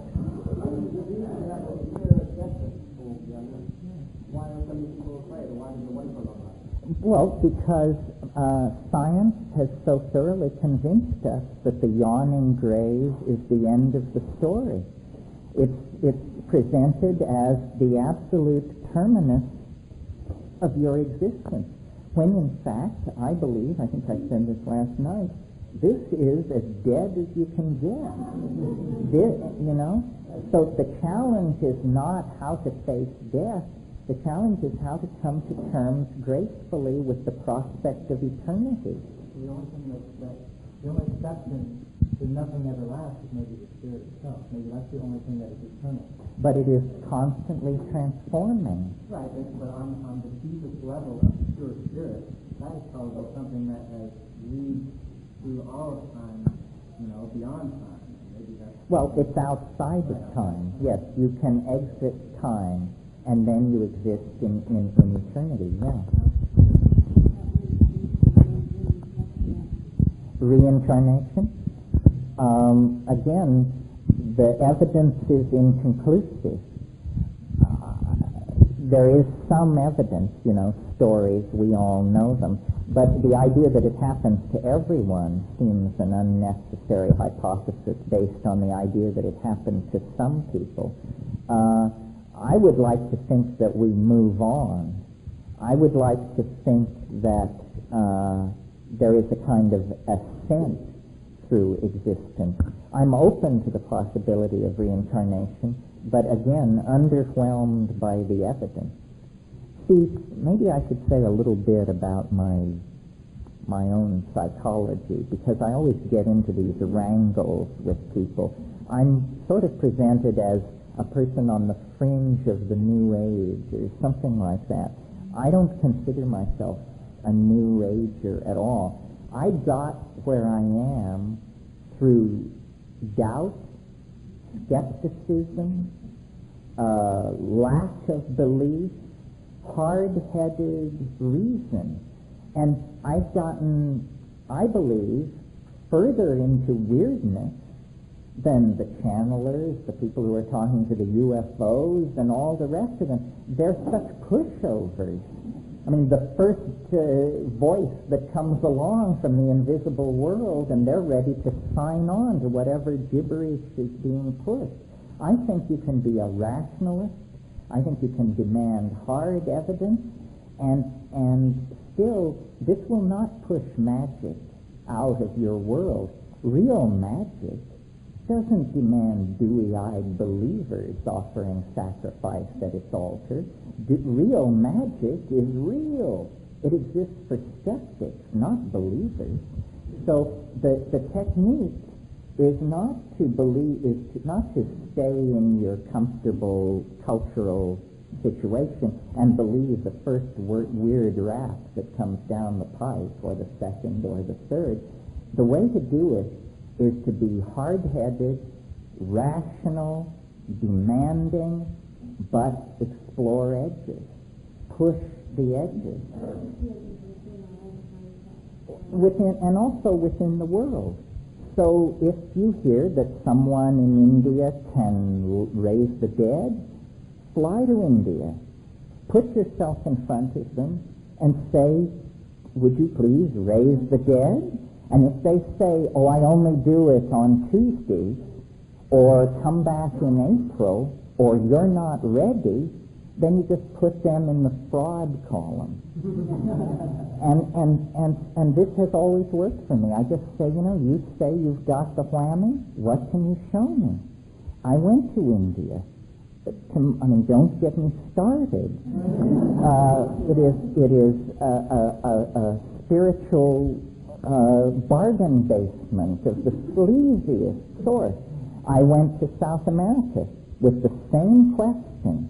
What can you show me? And the guy said, well, let's sharpen our machetes and we'll go out here a half a mile into the forest and we'll cut some of this vine and we'll bring it back and brew it up and I'll show you what I can show you.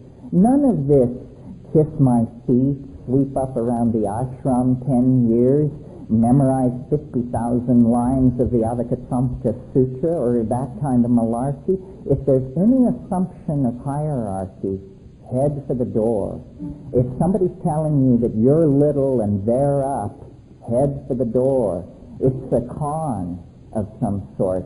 It's a horrible, horrible con. The real stuff is available to those who ask for it. You don't have to prove yourself. Asking is sufficient.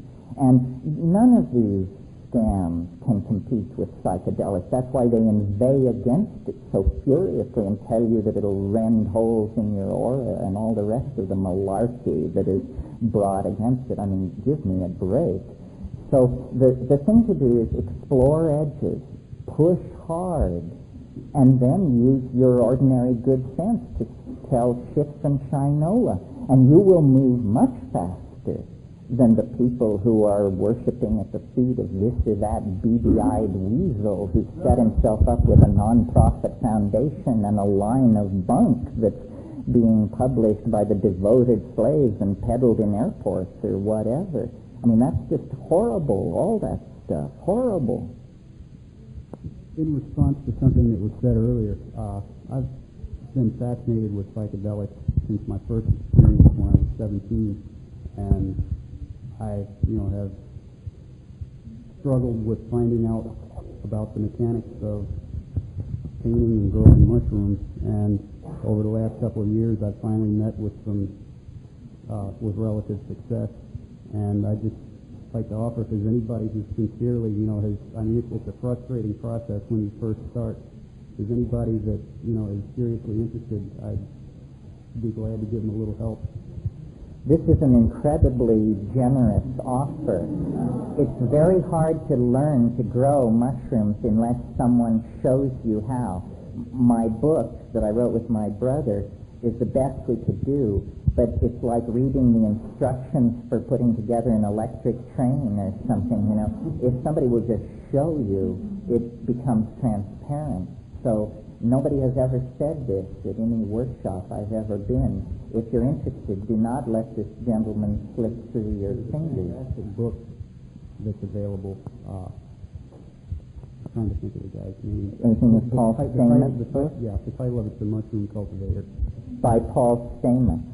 But even at that, there's no substitute for somebody at your elbow showing you how to do it. Thank you for twisting me off the anti-guru tirade. Have you ever met any of the fellows from your company here from the tradition and so on? Did you Respect?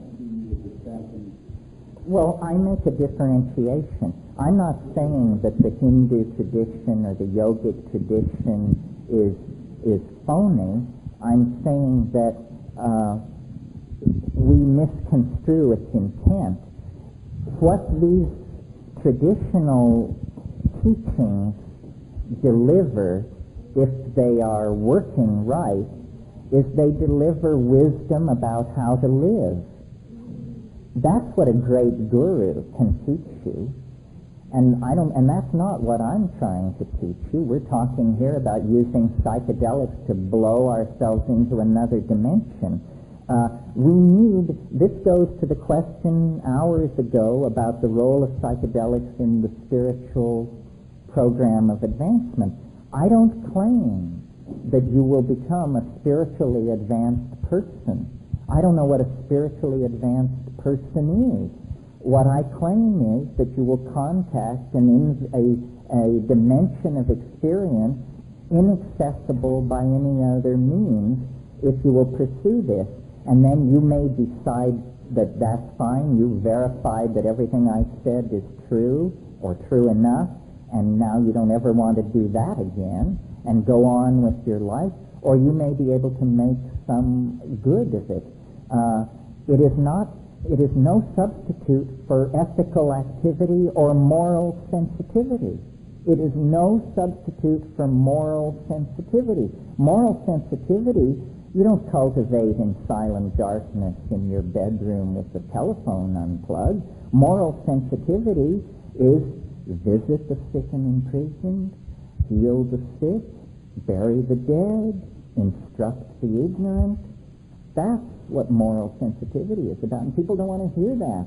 They want to go off and worship at the feet of some guru. What could that possibly have to do with moral advancement? Moral advancement is care for your fellow human beings, for crying out loud. It's far more Mother Teresa than Ramana Maharshi, as far as I'm concerned. Not to knock Ramana Maharshi, but, in the whole, you get this in the fascination with shamanism in the New Age. Shamanism in the Aboriginal context is primarily about curing the sick. That's what it's about, not these wild, grandiose, technicolor scenarios.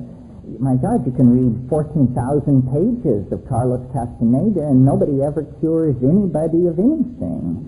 It's all happening in this other dimension. So it all comes down to pretty nitty-gritty, hands-on, here and now stuff. Yes?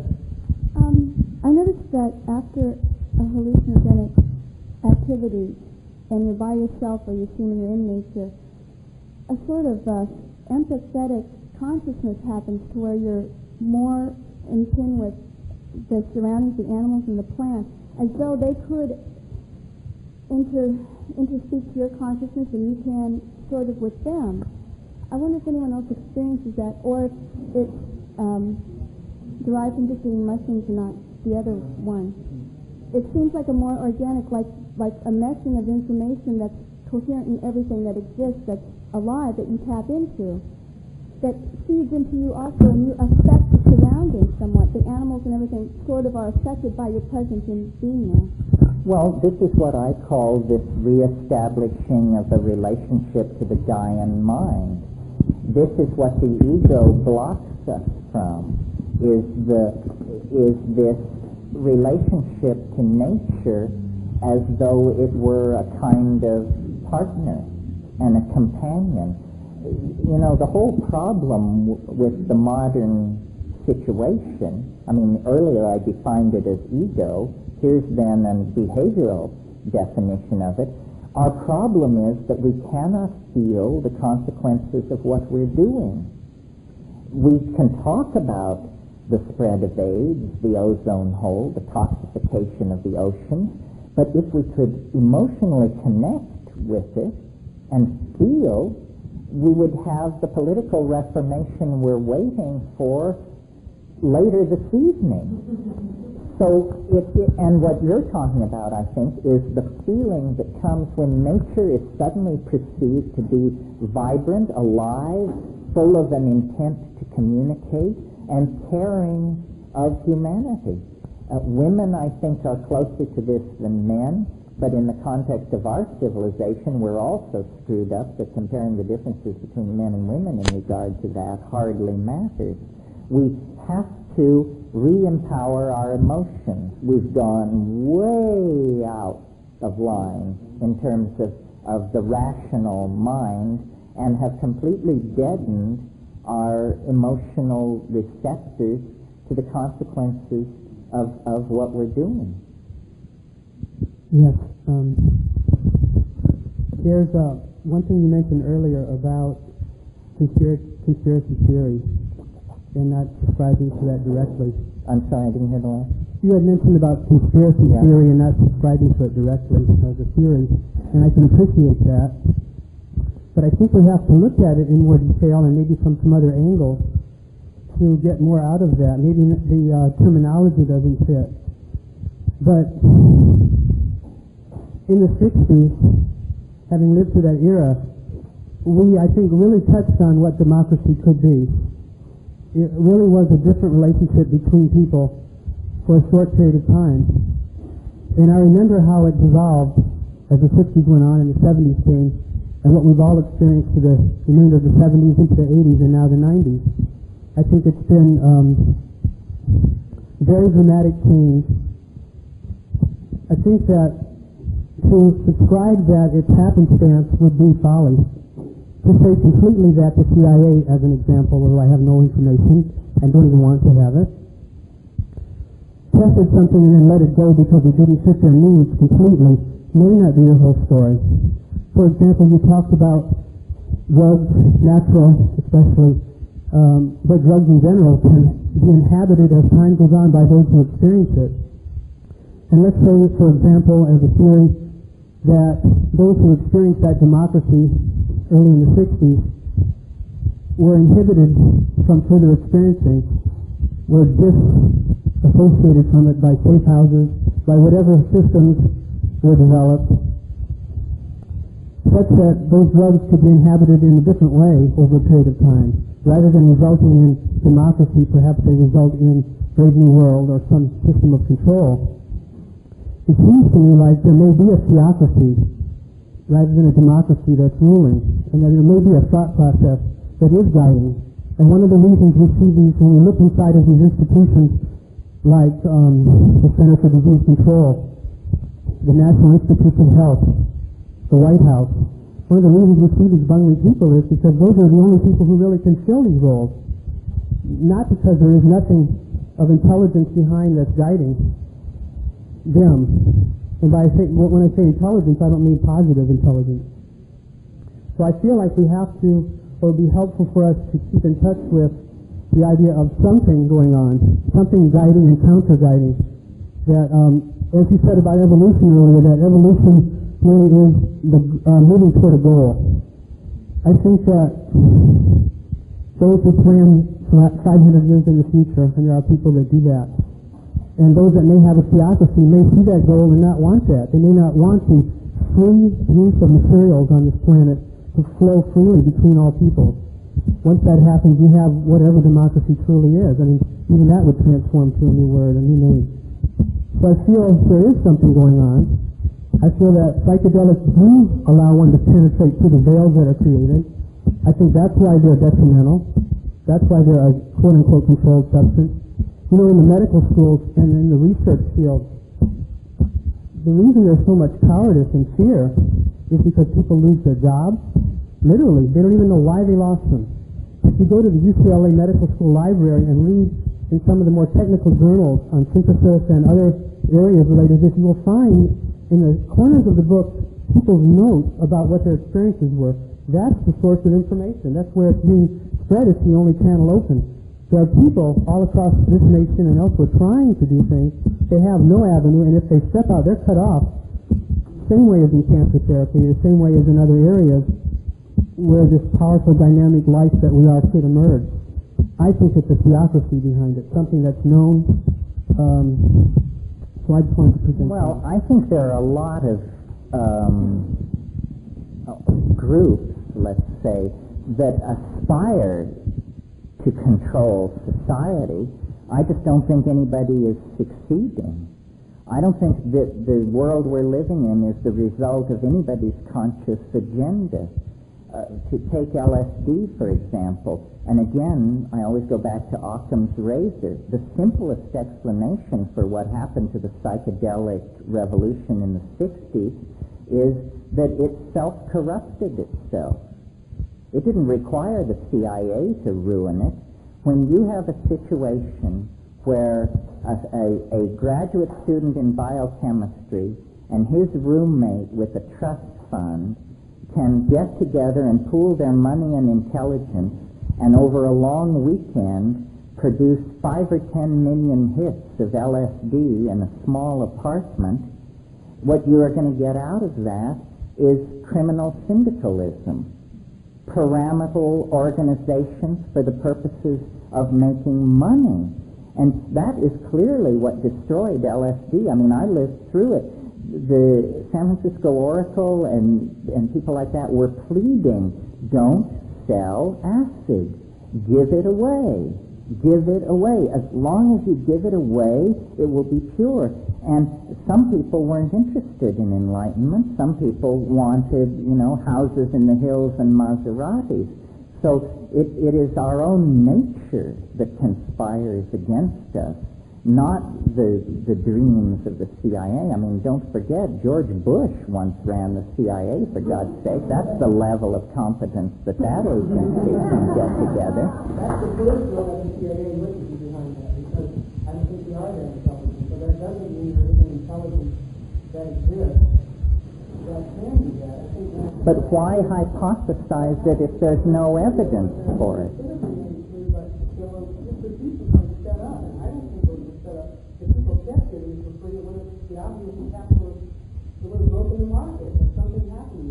Well, people decided they wanted to make money on it. They're going to develop newer and stronger and longer lasting psychedelics to replace that. And there was a constant move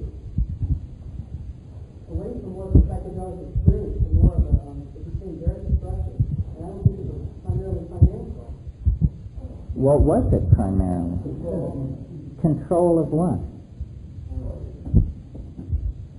Well, as you would yourself would say, if something went longer than you expect, you're in a way to lose control completely. Like what was it, DOM, what was the long FCT? But these things were distributed in micro-cultures relative to the global situation.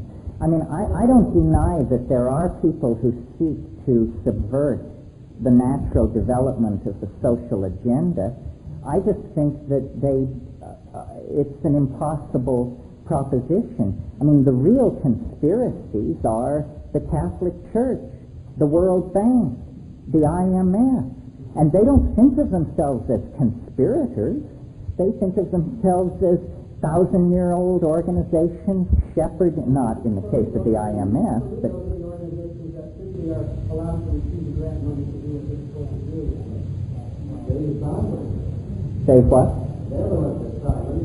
Oh, they don't do. They decide they're eliminating Those of us that listen to... Well, let Richard has the talking. Well, those that listen to KPFK in the middle of the night on Wednesday night get the full load conspiracy stories from Dave Emery. And I think actually there's a lot to be listened to very carefully in terms of the evidence that he has gathered about this. But don't you think, Richard, that even if, we could almost say, even if all these conspiracies exist, we're hearing about so many that they must be self-canceling? Well, it's coming to crisis moment in terms of the massive cover-up versus the keep uncovering this and uncovering that, and they just can't keep their fingers on every part of the dike. Yeah, I think running a world-controlling conspiracy must be a fairly frustrating enterprise these days. I'm getting the high sign from the papers. Listen, I just want to speak to this lady's concern about LSD.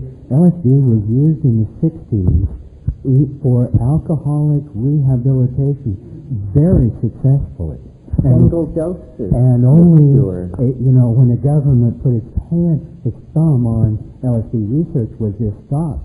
But they had tremendous success with LSD in recovering alcoholics in straight psychiatric hospitals. So there is that evidence out there. There has to be an overcoming of the institutionalized fear that is exported into the society. The news is the psychedelic dimension represents a new world.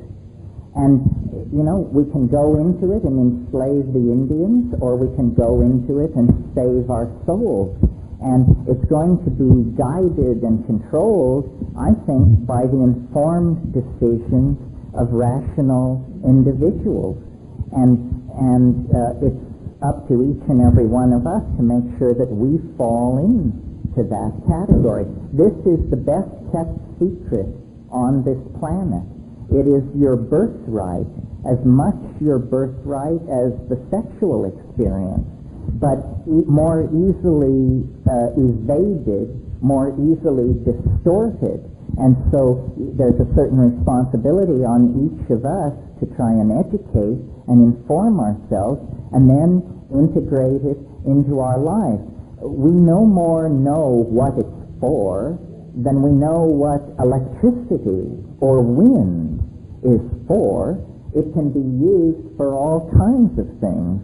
It can be used to distort human nature or to unfold it into some kind of incredible and amazing future. These things used to be called consciousness-expanding drugs. Well, now suppose for a moment that that were actually true, that that's what they do.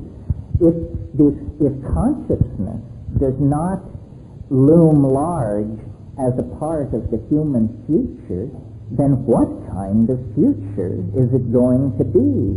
If these things really empower consciousness, self-reflection, boundary dissolution, and creative ideation, then we must fully explore them, because we are on the brink of extinction because of a failure of creativity, a failure to creatively meet the challenges that history, our own history, has created for ourselves.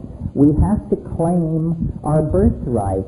Nobody can take this away from you any more than they can take away your right to have sex or breathe air or drink water. And anybody who tells you that this is an item up for social manipulation and control is somehow serving a dominator agenda that diminishes and degrades every single member of the human family.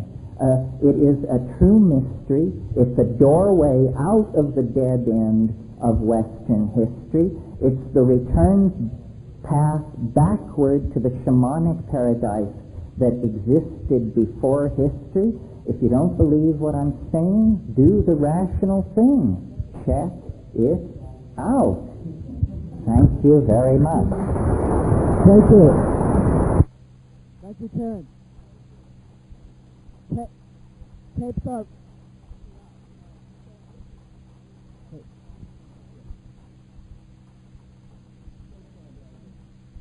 Tapes are available.